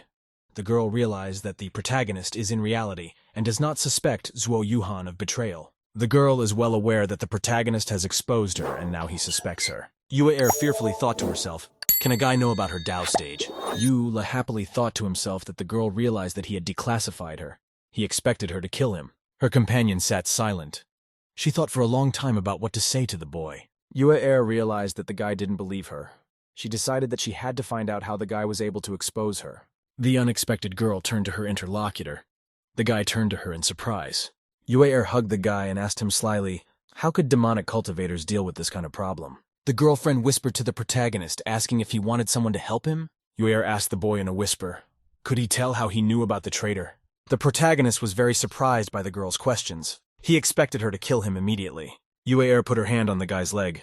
She asked him, was the traitor discovered by the elders during the soul research? The girl moved her hand up the guy's leg. She asked, was the traitor discovered earlier? The main character got very excited. He excitedly shouted at the girl, after which the guy fearfully shoved the girl away from him with his hands to the side. Ulle told his girlfriend that she wouldn't believe him, even if he answered her question. Yue looked at her interlocutor unhappily. She thought that the guy might have declassified her before the spiritual palace. The girl remembered that the human stage disciples had gained access to the secret zone thanks to the protagonist. She recalled that Ulle had really caught the attention of the elders. The girl excitedly decided that the guy was creating an opportunity for her. The protagonist asked his companion fearfully why she was looking at him like that. He thought to himself that he should make the hints more obvious to Ulle. The girl thought back to the protagonist's past behavior. She decided that Ulle was doing everything to impress the elders and give her a chance. Afterward, the Sobodnitsa asked the protagonist with surprise, did he really know from the beginning that the traitor was among them, who pretended to be a new disciple? Guy, in a calm voice, asked the girl what made her think that. Ulle thought her interlocutor was bluffing. She remembered that only her clan knew about the secret plan. The girl decided that the protagonist had discovered the traitor even before entering the spiritual palace. Ulle asked excitedly to her interlocutor, did he really know that they would fall into the spiritual palace? The protagonist fearfully asked her interlocutor what she was thinking. The girl smiled and replied that she was just joking to herself. She thought the main character was getting flustered. The girl excitedly realized that the main character is here to check her out. The guy was not satisfied. He realized that his interlocutor didn't understand his hints and he should try harder. The main character suggested to Mrs. Liu that he would rock her on this swing. She would think hard and understand his intentions at that time. After that, the guy started rocking his girlfriend. She was completely in her own thoughts. Ulle couldn't understand what her interlocutor had planned and what his intentions were. The girl asked the guy as calmly as possible, does he really want to catch the traitor? She didn't understand why the guy had brought her here with his riddles. Ulle replied that he needed to gather more information. The protagonist looked carefully at his interlocutor. He couldn't believe that she still didn't understand. Ulle replied to the guy that he doesn't care enough about his cultivation. At the same time, he does care about the clan. The girl realized that the protagonist was testing her. She realized that the guy knows that she is at the Dao stage. Ulle replied to his girlfriend that he is worried. He added that he cares about the Wen Sword clan. The protagonist thought to himself that everything should be obvious by now. The girl kept swinging on the swing. She kept thinking about the main character's words. Ulle thought deeply. She couldn't understand what the guy was up to. Suddenly some mystery struck Mrs. Liu. She realized what the protagonist was thinking. Ulle realized that the protagonist was a very ambitious person. She decided that she had figured out his intentions. The girl realized that the protagonist had uncovered her clan's plan. She decided that the guy wanted to take the clan for himself. At which time the main character calmly and quietly walked over and sat down to the girl on the swing. The guy sat silently next to the girl. He calmly waited for her answer. After that, the protagonist excitedly got up from the swing and looked at the girl. Ulle was thinking about something of his own. The girl sat quietly on the swing without moving. Suddenly, the protagonist felt a very strong blow. The girl suddenly struck him. The protagonist had his magical necklace thrown out from inside him after a violent blow. The girl looked at her acquaintance without any emotion. Beads flew by her side. After a powerful blow, the protagonist flew far away and began to fall into the abyss. The magical necklace fell to the ground right next to the cliff. The girl walked over, bent down, and picked up the magic beads. She took them for herself. Ulle stood silent. She held the magic beads in her hands and looked down. The girl stood near the cliff. She looked around for any sign of the protagonist. The main character was lying at the bottom of a deep ravine. He was completely unconscious. After that, the guy heard someone call him a man from the outside. An unfamiliar creature with shackles on its feet began to stride toward the protagonist. At this time, with great difficulty, opened his eyes. He decided to look who was here next to him. Ulle lifted himself up. He heard the stranger say that she hoped to get out of here. He wondered in amazement, wondering where he was. He did not understand what had happened. The boy turned around and saw someone's burning eyes beside him. He was frightened. The protagonist saw a predatory and demonic red-haired girl beside him. He was very frightened. He couldn't understand who was standing in front of him. The girl yelled to the guy not to be afraid. She added that she wasn't mean. The protagonist finally woke up. He realized that he had survived because of his new acquaintance. The boy looked around. He noticed that he was all alone in this gorge. Ulle looked at his savior with great attention. He couldn't figure out who she was. The protagonist saw a demonic girl with burning eyes in front of him. She was chained to her. The boy asked the stranger in surprise, was she the one who saved him? The companion shook her head and told the guy that she saw him as he was falling. The protagonist recalled to himself as he fell from a great height downward. To himself, Ulle dreamed of him crashing into the ground at high speed after falling. A guy was falling from a great height into a deep gorge. Suddenly, someone's demonic hand reached out from below the cave. The mysterious red hand grabbed the protagonist when he was about to hit the ground. The protagonist was surprised. He couldn't understand what had just happened to him. Then someone's demonic hand pulled the protagonist into a cave. The boy found himself in a dark cave. In it, only the red eyes of the demonic girl glowed. The protagonist was sitting in a cave chatting with his new acquaintance. Ulle realized that the system had been waiting and knew that he would fall here. Next to him sat his interlocutor. Suddenly, the girl grabbed the guy's arm and addressed him loudly. The stranger told the protagonist that he had a low cultivation level. She added that she could teach him some techniques. The guy shoved the girl away and shouted to her that this was really it. The protagonist bounced to the side. He shouted to his new acquaintance that he didn't want to cultivate. Ulle asked the girl with very great excitement, who was she? The interlocutor was very surprised at such a question from the protagonist. She prepared to answer. The stranger proudly said her name was Xiao Shuli. She added that she was a cultivator of the 10th level of the celestial stage. The protagonist was surprised. He didn't expect such an advanced stranger in front of him. Tai told the guy that his chi was very low. She suggested him to learn her techniques. After that, the protagonist would be able to rise quickly.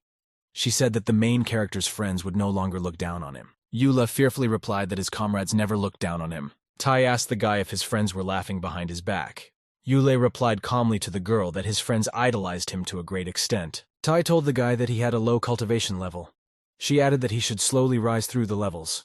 The main character replied to the girl that he was the strongest new student. The guy told the interviewer that he had absolutely no need for her techniques. The protagonist informed the disgruntled girlfriend that he didn't want to have even more power. He turned around to head for the exit.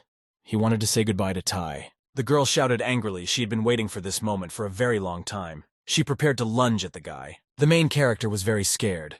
He turned around and looked fearfully at Tai. Tai shouted menacingly to the protagonist that she had been waiting for this moment for 600 years. She threw a chain of fire in the direction of the protagonist. The girl angrily yelled to the main character that he would be learning from her today. The protagonist screamed fearfully. He wanted to escape from the evil demonic girl. Ulle looked fearfully at his interlocutor. He realized that she didn't want to kill him. The guy looked around with interest and realized he was okay. Tai told the protagonist that he was her only hope of escape. That's why she shouldn't kill him. The demonic girl smiled at the boy and told him that he would be learning from her from today. The main character screamed in fright. He could not free himself as he was bound by the fire chains. The Yue Air girl returned to her room in the infirmary. She decided to check the magic necklace. The girl looked at the magic beads. They glowed with a pink glow. Yue Air realized that the rosaries lying in front of her did not contain mana. They were just ordinary gems. The girl thought and realized that mana had transferred into the main character's body. The main character was at this time being held captive by the Tai. He was bound in chains of fire and very frightened. The girl walked to the wall and broke off a small stone.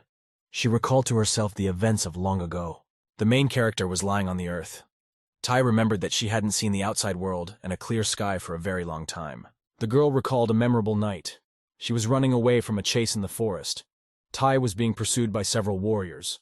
One of them commanded his subordinates to hurry up. The man shouted to his subordinates to hurry up. He added that their target went to the cliff. The girl was running towards the cliff. She was wounded and she was in a lot of pain. Tai ran toward the big hole. She couldn't get anywhere out of the way. The girl was standing near a large cliff and had absolutely nowhere to go. Tai stood staring apprehensively at the vast abyss before her feet. The girl looked down apprehensively. She realized she would have to jump into the cliff. Tai heard the voices of her pursuers very close by. She realized she had been quickly caught up. The girl was alone in front of the abyss. The only way out was to jump down.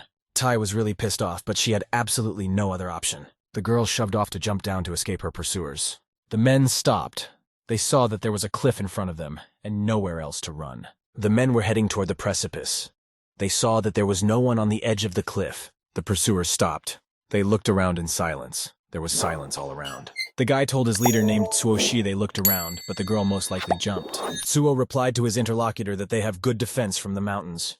They should not go forward so fast. The boy asked the girl what they could do now. The girl replied that if she died now, she would waste 2 years of her mother's efforts. She added that the victim they were chasing had learned a secret technique for shedding skin. The Zuo man said that the girl they were following came from a family of demonic cultivators. She had already reached the Dao stage in her 17th year. He added that he had to track down the victim. After which the man activated magical telepathic skills. The telepathic waves from TSO began to sweep through the neighborhood. He was trying to locate the girl he needed somewhere nearby. The companion asked the man impatiently, "How was he doing?" The man was silent. He didn't know what he would say to his companion now. Zuo then turned to his companion and said that the girl's mark was completely gone. The stalkers weren't happy. They didn't know how to explain all this to their teacher. Someone said that their victim's family had died 2 years ago. After that, the people left. There was complete silence in the neighborhood, and the clear moon shone in the sky. Ty's girl was lying at the bottom of the ravine. She began to gradually regain consciousness. The girl lay exhaustedly on the ground, but she felt glad that she was still alive. The girl regained consciousness and rose to her feet. She was very badly hurt after the fall. Ty walked under the bottom of the ravine. She thought to herself that she had lost her strength, and so she fled to the territory of the Wensword clan. The girl thought angrily to herself as she readied herself to fight against her pursuers. Ty walked leisurely along the bottom of the ravine. It was very hard for her. She didn't even know what was ahead of her. The girl walked lonely between the huge stone walls around her. Ty looked around and saw only cold walls around her. There was complete silence. The girl walked and looked carefully in front of her. She could not understand where she was. Suddenly something caught the girl's attention. She looked forward with interest. Ty saw a mountain of gold bars and magical artifacts in front of her. The girl bent down to pick up for herself an interesting artifact that she had spotted in a pile of gold. A girl saw some interesting book in a pile of gold. She wanted to take it. Ty took the blue book in her hands. It was a collection of some magical techniques. The girl looked and realized that the demon Jiang's allowance was in front of her. The girl thought. She realized that she had gotten her hands on a very important magical aid. Ty rejoiced angrily to herself. She realized that she had been given a very good opportunity. The girl realized that she was super lucky. She discovered the place where the first demon cultivator had stored all of his technology. Ty happily told herself that with this technology, she would be able to work her way up. Suddenly, huge chains appeared from the side. They headed towards the girl. The chain was around the girl's arm and she couldn't get free. The girl was very frightened. She couldn't understand where the chains had come from. Ty shouted fearfully and asked angrily, "Where did those chains come from?" A fire whirlwind appeared and a very evil demonic laugh rang out from there. The demon told his captive with a chuckle not to resist. He added that she would only be able to free herself when she reached the 10th level of the celestial stage. Ty shouted fearfully to the demon not to trap her. Burning Monster told his interlocutor not to worry. He added that his name was Jiang, and he was a demon lord. The demon explained that he had placed this place here to perfect himself here in complete peace. Jiang added that he only had a piece of his soul left and it was very weak. The girl was silent. She listened in amazement to the story of her new demonic acquaintance. The demon told her that he could give her his power. Tai could reach the heavenly stage, but she couldn't get out afterwards. Jiang told the girl that she could massacre the Wensword clan, and she would take revenge for him. The companion was bound in chains. She screamed angrily for the demon to let her go. The frightened girl couldn't get free in any way. She screamed at the demon that he was a bastard. Tai shouted to the demon that she only wanted to kill those who were chasing her. She demanded that Jiang release her. The girl was in a cave. She sat there and continued her cultivation techniques. The girl, sitting in the lotus position, activated a magic skill. She gave off a pink glow. A magical glow continued to spread around Tai. She sat with her eyes closed. The girl felt a tremendous demonic power awakening inside her. The girl's eyes opened. A bright and red fire flashed in them. The girl shouted angrily. She was still hanging chained up. A white haze passed across the floor of the cave. There was a magical white glow all around. Gradually, more and more white smoke appeared in the cave. It began to envelop the girl. Tai stood surrounded by a white haze. She smiled evilly to herself. The girl stepped with her feet on the ground. She decided that she could now free herself. Tai angrily shouted to the demon that she had completed the 10th level of the heaven stage. She demanded that he let her go. The demon replied with a laugh to his captive that her ki level was very unusual. Jiang told his interlocutor that his weapon was ready, and now he could take his revenge. The girl was very much surprised at such words. She didn't understand what kind of weapon the demon had told her about. Jiang explained to the girl that he had stored his treasures in this cave before he died.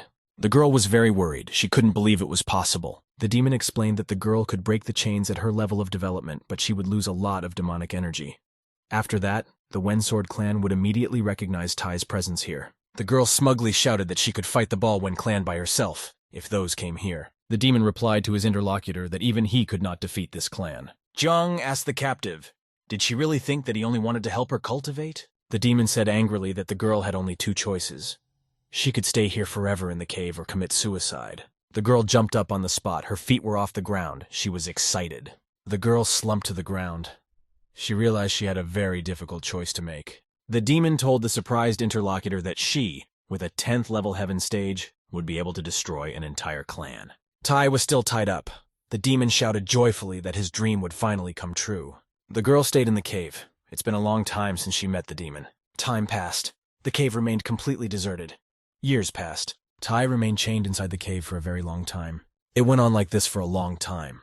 Until today when the main character showed up in the cave. The girl lay chained on the ground. She stared at the stone walls around her. Tai sighed sadly. She couldn't realize how much time had passed. The girl thought menacingly to herself that she could stay in this place for the rest of her life. Tai grudgingly shouted that she was really bored.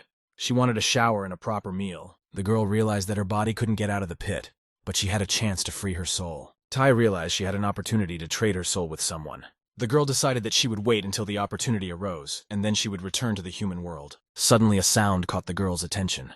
She woke up and became alert. Tai jumped up excitedly. She realized that a man had appeared in front of her. The girl realized that the appearance of the man would help her realize her plans to free her soul from the cave. Meanwhile, the exhausted young master continued to remain in the cave. Yu didn't understand how anyone could transfer his mana to someone else. Tai thought that this guy was too weak and only at the human stage. And if she does carry out a soul transfer, then she will need a lot of time to adapt. And leaving him in this trap is too dangerous because he could even die.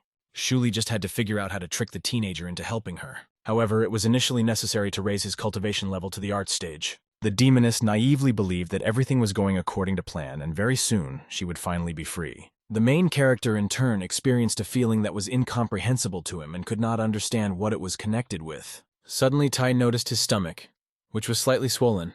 She smiled and said that apparently someone was trying to get out. The soul transmission channel was ready, but only after Lee's improvement could she achieve the result. Shuli said that the young man is now in her hands, since she cast a spell on him, and soon he will become her puppet.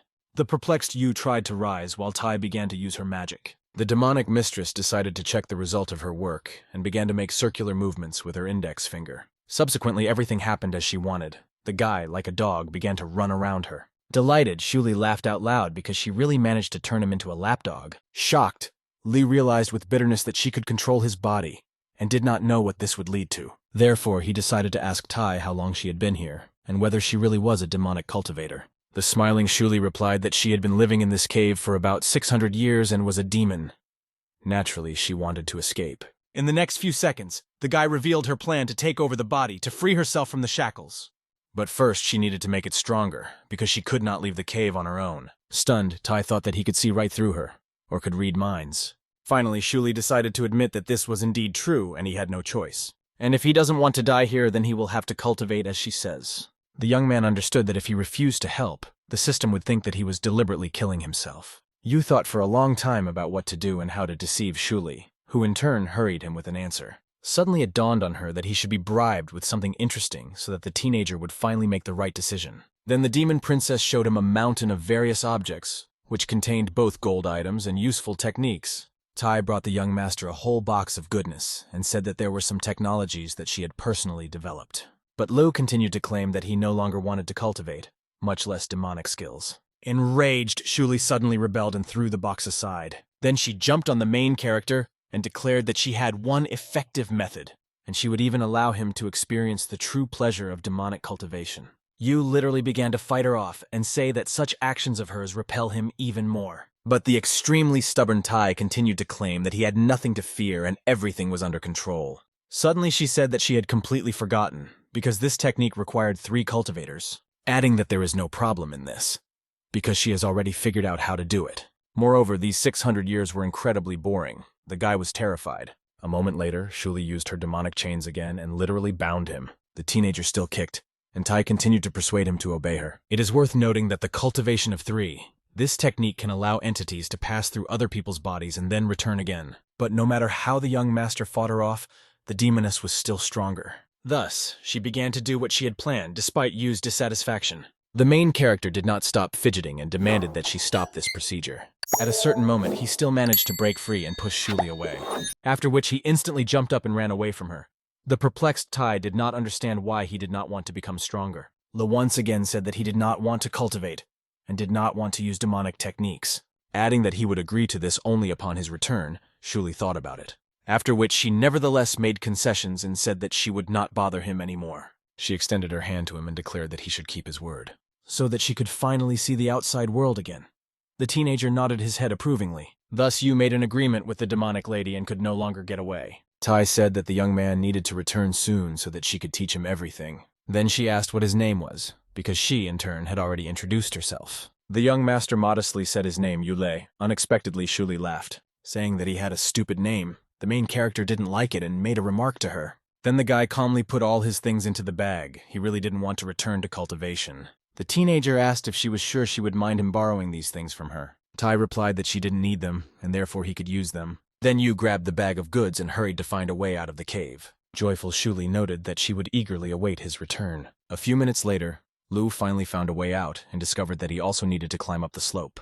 The young man jumped and grabbed a ledge in the rock, after which he began to gradually climb up. The teenager understood perfectly well that being a cultivator was quite convenient. In addition, the technologies that Shuli transferred were appropriate and gave him strength. However, at a certain moment, the guy felt a sharp weakness in his body and literally could not move. Suddenly, a certain spirit burst out of him. He was overly eager to get out. Yu, in turn, could not understand what was happening and was very scared. Thus, Tai placed a piece of her soul in the young man. She could see and hear everything that he could. The spirit also threatened Le that if he told anyone about her, Shuli would be able to kill him even in this state. The young master realized that he had fallen into another trap and now he would have a hard time. Throwing away all thoughts, the main character rushed to return home and think about a plan for further action. But as soon as the guy took off into the air, he unexpectedly collided with someone. Suddenly, Yu saw the same Lu in front of him.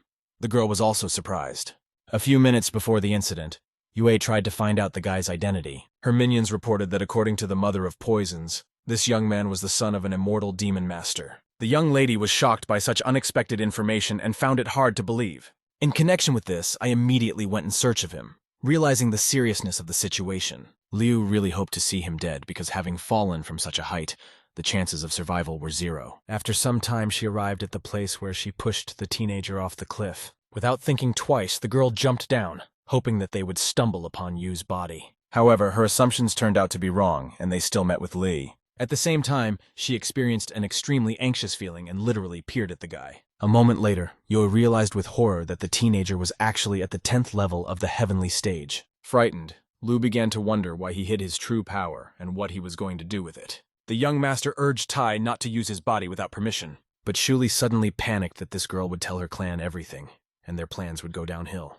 Yu hastened to convince her otherwise because Yue is also a demonic cultivator. The surprised spirit Tai asked why she was wearing a sect uniform and whether they were in the same clan. Then Lei told her about how Liu pushed him off the cliff, and therefore would definitely not inform the elders. Meanwhile, Yui told everything to her patron, who was perplexed at such a high rank of the boy. The girl added that the mana from the rosary was also absorbed by him, and so she went to the cliff. The head of the demonic clan could not understand how he managed to absorb mana from the rosary. Liu was able to find out that the guy turned out to be the son of an immortal demonic master, which she reported to the clan leader. However, he hastened to refute this information and stated that this was impossible. Since the master had no children, and even if this is so, then his son must be about 30 years old. And if Shui Wan sacrificed his cultivation base for him, this still couldn't happen. Thus it turns out that this person is the immortal demon master.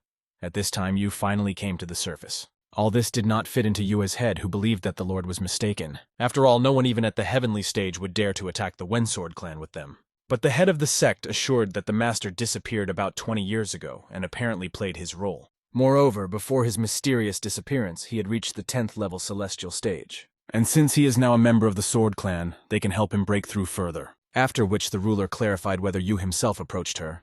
Liu confirmed his words, adding that Li most likely wants to use Yue Er's body in order to become immortal. The girl was literally shocked by this information. At that moment, Zuo unexpectedly came to her. Yuhan found it strange that she was sitting in her room on such a sunny day, and said that the elders were waiting for them. The young lady asked if there were any problems. Zuo replied that they wanted to discuss the human stage of the disciples. Meanwhile, the young master realized that he could not reveal Liu's identity, and he needed to wait it out. At this moment, the main character was unexpectedly called out by Shuli's soul and asked what he was doing. Yu noticed that she had not been seen for a long time, and wondered if Tai could automatically control his body. Soul replied, "This is exactly what is happening."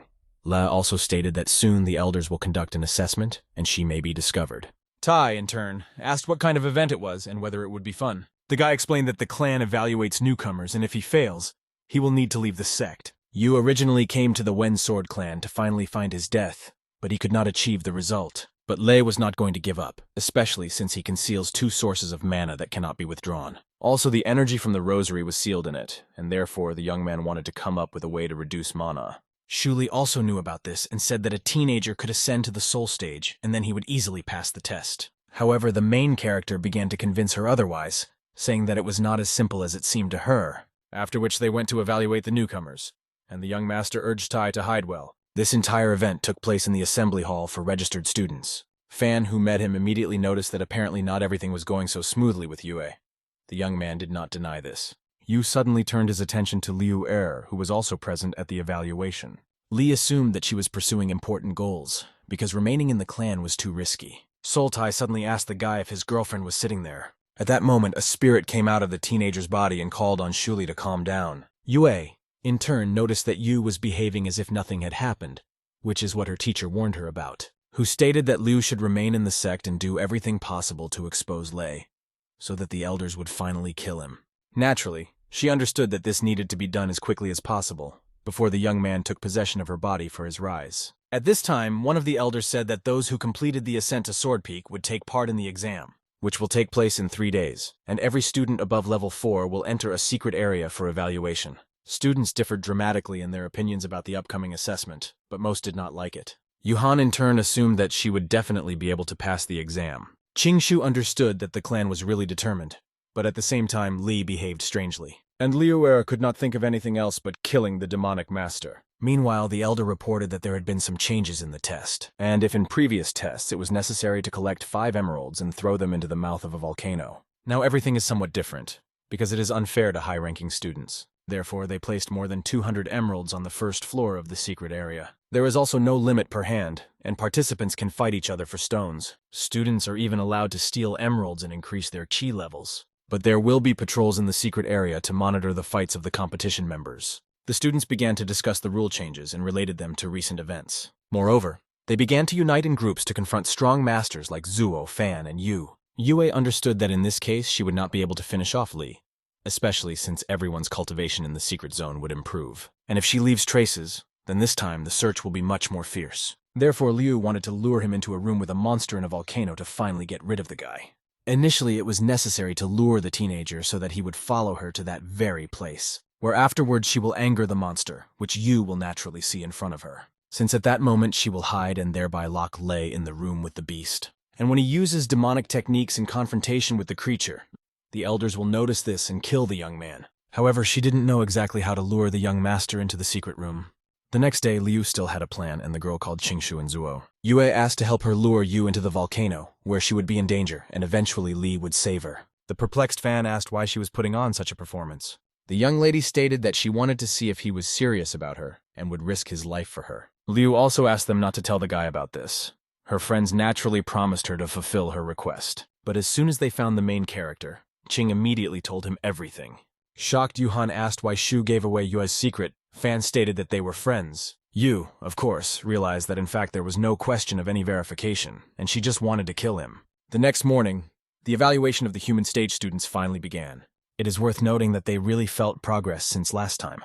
Most of the members of the competition successfully passed the test and fought back the monsters. But when the elders turned their attention to Yu, who was simply walking around the clearing, they wondered why he was idle. Lem assumed that the young man had fallen in love, as he had heard about it from his students. Guan was sure that his soul was too strong, and that in fact he was doing this for a specific purpose. One of the elders asked Lem the name of the girl Li has feelings for. He replied that it was Liu Er, while the young lady was near the volcano. Yue was looking for the lever from the secret room under the magma and suddenly felt for it, and a stone door opened behind her. The girl understood that no one would even think of looking for him under the lava. Inside was a huge Dao Stagefire salamander, which was a very rare beast. One could only guess where the Wei Sword clan found this creature. The lizard did not attack people unless provoked. Liu was well aware that this monster was ideal for eliminating Le, and Yue began to run around the sleeping beast, thereby trying to attract attention to herself.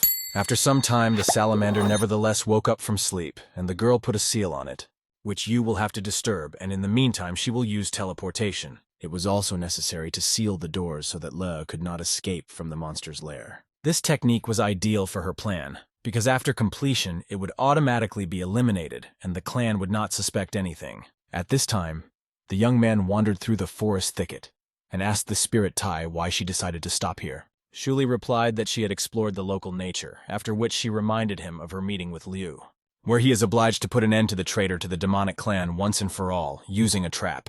Suddenly, Yu left his body and Tai took possession of him. The guy asked what kind of trap there would be. The demoness stated that since Yue wants to meet in the volcano, the ideal would be to simply boil her in magma. Suddenly, Shuli, in the body of a teenager, said that it would hurt now and put her hand forward. After a couple of seconds, Lei's spirit loudly screamed that his head was splitting.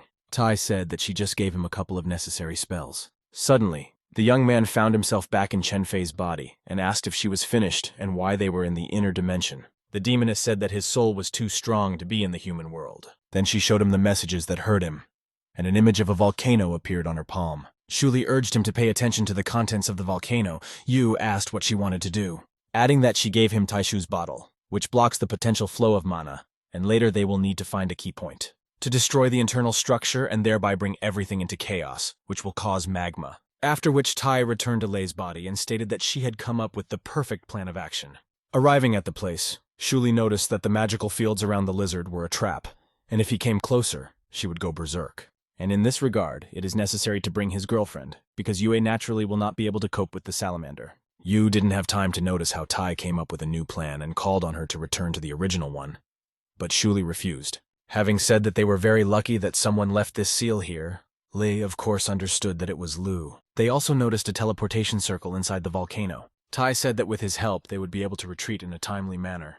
But she never guessed that Yue was involved in this. The young master, in turn in the form of a spirit, clearly understood that it was Liu Er. In fact, Yu wanted to save the girl since later he would be blamed for what happened. But Shuli had the body. The main character suddenly said that there was one problem with her plan. After all, this teleport was created with the help of demonic energy, and this can cause fluctuations in mana, which the clan will detect. And if they read their memories, they will completely reveal its essence. Because they already did this last time when problems arose in the secret zone. And the Elder looked into everyone's memories and was able to reveal the identity of the heavenly stage infiltrator. Finally, Lei's undeniable arguments worked, and Shuli abandoned this idea. After which Tai pointed her index finger at the teleportation circle. Then she stated that she had done some manipulations, and as soon as this room and the back door were closed, Lu would be finished. The perplexed young master was surprised that there was an emergency exit here. Having already spent half a day, Li still couldn't figure out how to save Yue and prevent Shuli from killing her. Wandering in the thicket of the forest, Yu decided to hint to Tai that Lu's disappearance and the seal on the salamander were definitely connected, adding that comes to the volcano, and during the assessment he accidentally meets a mysterious man. But the demoness did not like this plan and said that if someone dies, the clan will begin an investigation. Li in turn said that initially they need to explore a suitable location. The young man intended to spend as much time as possible to save Liu. In this connection, Shuli suggested looking behind the volcano, where there were not many people. At that moment, they heard extraneous sounds behind them and turned around sharply. Unexpectedly, Yue attacked them and ended up snatching the bag from Tai's hands. The teenager shouted that this scoundrel had stolen their bag. Shuli was furious. Subsequently, she nervously said that no one dares to deceive her and Liu would not live now. Meanwhile, Yuhan and Qingshu headed to the valley and agreed on the division of the spoils. Suddenly, other students attacked them and tried to take away the loot. However, Zuo and Fan, in turn, dealt with them in seconds and declared that they were too naive. Guan stated that they were the best, but where Yu was unknown. Liu understood that now he would definitely follow her to pick up his emeralds. Naturally enraged, Shuli began to chase the girl and threaten her in every possible way. But Li urged her not to do this since Yue clearly wants to lure them to a secret room in the volcano. In which he turned out to be absolutely right because for her this was the only way to get rid of him. However, the embittered Tai never listened to the young master, while Liu was looking forward to the moment. And as soon as Shuli ran inside the volcano, the field immediately activated. As a result, a huge fire salamander woke up and hurried to attack them. The main character in the form of a spirit began to shout at the extremely stupid Tai, and declared that now they were definitely finished. Thus, Yue began to believe that she was truly lucky and had lured him into a trap. But as soon as the girl tried to use the teleportation circle, nothing happened, and she wondered in disbelief what had happened. Meanwhile, the lizard was getting closer. Liu tried to teleport again, but the spell did not work. Taking a closer look, she discovered an additional spell on the seal. At that moment, she was attacked by Tai in the body of a teenager, and Yue asked him not to hit her. Then Shuli snatched her bag from the hands of the frightened girl and hurried to hide. Liu realized that there was no point in him killing her, because they were both trapped. But at the same time, the young lady did not understand where the guy was going, as if he knew where the exit was. A moment later, a secret door opened in the wall of the volcano, and the young man hurried to run into it. Yue was in shock. After which the stone door safely closed, and the stunned girl found herself face to face with the monster. Out of hopelessness, Liu began to sob bitterly, not knowing what to do or what to do. Meanwhile, some students threw dozens of emeralds into the magma. Suddenly, the lava turned blue and magical smoke came out of it, which in a couple of seconds literally embraced the bodies of the young cultivators. Guan, in turn, watched what was happening and noticed that at this level all the emeralds would soon run out. But the most important thing is for young masters to improve their abilities and not take it too seriously. At this time, Shuli asked Yu if he knew about Liu Er's trap before. After all, in fact, she planned everything in advance and awakened the salamander. Just as Lei was about to answer her, his body suddenly collapsed to the ground. In connection with this, the teenager hurried to take advantage of the moment and return to his body, after which he decided to help Yue get out of the secret room with the monster. As a result, he tried to move the stone door, but it did not budge. The guy understood that he needed Liu to hear him, but this was impossible through such a thick wall. Suddenly, her voice sounded in his head. The girl declared that if Yu helped her, she would give him her body. Surprised, Li asked how she got involved with him and got into his head. Yue said that at the moment it doesn't matter, and they need to concentrate on the problem. The enraged salamander, in turn, continued to be indignant and spew fire everywhere. The frightened girl literally begged the guy to help her. Yu tried to move the slab again, but he never managed to do it. Meanwhile, the wounded Liu was pretty battered by the maddened animal. But at the same time, she still managed to establish communication with the outside world. Yue understood that in fact it was Yu who lured her into a trap, and not she him. The girl again began to ask Li for help, saying that she would give him the body, hoping to kill him. The guy in response asked why he needed her body. The young lady urged the young man not to deceive her, since she knew about his intentions. The teenager was extremely indignant that he always fell for such cunning girls. In connection with this, he began to think that maybe Yue really believed that he was interested in her. Yu assumed this was due to the fact that he never informed the elders about her betrayal. Liu continued to scream and ask for help to get out of this terrible place. Lastil decided to help her so that she would cooperate with him in the future. The young master found a bottle in the bag and asked Yue what exactly she meant. The girl running around the salamander blazing with fire declared that she would do whatever he asked. The main character understood that he needed to find a suitable place for a new entrance, since this door was sealed. He also noticed that she must have a lot of energy, because she is a demonic cultivator, which only annoyed Liu. Yu at this time poured the contents of Taishu's bottle onto the wall to control the magical barriers. However, for some reason it seemed to him that it was just a screen projection. But with the help of a bottle, it was possible to destabilize the structure of the volcano, and then a new entrance could appear. And it was thanks to Shuli, who passed on this knowledge to him, that Lei was able to get Yue out of the room. A few minutes later, Yu successfully completed the dismantling. All that was left was to rely on luck. Liu Er, in turn, was furious with such a slow teenager. She just needed to hold out until the teacher took out that thing. Suddenly, the guy asked where exactly she was now. The girl shouted that she was standing next to the place where he ran out through the secret door. After the conversation, the young man suddenly fell silent.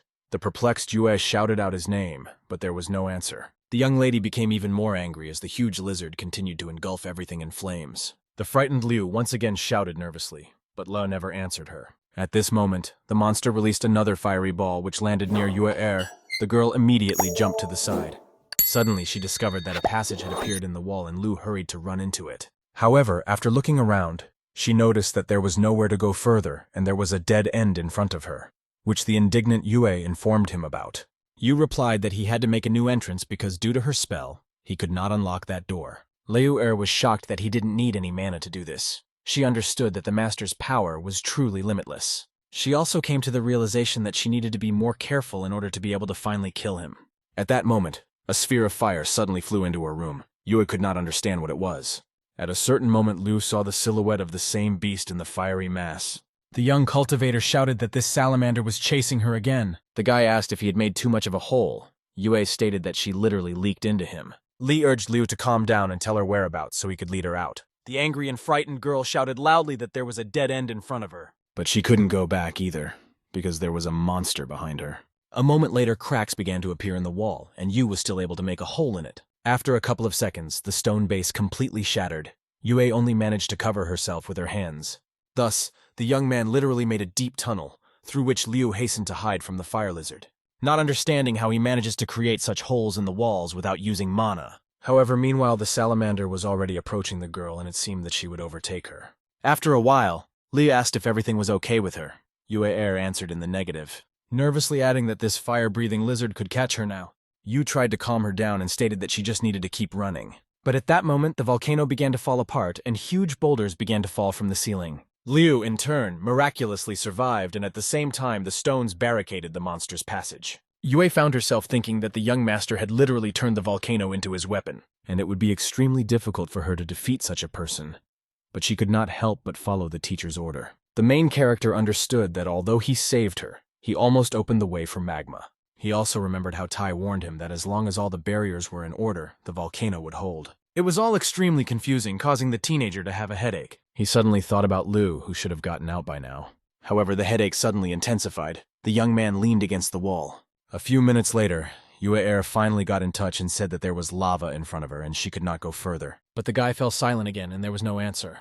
The girl became wary. She tried unsuccessfully to call Yu for some time, but he still did not answer. The young lady began to think that Lo had left her to die in this volcano, while the guy himself was crawling on the ground and could not understand what had happened to him. Having come to his senses, he tried to rise because he needed to pull Liu out. But for unknown reasons, his condition worsened significantly, and he began coughing up blood. Yu assumed that he was finally dying and would leave this body, but it wasn't that simple. Li, in turn, tried to contact the system, but it suddenly fell silent. At a certain moment, the teenager's consciousness completely became clouded, and the young man suddenly collapsed on the ground unconscious.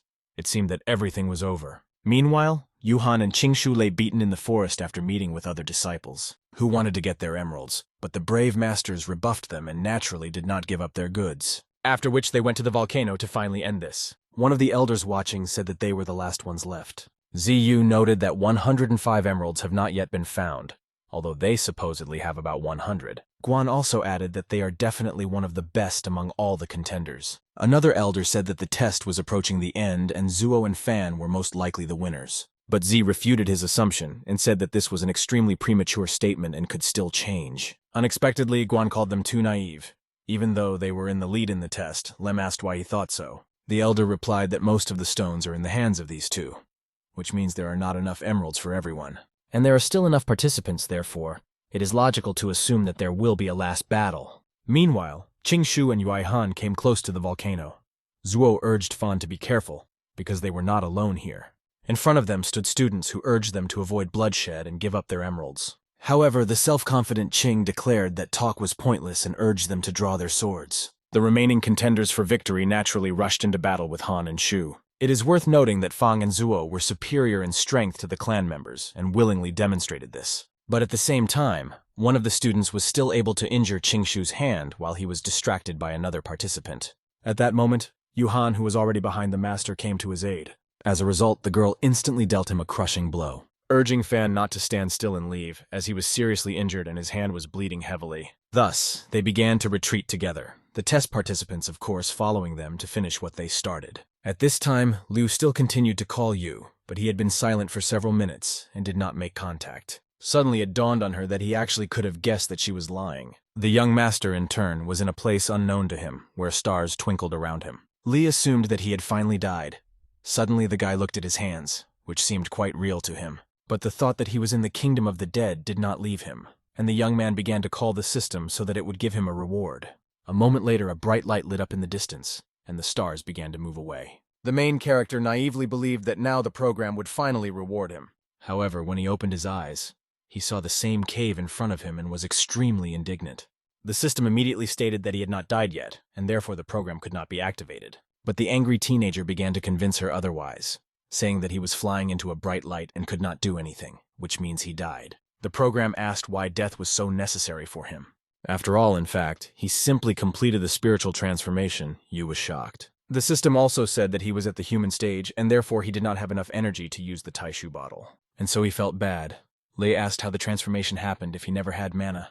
The program replied that some of the energy from the spiritual palace remained in his soul, and this explained his near-death state. Moreover, the pressure on his soul changed too quickly, so the mana was intertwined to accomplish the transformation. But at the same time, his level of spiritual mastery is extremely low and is comparable to a cultivator of the third stage of the arts. Yu began to blame the system and say that it simply ruined his life. At that moment, Yuo called out to him once again. La immediately remembered her. At the same time, he noticed that it became much easier for him to control more complex techniques due to the transformation. In this case, he needed to work harder to achieve the result. Suddenly, Lu said that she was wrong and was admitting defeat. Yu, in turn, hastened to carry out the necessary procedure with Taishu's bottle in order to rescue the girl. Suddenly, Yue heard some suspicious noise, but could not figure out where it was coming from. A couple of seconds later, the magma in front of her dispersed and a hole appeared in the ground. The young lady suggested that he deliberately wanted to lure her into another trap, so that she would admit the fact of her lie. However, at the same time, the girl understood perfectly well that the lizard would soon overtake her, Suddenly the wall to her right literally collapsed, and the frightened Liu froze in place. It was the young master who was slowly but surely walking towards her. The main character, in turn, immediately asked her whether she had just said the truth, that she would never bother him or try to kill him again. Yue instantly nodded her head and said that this would not happen again. The teenager again decided to clarify and asked if she was sure of her decision. The girl confirmed her words and said that she would not dare to deceive him. Naturally, the guy was very upset and realized that there was no point in saving her. However, at this time, the fire salamander still overtook them and was rapidly heading towards them. Yu kept thinking that he had put in so much effort, but everything had returned to normal. Suddenly, a pile of stones fell straight on the monster and thereby knocked the monster down. Naturally, this impressed Liu, who began to realize that she was not his rival. Liu drew attention to the frightened Yue and thought that she was simply scared. At this moment, a stream of fire suddenly burst out from under the stones. As a result, a fiery salamander particle fell between Yu and Liu Er. It was actually a spell from a deceased being in the Dao stage. Yue picked up the particle and realized that the lizard could indeed change its shape and was stronger than its predecessors. She noticed that the magma pool was engraved with a spirit collection circle, and the other end of the mana channel was connected to it. And most likely mana was placed into the salamander's body to support it.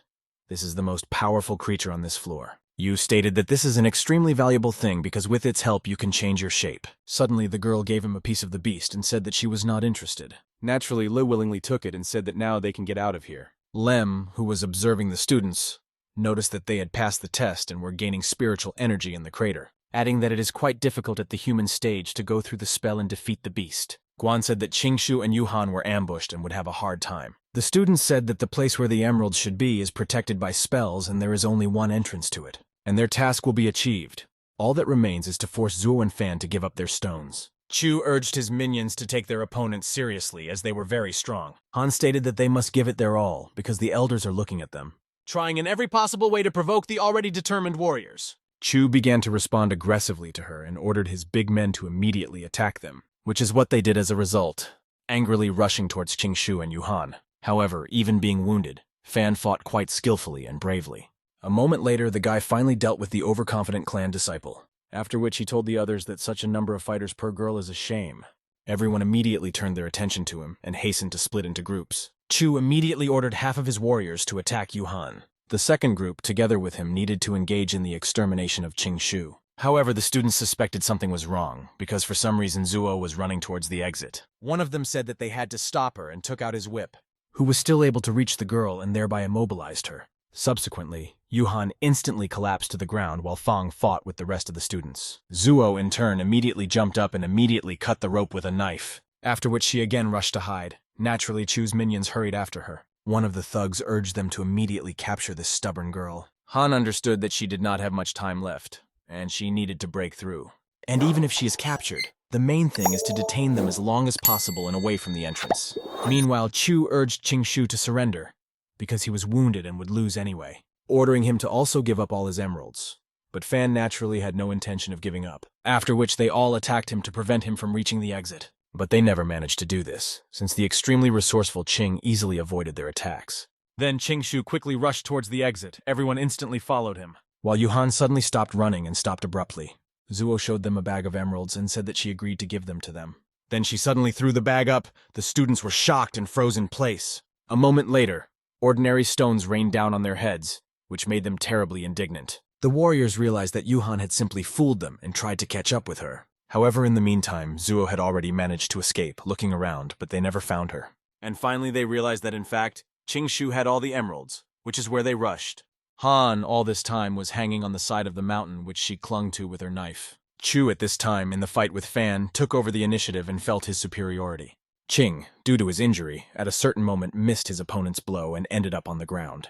After which, trying to rise, he said in a choked voice that this was too cruel. Chu, in turn, replied that if he had not been like that, he would not have been able to defeat him. Suddenly, the master's accomplices came up and said that Han did not have the emeralds. The student was delighted to realize that Qingshu had them and urged him to give them up.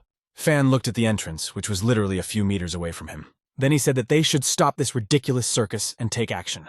Suddenly, Shu threw a bag with a huge amount of emeralds directly into the magma. Shocked, Chu's henchmen froze in place, realizing that they had lost. At this time, Yuhan instantly ran up to the wounded Fan and pulled him along with her, stating that nothing will help Chu and his company, and this is the end of the test. Qingshu noticed that it turns out that she sees something in which she herself is quite sinful. The stunned leader of the fighters looked at his palm, which contained gems. So far, Zuo and Fan have already improved with the help of their hidden emeralds. Chu, in turn, realized with bitterness that there were also ordinary stones in that bag, and they had deceived them again. Lem noticed that they were already on the verge of moving to the 10th level of the human stage. The elders appreciated their deceptive maneuver and said that it was quite difficult to do, after which they called on all the students to use the remaining emeralds. Suddenly, Qingshu looked around and wondered where Yu had gone. Meanwhile, Liu saw a huge number of stones floating in the magma. The young master also saw this picture and was perplexed, not understanding what was happening. However, Le tried to remain calm and concentrate on not gaining even more power. After which he asked Yue if she knew what it was. The girl was surprised.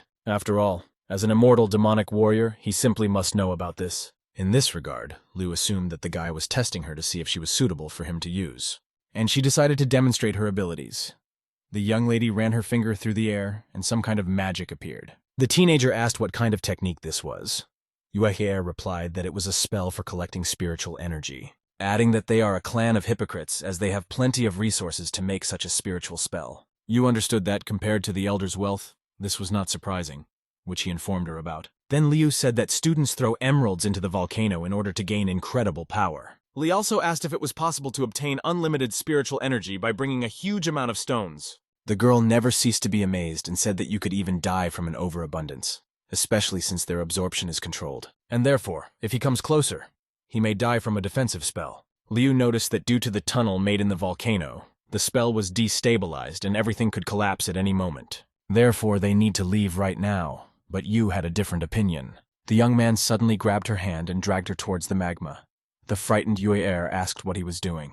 Meanwhile, Guan watched Qingshu and Yuhan, who had gained impressive strength. Ziyu decided to go down to them and stated that they had reached the 10th level of the human stage and would soon overcome the spiritual zone, adding that their courage and knowledge of various combat tactics helped them win and should set an example for everyone. Zuohan doubted that they were the best and inquired about Lei's fate. Guan said sadly that he never arrived, and only one emerald remained in the secret area. While Yuhan was jubilant and considered herself a winner, Fan noticed that Yu was cunning and could find a loophole. The surprised girl asked what he could do in this case. Suddenly, the volcano shook. Z instantly activated the magic shield, but could not find any problems in the main area. At that moment, something flew into Guan's barrier at great speed. Zuo thought it was a bird, but Qing said that most likely it was Yu who arrived late. As a result, the young master began to slowly slide down the magical sphere of Zai, while the volcano calmed down and thereby stabilized all zones. Fan noticed that the main character, as always, found an option, but Han was at a loss. Qingshu, in turn, asked Li where he got so many emeralds. The guy couldn't understand why the exit ended up in this crater, and he couldn't explain to everyone his absence from the test, because there was no way to talk about demonic cultivators. Ziyu angrily said that he had not seen him during the entire evaluation, and now he was showing up with stones. The young man remained silent. Guan asked him why he decided to do this.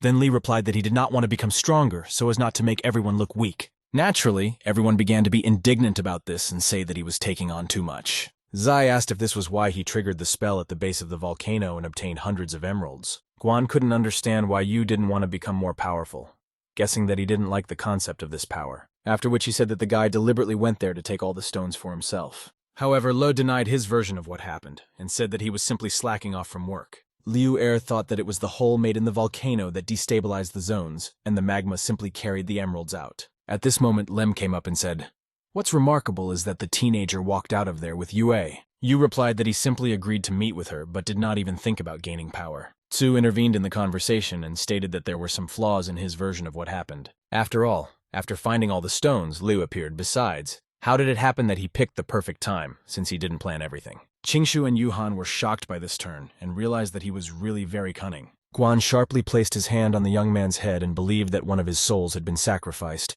and therefore his strength had increased. And such an effect could only be caused by a release of energy in the amount of 200 emeralds. Yu continued to deny everything and said that he didn't even train his soul. Tsu noticed that a person, in principle, cannot train the soul, and this is possible if one tortures the mind and puts pressure on the soul. After which he confidently said that in fact Le had subjected himself to terrible torture to achieve such a result. Lem, in turn, praised the young master and stated that he was very well prepared. Yu also realized that he had planned all this carefully from the beginning, and was quite smart. The elders urged the young man to use his emeralds to prevent his labors from going in vain. But the guy refused. The surprised Guan even agreed to extend the time for him. The perplexed protagonist did not understand what was wrong with this world, because he just wanted to die. Then he headed towards the magma, but he was suddenly stopped by ZU and said that he forgot to give him another emerald. At this moment, the volcano suddenly erupted, but the lava was colored blue. Everyone was asking the same question. What caused this phenomenon? A moment later, fiery clots began to erupt from the volcano, which landed straight in Yu. Le once again naively assumed that he would finally say goodbye to life. As a result, the teenager took on the shape of a ball, and Fan immediately came to his aid. But the young master urged him to stop it immediately. Naturally, Qingshu did not listen to him, saying that the guy is obliged to endure this wild pain for his own good. Having used his ability, Shu noticed that he was rapidly getting better, but usually such things take a long time. Which once again proved how unusual this young man was. There was suddenly an explosion. Everyone was scared and couldn't understand if everything was okay with him, since it was impossible to make out anything because of the smoke. After some time, the main character appeared in front of them with illuminated acupuncture points. The elders were shocked because they realized that he had entered the art stage, but it was impossible to explain. Li, in turn, was in the bitter realization that he never died. Guan noted that the test was over, but upon their return they needed to consolidate the foundation they had laid. At this time, Ziyu was informed that Mr. Zhao had a serious problem. Returning to the clan's camp, Liu took a bath and reflected on the fact that the immortal had broken all boundaries of the law of cultivation. And it turns out that he doesn't need her at all, since he found a solution to this problem. Yuea recalled his words that even though he had reached the stage of arts, she should not forget their agreement. But at the same time, Li didn't need her body for self-improvement. Liu didn't understand why he needed her then. Meanwhile, Tai was in the cave and thought that the trap in the secret area was clearly set up by that traitor. However, Yu never allowed her to kill her, which means he is hiding something from her. It suddenly dawned on her that Le was actually conspiring with Yue to force her to serve them. At that moment, the culprit of the incident unexpectedly returned and stated that he had decided to keep her company. The teenager got up very early on purpose so that no one in the camp would notice him. The guy believed that Shuli would be able to give him some option because Liu could not help. Suddenly, an enraged demoness attacked him and asked why he did not let her kill the traitor. She literally threw the young man to the ground and demanded an explanation for this behavior. She threatened him with violence because she suspected him of conspiring with that girl. Yu in turn stated that he was not afraid of her and thereby tried to provoke Tai. At a certain moment, her eyes widened in surprise and she asked if he was really at the art stage. Then Li explained that during the test he found several emeralds and received powerful energy from them, which pleasantly surprised Shuli, because she thought it would take her much longer to exchange souls with him. The young master could not understand why her anger suddenly changed to a malicious grin.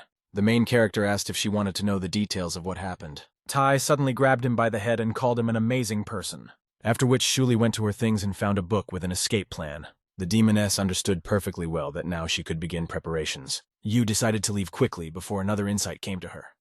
Tai urged him not to get caught by the clan and said goodbye. Le then hurriedly left her and made his way outside, realizing that she wasn't even listening to what he was telling her. But the main thing was to worry less about this, because the main enemy is the system. Suddenly Tsu called out to him and asked how he ended up here. The frightened Yu replied that he was just walking. Guan said that he had been looking for him for half a day. The guy asked why he needed him so much. The teacher gave him a scroll and told him that all the rules of his new dorm are here since he is in the arts stage and he needs to move out. But Lei refused, realizing that if he left, then all the work with Liu would be in vain. In connection with this, the young man began to say that he was already accustomed to his friends and would not want to leave them. Ziyu decided to check the teenager and asked him if he remembered those with whom he came here. Without waiting for an answer, the master suddenly said that if Lo really didn't want to, then he wouldn't force him. The young man thought the elder's behavior was rather strange and thought about it. After all, he came to the camp with Sueli, but he did not know whether everything was okay with her. The teenager instantly ran up to Guan and asked what happened to Zhao, but Z silently activated the magical barrier and Yu immediately flew to the side, after which he said that such disrespect for elders is unacceptable and punishable. Li asked for his forgiveness and said that he just wanted to know about Sueli's condition. Ziyu replied that instead of asking these questions, he should prepare for the test of a supreme disciple. The young master had a clear understanding that something bad had happened to Zhao, realizing that conventional methods will definitely be useless in this matter, and it is necessary to think outside the box. At this time, an unknown student came to Liu Er's room and called her. The girl came out to the door and asked who he was and what happened. The unknown person literally shocked her when he told her that a delivery had arrived from a demonic clan. Stunned, Yue asked if he really dared to join this sect. She added that you can't just show up here and called on him to get down to business. The guy handed her a certain pill and said that it was from the Great Master to help her in the fight against the demonic overlord. This capsule is a special elixir for cultivators of the 10th level of the heavenly stage, and she just needs to wait for the right moment to give it to the teenager, and then he will die. Then the young man hurried to leave the camp as he might be discovered. However, Yu was too unpredictable and he could attack her at any moment. Also, the difficulty was to deceive him and give him this pill. At this time, Lu noticed her and wondered what was wrong with her and why she was standing in the doorway. The young master walked towards her while Yue was considering a plan for further action. Suddenly, he crept up from behind and saw the capsule and asked what it was. The girl behaved rather strangely, and hiding an unknown object behind her back, said that these were her personal belongings. Naturally, this seemed strange to him, and he said that they should discuss one point. Yu asked her how to force a person to tell the truth without doing anything. Liu took this as a threat but tried to pull herself together, after which she rather hesitantly said that she could help him in this matter. Joyful Liu decided to clarify whether she really had an effective method. Yue asked him to go to her room, since she said she felt more comfortable talking about such things here. The young lady suggested that there was only one way to gain control over the guy. Suddenly, Liu took off her clothes and turned to the shocked Yu. Liu stuttered and said that he just wanted to get information from Guan. Meanwhile, Hong Hai received good news about Sueli. She turned out to be alive. However, at the same time, her cultivation base dropped to a level below the arts stage. Suddenly, Zhang said that he wanted Yu to meet with Zhao. Ziyu replied that this could lead to unpleasant consequences, since the entire clan was aware of his relationship with Yue. Besides, it's quite risky and he is Sueli's closest friend. At this time, ridiculous rumors began to spread around the Wensword clan camp about the elders who allegedly abused the girls. One of the students said that the gods will definitely punish everyone who has evil in their hearts, and such people generally need to be expelled from the sect and deprived of their title of human. Others did not understand what was going on and tried to find out what was happening. The guy claimed that Sueli fell in love with a low-level student, and that's why she was put in the dungeon. Some denied it, saying they had never heard of such a thing. Moreover, Zhao was at the heavenly stage and could not have a relationship with a lower disciple. But the young man tried to convince them otherwise and showed a photograph of Sueli. After which he asked how long it had been since any of them had seen or heard anything about her. In response, all the members of the clan said that there had been no news from her for a long time. Liu watched everything that was happening, and she noticed that the guy was holding himself confidently. And these 5 stones were clearly worth it. In fact, some events happened a day ago. Yue asked the young master if he really wanted to know where Zhao was now, assuming that Yu came to the clan precisely for this reason, to fight the eldest. In response, Li reminded the girl of her debt due to what happened in the secret zone. Liu intended to deal with him with the help of the elders and stated that she had a plan. Yu was required to spread a rumor that Sueli was in the sect's dungeon, and then Guan would be forced to reveal her whereabouts. Naturally, he liked this plan because in this case, Tsu would have no other choice. Yue had no doubts about Lei, and she happily realized that she had not worked for so many years in vain. Suddenly it dawned on the guy that she could throw all the responsibility onto him, and the clan would want to kill him. Although this was a good outcome for him, he could not die without knowing that with Zhao. Then Yu suggested that she start a rumor that Sueli allegedly fell in love with a student in order to be on the safe side. Surprised, Lu asked if he was really ready to get himself involved in this matter. Yue only became more convinced that he would not miss the opportunity to deal with her, and then with Zhao. And in this case, she definitely wouldn't have a chance to hide. She couldn't allow that to happen. Realizing that she needed to act extremely quickly, the girl began to speak in riddles and took off her clothes. Stunned by such an unexpected turn, Lo asked what she was doing. Then Liu showed him the pill and said that it was her family heirloom, and she will help him experience incredible bliss that he will never forget. After which, the young lady in a languid voice asked the teenager to come to her. However, the main character suddenly snatched the capsule from her hands and said that he would take it away. Then he added that he would leave the rumors to her and simply ran away. Yue in turn was at a loss. Meanwhile, Guan and Hong Hai witnessed how some student was spreading rumors about prisoner Zhao out of love for the guy. As a result, the clan members came to a common agreement to find out everything from the elders. Shocked, Z realized that Yu had dared to gain information about Sueli's whereabouts in this way. Zhang suggested that Guan still allow Lei to try to heal her, because he himself had failed to do so. Finally, Ziyu agreed for the guy to visit Jian Shitai. The old man was surprised by his decision. After all, the young man had just risen to the stage of arts, and this could have completely killed him.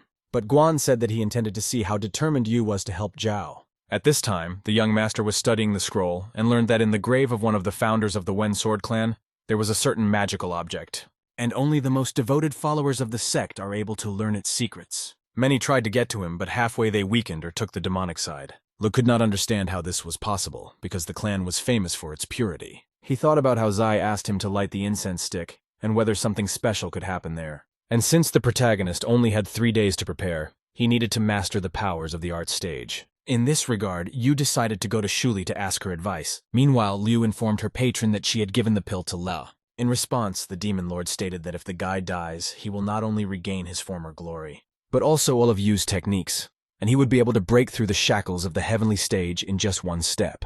However, Yue did not know what the teenager would do and how he would behave, because he was extremely unpredictable. The clan leader also said that this capsule is one of a kind, and Liu should not let him down. Naturally, the girl realized the seriousness, since otherwise she would pay with her life. Yu, at this time, was heading to Tai and realized that if he did not succeed, he would have to run away altogether. Approaching the cliff, he looked around to make sure that no one was following him, after which Le instantly jumped down into Shuli's cave, which was extremely busy. Tai, in turn, was preparing a soul-transporting pill. Then the demoness wanted to set the table and invite the young man to join her. Yu will see his favorite fish balls and will definitely take one for himself. She understood that once he ate it, his soul would inevitably be drawn into it. Thus, the young master's body will simply become an empty shell, while her soul will enter Yu's body and merge with him, and she will let his soul into her body. And she will finally have the opportunity to escape from this cave where she spent hundreds of years. Shuli also understood that someone else would definitely not have been able to stand this. But Li was a completely different person. And the most important thing is that he will not die. At that moment, a teenager suddenly called out to her, which literally scared her, because Tai was not ready for the guy to return so quickly.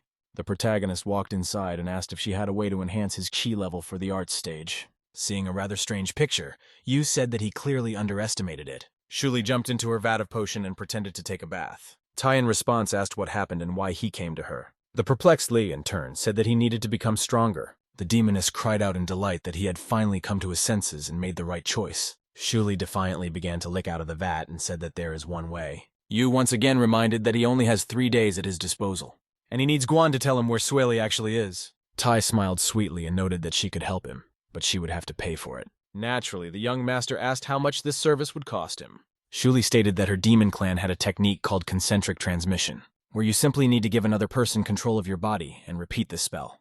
And the direction of spiritual force in the meridians forms the meridian memory. At that moment, a huge stream of energy rushed into the ceiling of the cave, which couldn't help but impress. The thoughtful protagonist wondered if this would really give him strength. Tai responded positively and noted that it was similar to origami, and if you folded it the same way, she would remember the folds, realizing that if the guy agrees, then she will be able to use the new body ahead of time. Yu asked if it were paper and a person left folds on it, would the damage to his body be irreversible? Shuli smiled and asked if he was really that scared since it was his choice. Suddenly, Lao invited her to fight him in a fair fight, which greatly surprised the demoness. Tai noticed that the demonic clan really influenced him and was apparently ready to pay any price. The teenager in turn said that she should not admire him so much. Moreover, the body of Hunter Chen Fei has nothing to do with him. At this time, the disciples were discussing the news of how Gao Chang had gone to Jianshitai to train the sword spirit. Yu also decided to go there 3 days later.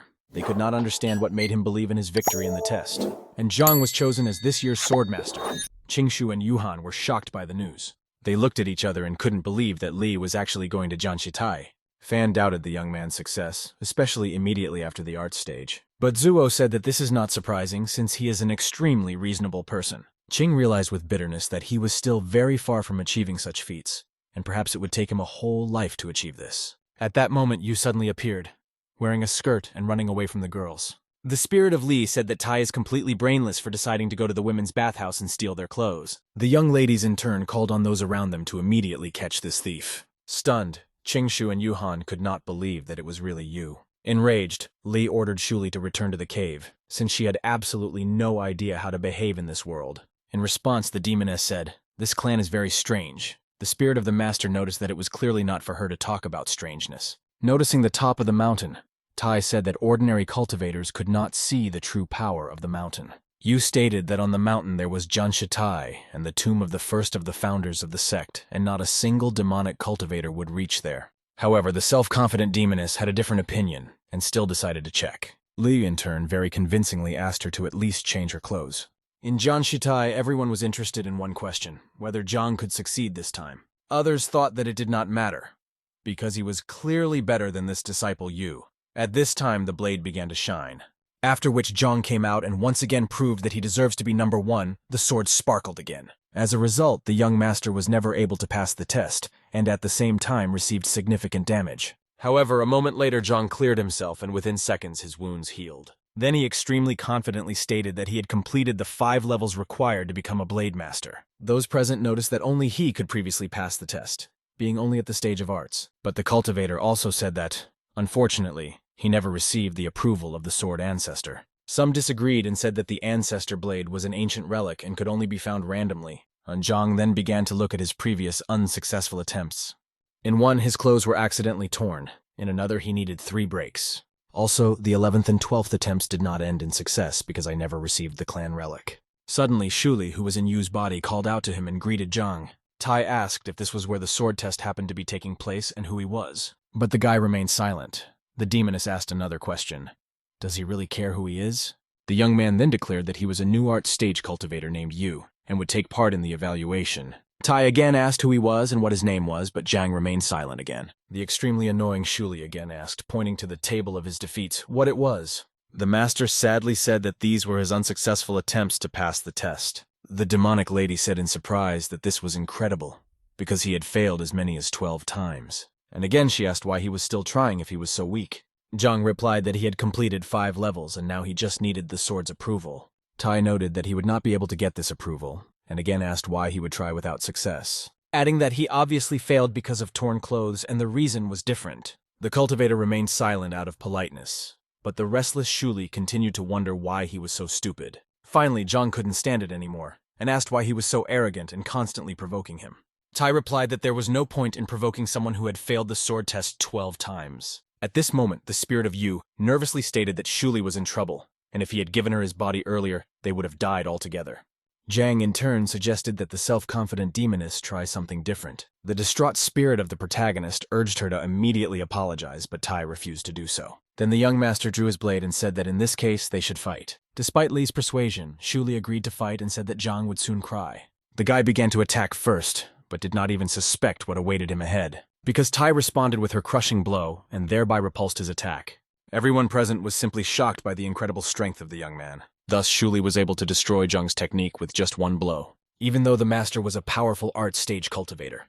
Tai decided to demonstrate all her power and launched a lightning attack. As a result, Zhang flew to the side, receiving incredible damage. The guy literally felt the quick and extremely heavy blow from Shuli with his entire body. Those around him noted Le's unprecedented strength and did not understand how he was capable of such a thing. Being only a master of the spiritual stage, naturally the cultivator realized how far he was from the teenager's skills. And it's really difficult for such a powerful fighter to do anything. Zhang compared his fist to a dull blade, which was quite surprising for a young man of this level. Tai, in turn, was not going to stop and rushed towards the master. Having dealt another crushing blow, it seemed that the cultivator would not survive. He began to remember his conversation with Guan about the enchanted blade of 73 swords, in which there were 72 weapons in total, and the last one was the hand of the warrior himself. Surprised, Zhang asked the teacher how a hand could be a blade. Ziyu replied that in the hundreds of swords of heaven there is a dull blade hidden. This is his hand.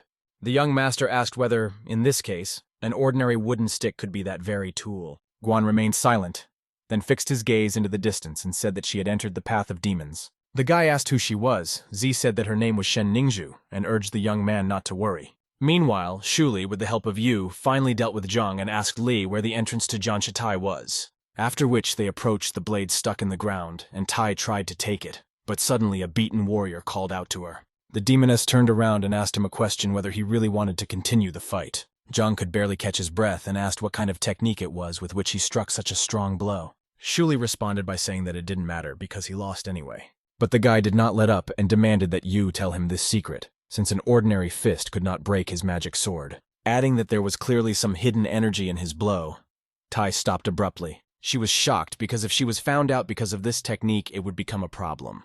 Zhang asked again if his fist was that very powerful blade. The main character realized that this young man would definitely not be able to get to the bottom of the truth, while the angry Shuli said that it was an ordinary blow, and he was just a weakling. Unexpectedly, the master thanked Lu for helping him realize the true essence of the sword, after which he instantly directed his 73 blade technique towards Tai. The demoness said that in this case, she would have to teach him another lesson. Yu tried in vain to calm her down. Suddenly, Zhang said with utmost confidence that today he intended to become a swordmaster, and literally flew into the air. His magical blades flew towards Shuli, who already wanted to attack the guy in response. However, Teacher Guan suddenly appeared in front of them. Tai happily said that she could handle too.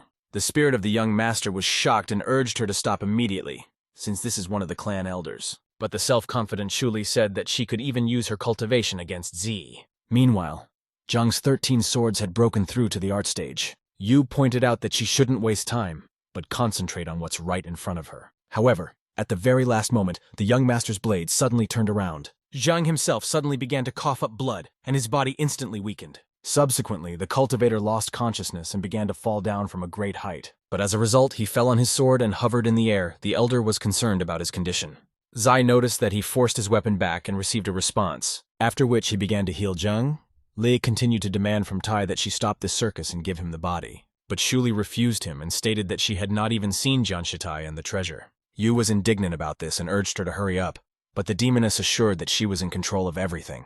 Zhang at this time thanked Guan and asked for forgiveness for never becoming a swordmaster. Ziyu assumed that the guy was simply not ready to bear such responsibility yet, which is what he asked him about. However, the young man replied that the title of Blade Master and the way to achieve it require heart and talent, and he did not have that. But the elder was sure of the opposite and declared that he was already one. Surprised, Zhang asked how this was possible if he never received it. Guan replied that each of them became a sword master after the death of the clan elder, and the weapon was subjected to demonic energy. Everyone was shocked by this news. The student asked if the sword had been destroyed by demonic force. Naturally, Shuli couldn't miss this opportunity, and instantly pointed out to Yu that she was right. It is worth noting that the elder's sword was called Shu Yuan, and as time passed, it became increasingly difficult to gain his approval. And 5,000 years ago, when Ningzhu escaped from him, the blade was fascinated by demonic forces, and since then has not recognized anyone. And because of this, the relic became a test of faith rather than a test of their abilities. Adding that sometimes a master can break the rules for the benefit of his students, and since he was able to withdraw his sword, the test is passed.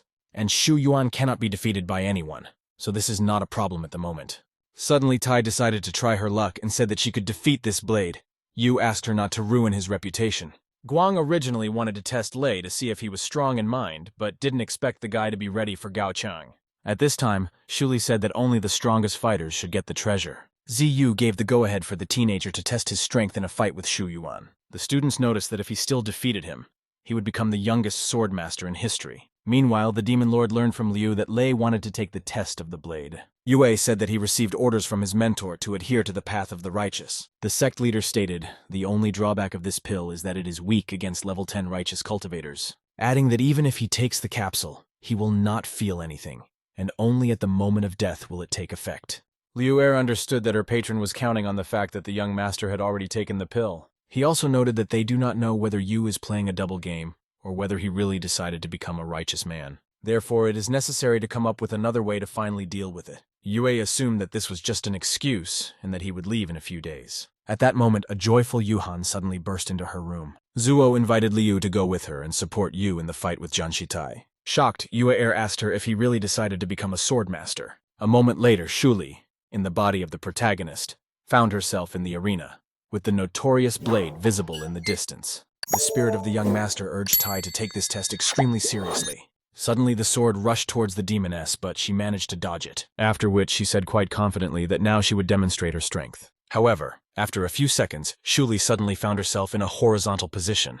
Concerned, Lao immediately asked if Mrs. Tai was okay. The embittered cultivator said that he never allowed her to take it. Then she once again rushed towards Jian Shitai, but again failed. Because before she could blink, she found herself lying on the platform again, saying that this test had rather strange rules. Adding that she apparently needed to get to the central platform. Yu supported her in this and asked if she could do it. An extremely confident Shuli hurried to her feet and declared that she could do it with ease. After all, this has already become fundamental for her, and she simply must pass this test. As soon as Tai headed towards the central platform, fiery swords flew towards her. The demoness miraculously managed to dodge them and instantly flew into the air, while she seemed to have absorbed the flames. The perplexed spirit of the protagonist asked what she was going to do. Shuli, in turn, began to explain to Yu that each platform has its own element and one should remain calm. Noticing changes in his body, Lei asked why it suddenly swelled. Tai replied that she had absorbed the flames and was suppressing them with her mana. The young master urged her to be extremely careful and not play with fire. Suddenly, a fiery dragon appeared and rushed after Shuli, after which she immediately released a stream of incredible power at the snake, and thereby incinerated it. Li believed that they were definitely finished, and he would never return to his body again. Tai stated with a smile on her face that the kite was gold and fire melts metal. At that moment, a golden sword appeared on the platform.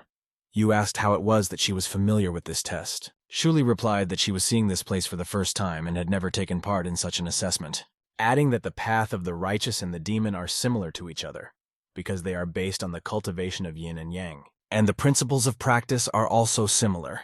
Then Tai hurried to take the flaming blade and went towards the next platform. The perplexed Ulle noticed that it was quite early for them to go to the central part of the zone. After a couple of seconds, they suddenly found themselves in some kind of forest thicket. Yu asked where they were. Shuli replied that they are now in the third arena in the Kingdom of Wood, and this is a land of vitality and goodwill. The uncomprehending protagonist wondered if they really just needed to be kind. The demoness smiled and stated that he was absolutely right, and they simply needed to not harm anyone. However, the young master understood perfectly well that this was not about Tai, and she would clearly want to make some noise here. A moment later, Shuli began a war dance, waving a fiery blade. Not even 5 minutes had passed before 3 huge golems stood in front of her and were definitely not in a positive mood. The demonic mistress suddenly rushed to the attack and carried out several lightning strikes. At a certain moment, there were many more wooden guards, which Yu informed her about. Tai noted that they absorb life and mana from the wounds she inflicts on them, and therefore they will continue to come. However, even in such a situation, she did not lose confidence in herself and declared that she would defeat them all. Having finally dealt with all the big guys, they went to the next platform. Yu wondered how Gao Chang got here without taking any damage. Shuli in turn moved to the next arena, where she met a copy of Li. She found this a rather amusing twist to the challenge and prepared herself for battle. The young master, in the form of the same spirit, noticed that his clone would fight them. Tai stated that this is a test with water that reflects everything exactly, and they will need to break through themselves, adding that here the sword is absolutely useless, since water gives birth to gold. In addition, water extinguishes fire, in which case its abilities are also useless. Shuli immediately rushed to the attack and urged Yu not to worry, because she was a demonic cultivator, and only one blow is enough for her, but at the same time it must be aimed precisely at the target. But just as Tai tried to attack the copy of Li, the clone suddenly grabbed her fist. Li advised her not to use any techniques, otherwise it would end badly for them. At that moment, the demoness turned into a huge monster, similar to the god Shiva. The clone of the main character, in turn, appeared in the image of a dark knight, with a magic bow in his hands. Shuli noticed that this was just a reflection of Yu's body, blessed by the power of external forces. A moment later, they rushed into a fierce battle, actively using their skills. However, as Tai said, the water easily extinguished her fire, but this did not stop her, and she once again rushed to the attack, using the same fiery techniques. At a certain moment, everything around began to be covered with thick fog. La asked if she could defeat him. Shuli responded positively and said the problem was that she couldn't put much spiritual power into his body. In addition, his copy has 2 energy sources, which also complicates the task. Suddenly, Tai said that she could use it. A puzzled Yu asked what she was talking about. The demoness replied that she was looking for him, and suddenly her body was enveloped in some kind of magic. The still uncomprehending master asked what she was going to do. After scanning the night, Shuli drew attention to 2 sources of energy that were located in his chest area. Realizing that she now knew his weak points, the demonic mistress began to act. Tai, in turn, immediately launched a series of crushing blows, with which she was able to cause significant damage to a unique copy of the young cultivator. As a result, the clone literally turned into a huge stream of water. Yu saw Shuli take out a certain crystal and asked what it was in her hands. The demoness replied that this was the core of the water stage, and he simply needed to destroy it in order to move on. After which Tai simply threw a stone into her mouth and began chewing it thoroughly. Li asked why she ate it. Shuli stated that only 2 forces inside would help her reach the Tao stage. The main character decided to clarify whether she really meant the power of the palace and the spirits of these beads. He did not expect this, because by increasing the chances of helping Shuli, he thereby distanced himself from death.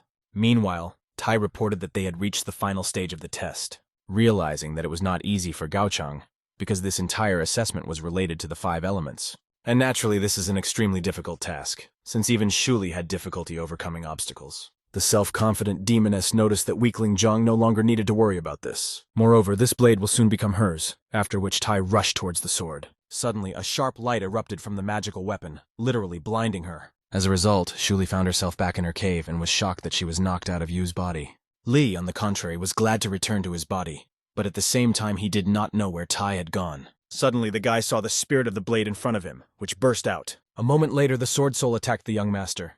The young man did not expect this. The teenager immediately covered himself with his hands, but this did not help much, because the spirit still caused him damage.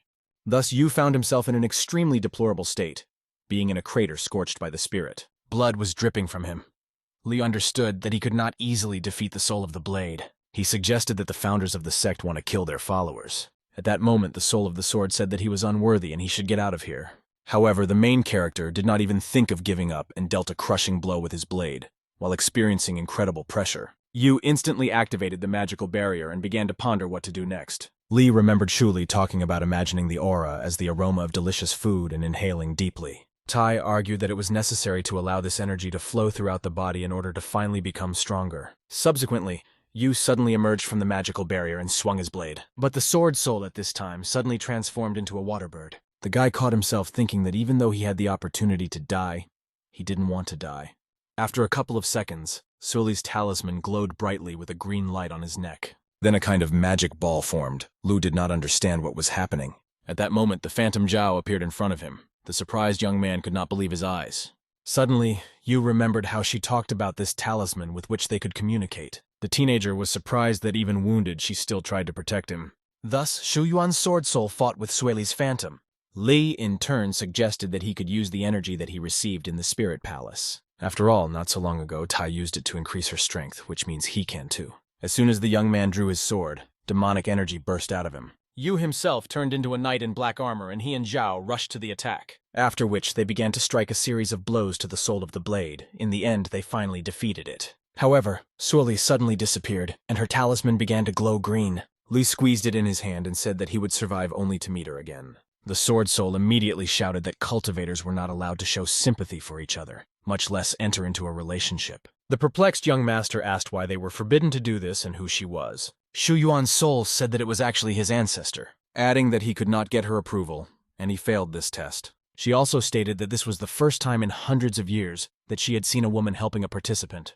An angry Li noticed that it was because of her that no one could pass the assessment. In response, Shu Yuan's soul said that it was her fault and that all the contenders were simply too weak. However, she only recognized Miss Ningju, which surprised the teenager, because this was the evil woman that Teacher Guan had told him about. The sword soul did not like the way Yu spoke about her, and she began to behave aggressively. She considered herself the standard of growing up and always refused help to everyone, which Le reported. Soul continued to praise Ningju and said that no one could compare to her. The surprised young master asked why she was so amazing. She replied that 500 years ago, the determined Ning was a candidate to wield this sword. Meanwhile, Ziyu and Zhang also discussed Shenju. The master noticed that she had incredible skill with a blade. And when she entered the path of the demon, Guan asked why Ning decided to maim her brothers. After all, even Shu Yuan, who was intended to fight demons, became completely useless thanks to her. Finally, the soul of the sword told the main character that Shen had granted her freedom. And initially she was a degeneration of the blade's power, and she had no consciousness. And everyone believed that this was a test, and intended to pass it in order to tame her. But Ju was completely different. She saw her true form, and in order to free her, she implanted her essence into the sword. Then they were constantly together and fought against various evil spirits. But one day, Ning decided to side with the demons and test the boundaries of sword cultivation. Originally, the Blade Soul thought that they would be with her forever, but that was just an illusion. Suddenly, Yu sadly said that Shen had actually left her. In this connection, Li asked if that was why she was so angry with everyone because she missed Ningju. The soul instantly became angry and declared that she was not evil at all, and that everything was their fault. After all, everyone constantly pesters her and annoys her. That's why she has such a reaction, adding that all people are insignificant to her and deserve only death. Yu in turn asked if she told them to finally leave her alone. The Sword Soul said menacingly that the only way to bring this to them is to start killing. However, the teenager assured her otherwise, and asked if she had talked about this with anyone other than him. She suddenly felt a powerful demonic energy, and declared that there was some powerful cultivator nearby. Then the Sword Soul suddenly flew up to Liu and asked if he was a member of a demonic sect. The guy began to deny it. Then she asked if he had seen anyone suspicious. The young man replied that he had not met anyone, and most likely she was talking about the previous two participants. Blade Phantom said that he was too weak for a demonic cultivator, and even if the monsters attacked her, she would destroy them. Yo understood that this was because of Shuli, because she was the demon and emitted demonic energy. The young master also realized how strong the sword spirit was, but he did not know how to gain her approval. Lei decided to ask her, since she didn't want to stay in the clan as a test. Doesn't she want to go with him? Because it's clearly better than doing something that doesn't bring pleasure. The sword spirit was surprised and asked what exactly he meant and where he was going to go. The guy asked if, after approval, the master could use it as his blade. She replied that if she went with him and he died, she would come back. Unexpectedly, the young man promised her to find Shen. Sword Phantom assumed that the teenager was just trying to trick her to gain approval, as a result of which she placed him in an ice prison. Yu stated that he did not want to be a master, and he simply needed her approval, adding that this woman is very important to him and he needs her help. And if he gets her approval, he will be able to help her, and besides, she probably knows about Ningju's whereabouts. After a short pause, the Blade Soul asked if Sueli would definitely tell him about Shen. Le couldn't know for sure, but he said it was better to try than to just sit here and do nothing. After all, Ju herself will not return to her, so she should trust him and go in search of her. She finally agreed and said that if the cultivator deceived her, she would kill him. After which Yu asked her to free him from this ice prison. But the spirit of the sword stated that the ice must melt. Thus, Li was able to achieve the desired result and hoped that he could cure Suli. At this moment, Shu Yuan's blade flew into the air. The disciples present were shocked. Even Zhang said that this had not happened for hundreds of years, and he had never seen anything like it. A moment later, a young master appeared in front of them, holding the notorious sword in his hands. Yu immediately approached Guan and asked if he could now meet with Zhao. Zia Yu could not believe that he still managed to get Shu Yuan and agreed to help the young man. Naturally, this situation was extremely unpleasant for Gao Chang because it was Lei who chose the sword. Then the main character, together with teacher Guan, went to mentor Hong Hai. The old man noticed that he was not mistaken about the guy, because he was able to pull Shu Yuan out, adding that their clan had been refining and suppressing the sword for hundreds of years, and before, he had no idea that it had become a demonic weapon. Yu, in turn, asked what happened to Ning, and whether she was alive. Hai replied that they had been searching unsuccessfully for hundreds of years. But if the teenager finds her, it will change everything radically. Li said that he will do everything possible. Hong immediately ordered Ziyu to help the young master go down the mountain. Meanwhile, Liu Er informed her patron that Yu was still alive. He was furious with this news. Yu explained that she had the ability to trick him into taking the pill. But when he started asking about Sueli, her plan completely failed, and he even became a sword master. The enraged demon lord was extremely dissatisfied with the girl's work. He instantly wrapped her in magical chains, and the young lady in turn asked for forgiveness. After all, with this legendary blade, any cultivator will become invincible, and even a demon will not be able to resist him. After which, the head of the demonic clan wondered whether the young man could use light and darkness. A tearful Liu Er asked the owner what they should do in this case. Yue also reported that the guy went to meet with Sueli, who is most likely being held in the Valley of the King of Medicine. And there is even some kind of affair between them, so it turns out that anyone who takes the path of the demon will be susceptible. Therefore, the sect leader stated that he would send his man to kill Yu before he became even stronger. He ordered Liu to remain in the clan camp and report any news. At this time, teacher Guan and Le went to the sacred library. Walking inside, Ziyu said that all the greatest secrets of their sect were kept in this place. Then the mentor asked the young man what new techniques he wanted to learn. The guy understood that in order to die, he did not need to learn any skills. But first, he needed to save Zhao. The young master approached Guan and said that he actually didn't even know which techniques to choose. Z urged him to take it at random. After which he showed a book about refining Taya's sword and said that with its help, he could sharpen his mana. And if he can do this, then no one will be able to resist him, as his attacks will become more furious and powerful. But since Yu did not want to kill anyone, but on the contrary, he was looking for death, he did not need it. Guan noticed the extremely dissatisfied expression on the guy's face and assumed that he didn't like this technique. In this connection, I provided him with the following treatise on the sword of the dragon of the Mirage Dansu. Using this technique, it was possible to create illusions and place opponents in hallucinations. But Lei again turned his head dissatisfied because with such a technique he definitely would not die. An angry Ziyu again showed him the book on the blade skill of Qilong's body forging. This sword ability was used to strengthen the body, which is learned during Qilong swimming.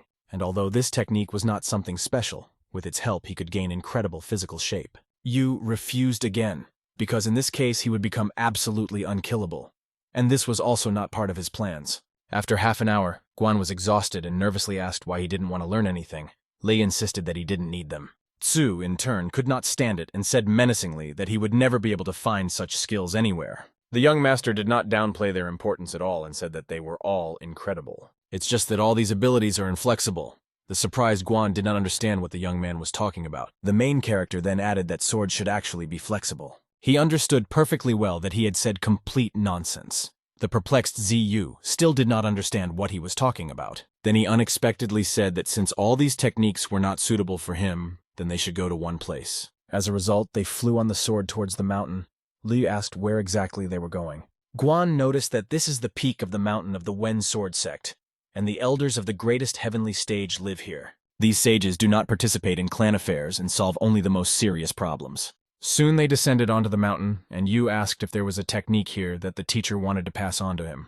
Suddenly they heard some screams and Li began to look around. The teenager could not understand what the sound was, but he felt a strong mana. However, Ziyu assured him that he had nothing to fear here and that all the inhabitants were on their side. The young man followed the teacher and assumed that life here was quite boring. Suddenly, Guan stopped near a wooden house and said that they had arrived. Entering the room, the mentor greeted Yuan Feng and stated that he had brought a rather interesting student. The beast-like girl asked what was so unique about him, since Z brought him to her. The young man immediately bowed to Yuan and greeted her, calling himself a great master. Feng noticed that this person truly had great talent, and he was a blessing to the sect. Yu encouraged her to discuss his abilities later, since that was not what he came here for. Yuan reached for a cup containing some kind of potion, and said that the patriarch's sword recognized it. Unexpectedly, the main character said that he wanted to get the heart sword technique. At this moment, Feng reacted extremely aggressively and fired a fiery arrow towards the young man. Guan pushed the guy back. The elder asked the teacher if he had completely forgotten about Shen.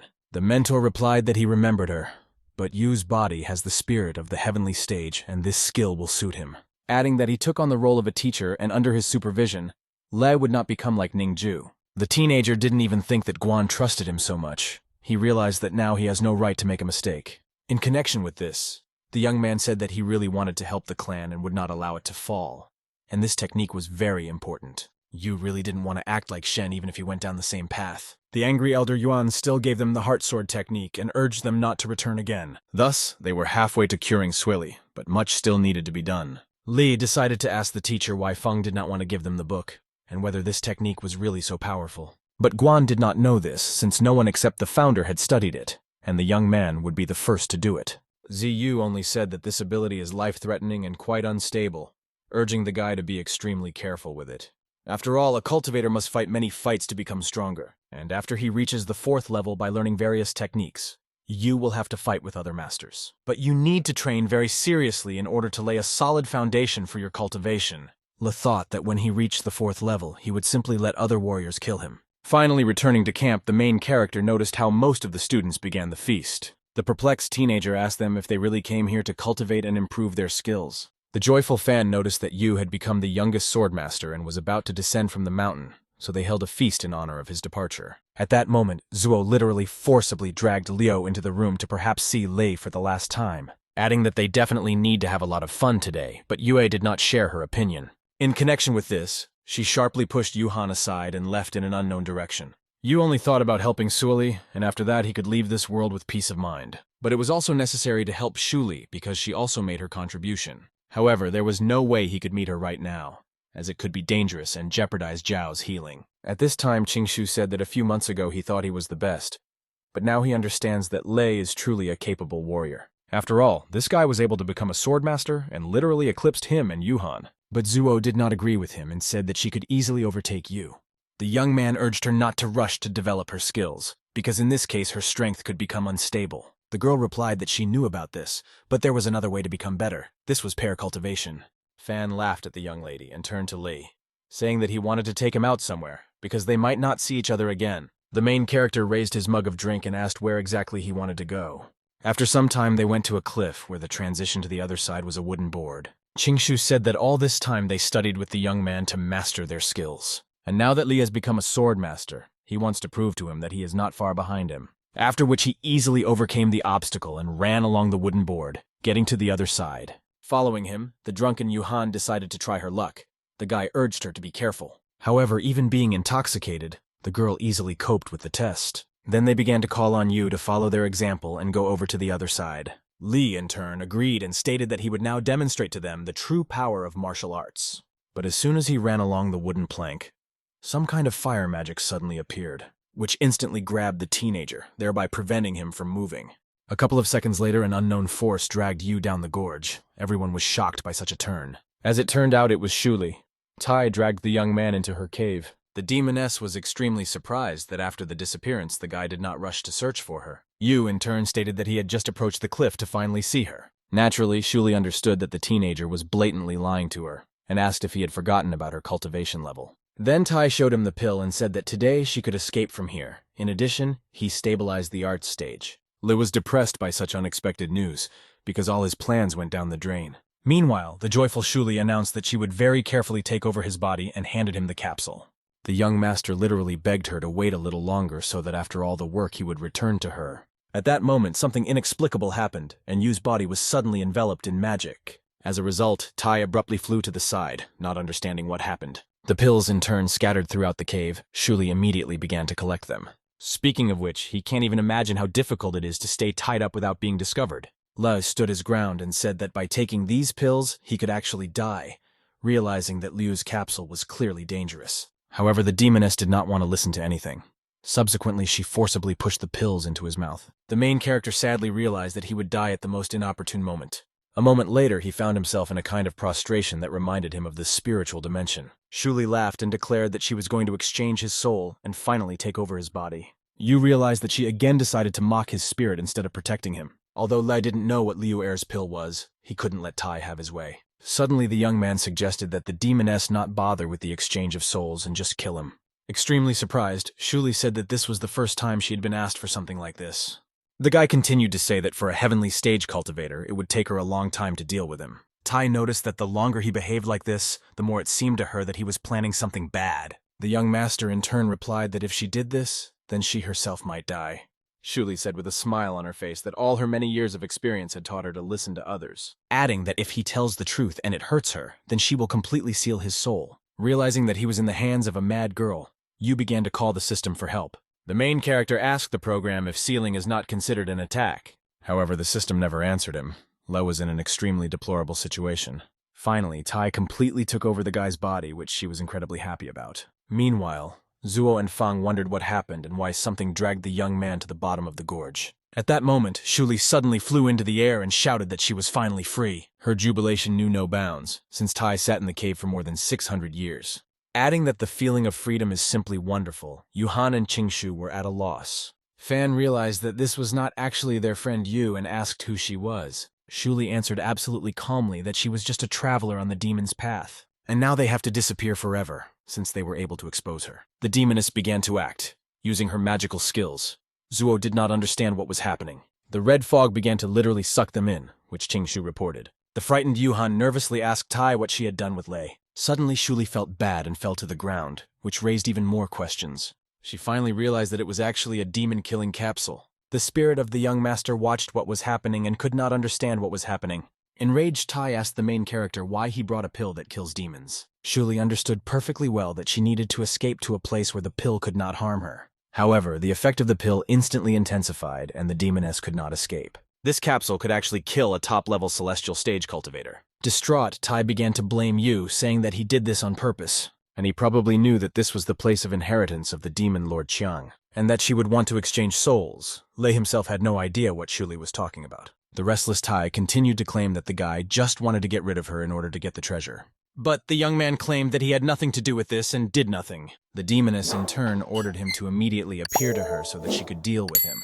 completely forgetting that he cannot do this, being the spirit into which she turned him.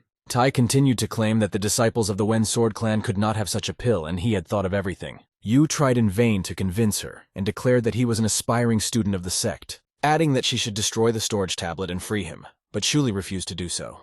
Li urged her to calm down since the capsule had not yet dissolved and she still could not escape. She herself was well aware that this was really the only way out, and therefore she nevertheless agreed. Finding himself again in the world of spirits, the young man immediately ordered the system to do its job. Within seconds, demonic energy pierced the young master and Tai, and now, when Shuli was practically eliminated, the system was obliged to save Yu from the deadly pill. But the program informed the owner that preserving the soul could not cope with the poison. Thus, Liu was dying and would soon be awarded unprecedented power, as the system declared. The program called on the gentleman to say his last words before his inevitable death. The perplexed teenager asked if there was really any way to cope with the poison. The system was extremely surprised, because the young man did not want to die. Yu said that it was not the time for this yet. Then she said that in order to neutralize the poison, he needed to inject a huge amount of spiritual energy. The young master, breaking into a smile, said that this is exactly what he wanted to hear from her. The main character began to think about how to infuse him with this spiritual power. Lu relied on the heart sword technique to solve this problem. Moreover, he had already done this before, and the two forces in his body were able to unite to accept the power of the Tao stage. As a result, Yu's enormous surge of spiritual energy was still overcome by the demonic poison. Having come to his senses, the guy drew attention to Zuo and Fan, armed with daggers, in connection with which he immediately said that now it was he and his body, and everything was over. Thus, the Spirit Palace and the bead's power were able to neutralize the capsule's effect. The teenager hastened to explain to his friends that his body was possessed by a demoness, but he ate poison to kill her. Naturally, he could not tell the whole truth about Shuli and what really happened. Suddenly, Yu flared with a blue flame. Yuhain and Kanishu said that he had overcome the level of arts. After which, the main character went straight to the great mentor Hong Hai. The old man raised his index finger to the young master's head and was surprised, since it only took him one night to complete the first stage of the Heartblade technique. In connection with which the elder said that the young man was truly incredible, Yu only smiled in response. Hong also added that now he can let him go with peace of mind and go down the mountain. To finally see Sueli and Ningzhu, Lei was surprised by the chief's decision. Meanwhile, demonic cultivators were lurking in the dense forest near the mountain, led by the same monster lord who called on his allies to listen to him. He began to tell them about his strongest rival in Yu, and that this young man had fallen in love with Zhao, calling on the demons in every possible way to finally kill this man before he became even stronger and killed them. However, one of the cultivators did not like the leader's speech, and the sect leader instantly reacted. He ordered him to show up immediately. The unknown masked master asked where he got the idea that this kid was a demon lord, adding that apparently he himself had never met a real monster. The perplexed leader of the demonic sect asked the stranger who he was. The unknown cultivator stated that he was the disciple of a real demon lord. The head did not like his saying and said that the monster lord never founded a sect, and his disciple infiltrated the Wensword clan, where I was able to collect quite a bit of information about him, but the stranger denied everything, saying that his student was too weak and most likely lied to him about that person. Among the demonic cultivators, discussions arose about the overlord who supposedly founded the sect. After all, if this is really the case, then it is unknown whether they will be able to find secret techniques and treasures. The demon leader looked at everyone and said that no one could know for sure whether this was true or false, and there is only one way to check this, after which the ruler ignited with green fire to strike the stranger. However, the demonic cultivator in turn easily blocked his attack. The perplexed leader asked how he did it without even reaching the level of spirit. Everyone began to say that this was one of the abilities of a real demon lord, believing that this was indeed his disciple. The unknown man, of course, took advantage of the moment and said that now they had seen his power. Some warriors even began asking him to teach them demonic cultivation. The sect leader also believed him, but stated that they were here to finish off Yu once and for all. And if he is his student, then he is their common enemy. Initially, everyone was surprised, but then they accepted the position of the leader and agreed with him, and therefore immediately retreated back. After which the lord again said that Lei was a real demon lord. However, the stranger once again refuted his statement and stated that Yu is the son of his teacher. And after many years of serving him, the mentor suddenly disappeared and gave all his power to Lei, adding that he intends to kill him and return the teacher's treasures, and for them he can become a good ally. Most cultivators agreed to accept this master. The demon leader in turn began to think about his candidacy. The stranger began to urge everyone to go with him to the Valley of the King of Medicine to finally end his life. Moreover, with their incredible strength, they can easily cope with it. Besides, it is only at the stage of arts. Also, Sueli is seriously injured, which means it won't be a problem to kill her, and a group of medical students shouldn't be taken into account at all. And after they do this, he can become the real successor of his teacher. The unknown person added that the elixir from the Valley of the King of Medicine would be their reward. Thus, he was able to influence the decisions of many warriors. They were already ready to follow him. The head of the demonic sect asked his minions if they should join him, although at first glance the stranger spoke smoothly. In fact, he was pursuing his own goals. This is what the ruler thought about, because it is not so easy to survive in the valley. And besides, this could create a resonance within the clan.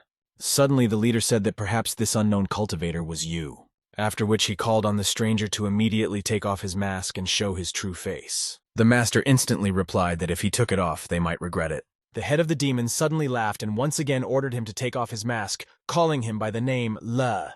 Finally, the unknown person agreed to do this, and immediately took off his mask, under which there was a copy of Yu. At this time, the main character arrived in the Valley of the King of Medicine to meet Sueli, and went to the dominant Qi. The sweet girl kindly asked the young master to go inside the house, where but Cao was already waiting for him. The servant hurried to inform the lady about Yu's arrival. The girl turned around and spoke. Ziyu notified them about him, but they didn't think it would happen so soon. The guy replied that he had to hurry to make sure Zhao was safe. Then he asked permission to meet her. Suddenly, Qi attacked Lei. At the same time, they unwrapped his wrist bandages, under which the young men had bruises. Bakao asked if he really decided to borrow this ability from Su Yuan in order to gain even greater strength. The teenager in turn replied that he had very little time and needed to hurry. The girl asked why he was in such a hurry. Yu said that a traitor had been found in the sect, and now he was being followed. And they are trying to kill him, and would have done it a long time ago if he had not found a way to distract them. In fact, Liu Er told the young man that she was now on the run as she had failed her master and would most likely die. And if she doesn't escape, she will soon be discovered by the demonic sect, and then it will be too late. Yu urged the teenager to be extremely careful on the way to the Medicine King Valley, because she told her patron that Yu was heading there, and therefore they would want to kill him. Then the young master came up with a plan and released Shuli. After showing her the core of a high-level arts-level salamander, he stated that he could create a new body for her. But in return, Tai will have to do something very important for him. Naturally, the demoness was interested in this and asked what exactly he needed. Then Yu told her the current situation about the demons who want to kill him, and she will have to buy him time. Thus, she will have to delay the demonic army so that it calmly comes to the valley, and then Shuli will receive the core. Tai agreed to help him, and noted that even with such a low core level, her experience was enough to deal with the Tao masters. Li gave her complete freedom of action only on one condition, that she should not harm innocent people. After which, the young man finally gave her the opportunity to be reborn in a new body. Shuli instantly ran up to him and asked if he wasn't afraid that she would kill him. The main character replied that in this case he was mistaken about her, and everything would end. The demoness still understood. She owed him and asked what he needed. Yu asked her to become like him in appearance. However, she was not allowed to use demon skills to avoid being discovered and ultimately killed. Busy Tai said that he shouldn't worry about it, and she would do everything in the best possible way, then threw her robe on herself. Le told Chi about everything and asked for her help to put an end to the demons once and for all, because their goal is here. Or he can take them away from here if Bakao allows him to meet Zhao as soon as possible. Thus the guy intended to help Sueli and destroy the demonic sect. After a short pause, the mistress of the Medicine King Valley noticed that he had taken a big risk for Zhao. Then with a slight movement of her hand, she wrapped the bandages around his hands again, and she called him to follow her, which the young master eventually did. Chi said the divine pearl influenced her to fall in love with a mortal and was convinced of breaking her oath to the sect. And it was because of this that her psyche became unstable, and Zhao lost heart. A moment later, they walked into the backyard, where Sueli was in some kind of pool. Demonic energy wafted from her. Yu asked if it was all because of him. Bakao stated that sometimes the source of problems is the only one who can solve them. Meanwhile, dark magic continued to envelop Zhao's body. Lei did not know how to help it. Suddenly the girl flew up into the air. The young man did not understand what was happening. Chi noticed that Sueli had been trying to suppress her inner demon for too long, and if she was not careful, then the demon will burst out. At that moment, Zhao suddenly opened her eyes. They shone with a bright light. The main character immediately began to say that he was Ulle and came to save her. But Sueli shouted that this was not true, and that he was an illusion created by her inner demon. Extremely worried, the young master asked Bakao what they should do. Zhao stated that she would no longer allow herself to be deceived and must repay the sect. After which she began to actively use her skills against Yu. The guy did not expect such a turn. As a result, the teenager literally flew into the wall, receiving colossal damage. However, Sueli in turn did not stop there and hastened to finish off Li. At this moment, an unknown magical entity suddenly appeared. Yu suddenly realized that it was actually the Blade Soul who decided to intervene. A moment later, she asked Yu if this was the same elder he was talking about. Seeing how Zhao was literally frozen by the sword spirit, he asked if she would be in much pain. Shu Yuan's soul said that this would not harm her, but would rather allow her to cool down a little. She wondered if love could really get in the way of protecting the clan. And is it worth torturing yourself so much for this? Lei, in turn, was depressed. After all, it was because of him that all this happened, and Zhao broke her oath. He did not know whether everything would be fine with her. But if it still doesn't work, then he will definitely never be able to forgive himself. The teenager approached the frozen Sueli and touched her with his hand. Yu did not know what to do. Suddenly, Batsao reported that someone was hitting the protective formation of the valley. The main character assumed that this was a demonic clan that nevertheless overtook him. Shocked, Chi asked if they had already gotten here. Li understood that most likely Shuli could not detain them for long. Bakao said that they had the best defense system. But if Heaven Stage cultivators appeared, the situation would worsen. Understanding that it was all his fault, Yu said, he himself would deal with the demons and would not let them offend. At this time, the head of the demonic sect and his minions tried to break into the valley. The Lord of Darkness demanded that they hand over Lu to him, and only in this case would he leave them alone. However, the Valley Masters hastened to refuse him, saying that they would prefer a fair fight. The demon leader only laughed in response and said that they wouldn't last long. At this moment, the young master suddenly appeared and declared that he did not owe him anything. The ruler of the monsters noted that he did not expect such courage from the teenager. The main character replied that he had never hidden and was not going to retreat now, adding that he would soon kill him and the demons, which naturally everyone had doubts about. Meanwhile, Shu Yuan's sword spirit called upon Elder Sueli to wake up. Zhao did not wake up for some time, but soon a miracle happened. Suddenly, the girl woke up from her sleep and asked her who she was. Blade Soul introduced himself and stated that Yu was currently fighting with demonic cultivators. Stunned, Swilly asked if he had really come for her. Shu Yuan's spirit told her that Lei had become the Wen clan's swordmaster and was already at the art stage. And now he was attacked by demonic masters, and recently he broke through them to see her. Yu at this time provoked the cultivators and called them cowards who were not capable of anything. The head of the demon still doubted that the guy was a descendant of the Lord because he acted extremely rashly. He intended to wait a little while for his strongest masters to arrive. Li continued to pester the Lord of Darkness so that he would finally begin attacking actions. Suddenly he discovered Shuli among the leader's henchmen, but could not understand why she had not yet injured any of them. At this moment, the head of the demons called on her to go first to attack because her target was right in front of her. Tai replied that it was too dangerous, since the guy clearly has some kind of plan, which is why he provokes them. The young master did not stop insulting the demonic cultivators so that they would attack him. The leader of the monsters immediately declared that he would definitely kill him and feed him to the dogs. However, the main character said that they do not even suspect their imminent death. Shuli decided to play along and said that it was not in his position to threaten them, because he was already practically a corpse. Yu replied that they were all cowards and did not deserve to be called cultivators, because they were even afraid to attack. Tai said menacingly that he didn't even know how powerful they were. Then he introduced one of the masters of the demonic flame, saying that he had no equal. Then he showed him the next equally terrible cultivator, who was famous for his steel body. They also had an incredibly strong shadow monster. It always killed its victims at night. The head of the demons could not stand it and grabbed Shuli, asking what she was doing and whether she was on their side at all. A moment later, an explosion occurred. The masters tried to break through the magical barrier of the valley, but they failed to do so. Then the ruler ordered everyone to attack together and finally destroy the magic shield. A couple of seconds later, a huge fighter landed behind Lei. Yu turned around sharply. The demonic cultivator immediately rushed towards the teenager, intending to kill him. However, at this time a poisonous fog appeared that literally enveloped him. The demon leader realized that it was actually poison and called for everyone to retreat immediately. Noticing that the big man had not left, the leader shouted to him again. Breaking into a smile, Shuli noticed that it was too risky to try to destroy the protective formation. The perplexed Yu asked Tai how she managed to do this.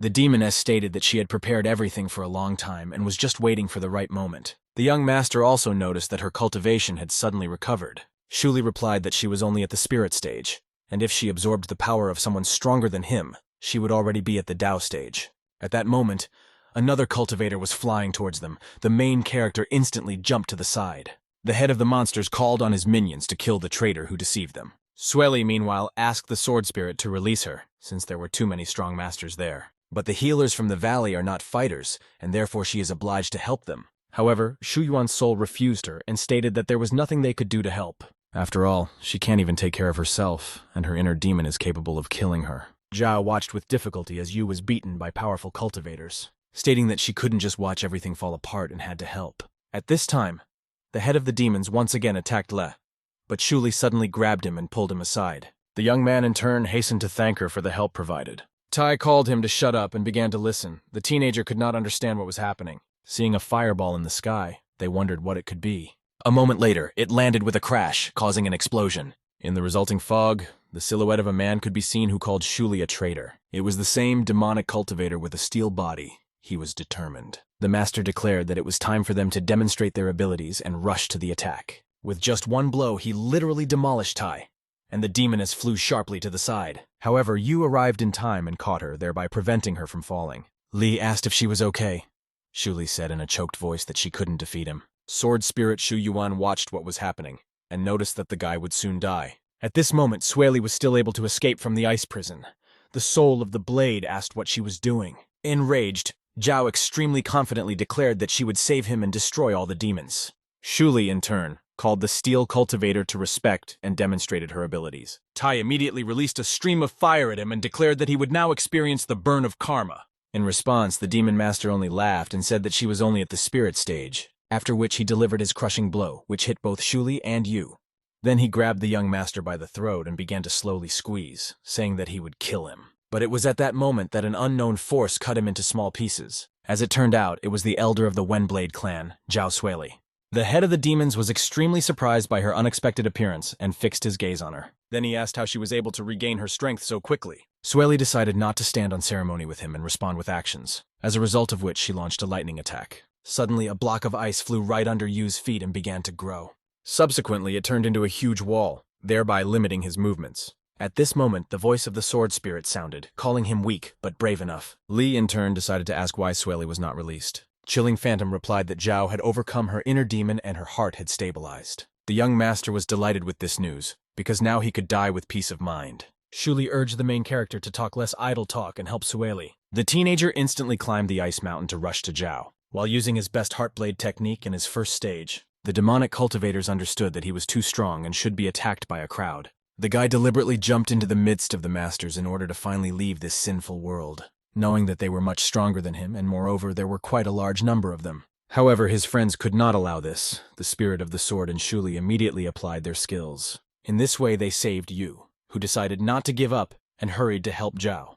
But Shuli managed just fine without him since she was still able to defeat the demon lord. He admitted defeat and said that next time he would definitely end their lives. After which he was about to flee from the battlefield, but the tireless Lu could not allow this. Then the demon decided to kill everyone along with him by activating the mirror of the flooding desert. As a result, the leader of the demonic sect began to gradually merge with the magic mirror. Xiao stated that if they hit it, they would be stuck in it forever. Tai was upset to realize that she could not destroy him, because she did not have her true power. Blade Phantom Shu Yuan noted that it was necessary to kill this demon in the first place. Shuli understood that the only chance was to break through the spatial weapon.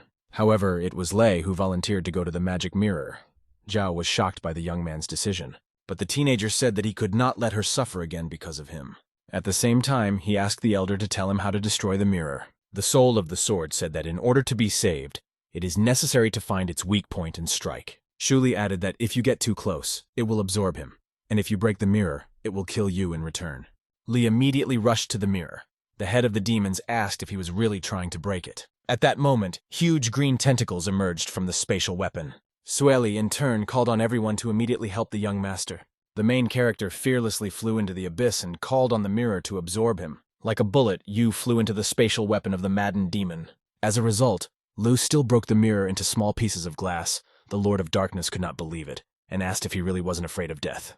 At this time, Xiao suddenly lost consciousness and fell down, but the young man managed to catch her. Sword Soul noticed that Shuli had used all her cultivation, and this was not even within Ningju's power. Finally it was over, and the next day Yu looked into Zhao's room where she was being healed. Suddenly the phantom of Shu Yuan called out to him and asked if she knew exactly about Shen's whereabouts. Lai decided to tell her the truth so that the Sword Soul would get angry and finally kill him. The guy said that he lied to her, and even the great elder of the clan did not know where Ning was. The fierce soul instantly put an ice blade to his neck and said that he would kill him. The smiling Yu said that in fact the elder gave him the task of finding not only Zhao, but also Ju, and she can go with him in search of her, or she can just kill him now. Soul nervously stated that it was all for this girl, he lied, fought with cultivators and came such a long way. The guy reminded her of Shen because she was also desperately trying to achieve her goal at any cost, adding that he would follow him until he found Ningju.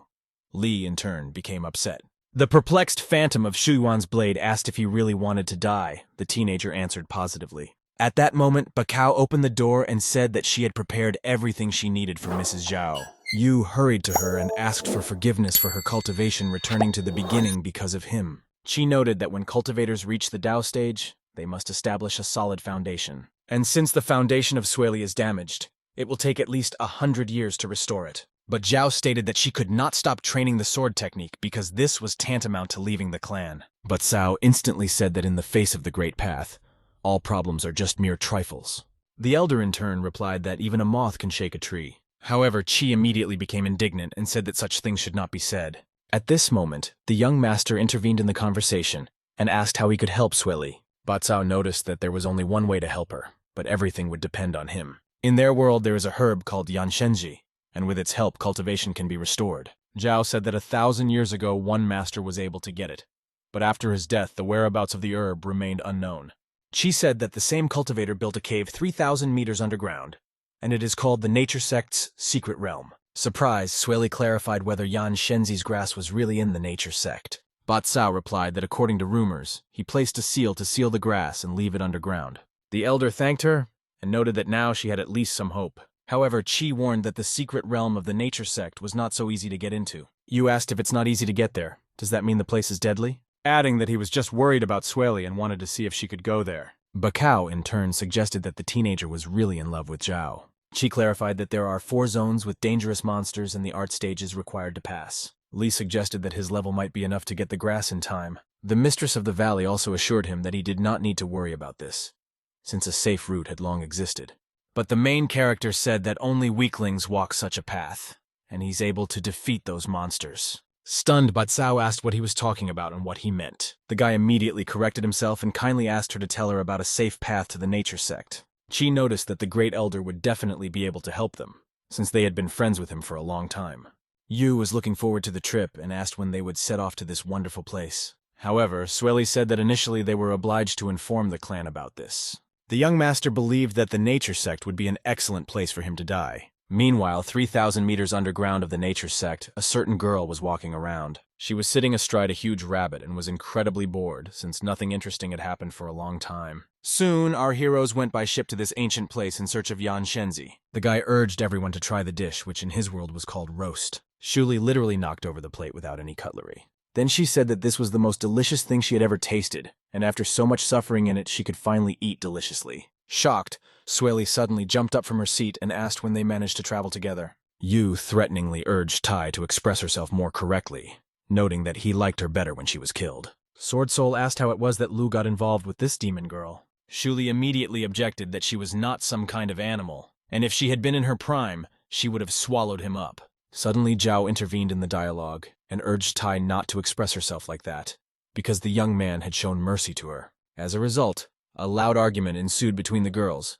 The demoness stated that it was her clan that gave birth to the monsters. Then Shu Yuan's Blade Phantom shouted that Shuli had no right to talk to her Ningzhu like that. In the end, Yu couldn't stand it either and asked them to just sit down and eat. After finally having lunch, Lei and Shuli went to the deck to talk with Guan.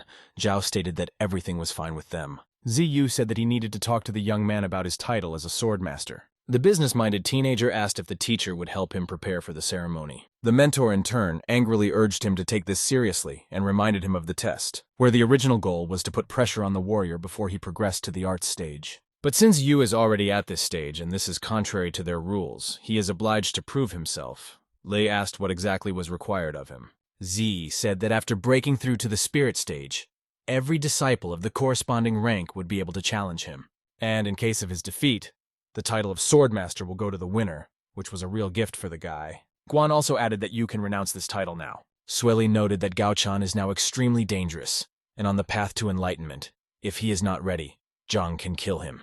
But Lo declared that his true path was to live his life quickly and die, after which Ziyu concluded that Zhao was not mistaken about this young man, and he would wait for her to return as soon as possible. Shuli said to the young master that she had clearly underestimated him, and he was an excellent cultivator. Yu hastened to answer that he is an ordinary person who is simply not afraid of death. The young lady noticed that this is precisely the main quality of a cultivator. Meanwhile, in the secret realm of the nature sect, the disciple told the elder that it was not a problem. But the old man was indignant because one of his henchmen had disappeared and he was responsible for everyone. The young man noticed that he usually does not worry so much about such an occasion. The elder said, "Guests from the Wen Sword clan will now arrive, and if they find out about this, what will they think of him?" A few minutes later, the main character and his friendly company arrived in the Kingdom of Nature. The disciple saw their ship and informed the great elder that they were already here. The old man immediately began to rush around the room in panic because he did not know why they had arrived.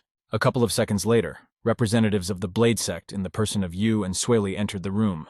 They asked which of them was the great elder. Zhao instantly greeted the old man and stated that they had come on behalf of Bakao to take advantage of their nature sect. The elder began to be overly polite and asked if Shuli was the same swordmaster next to him. At that moment, the student informed him that a very important message had arrived, and they abruptly turned away from the guests. After which the old man said that they were allowed to enter the secret kingdom. This whole situation seemed rather strange to the main character, but he did not know what it was connected with. The young master decided to ask the great elder before they entered this fascinating world. In addition to the map, can he provide a description of the local monsters on each floor, because they want to explore the entire kingdom?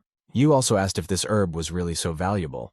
Would they be willing to return it? The old man replied that there was no need to return anything, and that he would soon provide them with a description of the animals. As soon as they left, he asked the student if those fools had fallen into a trap because they had misread the map. The young man said that this was not funny at all, and they now needed to figure out how to get them out. The great elder urged him to involve as many people as possible in their quest. The guy immediately sent several dozen more people to search for the students in order to ensure the safety of the guests from the Sword Clan. During this time, Yu found the Rabbit King's lair and intended to lure them out by stealing one of them. But Shuli urged him to give her the Shuyuan sword and place it at Shuli's entrance, since it is extremely dangerous for one person. However, Liu assured her that he could handle it and that he needed regular training in order to defend his title later, adding that the best way to find the grass would be to distract the animals, which he would do while Zhao found Yan Shenzi.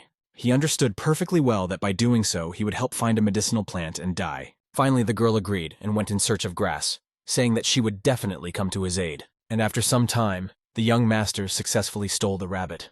Naturally, his relatives followed the young man.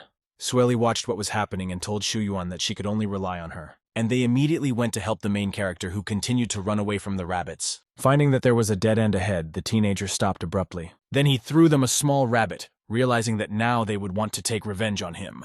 A moment later, huge rabbits attacked Li. He joyfully anticipated his death. For the sake of decency, the young man decided to pretend that he was allegedly fighting with animals. But as soon as he touched one of the large rabbits, he abruptly flew to the side. The guy suggested that in fact the rabbit is only at the stage of arts, and that is why it is so weak. You noticed that the other dozens of animals simply stopped because they were afraid of him. Lu tried to provoke them, but this did not lead to anything. But if they had all attacked him together, they could have killed him. But they didn't do this. Then the teenager decided to steal the little rabbit from them again. Having selected the animal, the young man began to pretend that he was biting it and wanted to eat it. Finally, it had an effect, and the huge beasts immediately attacked Yu.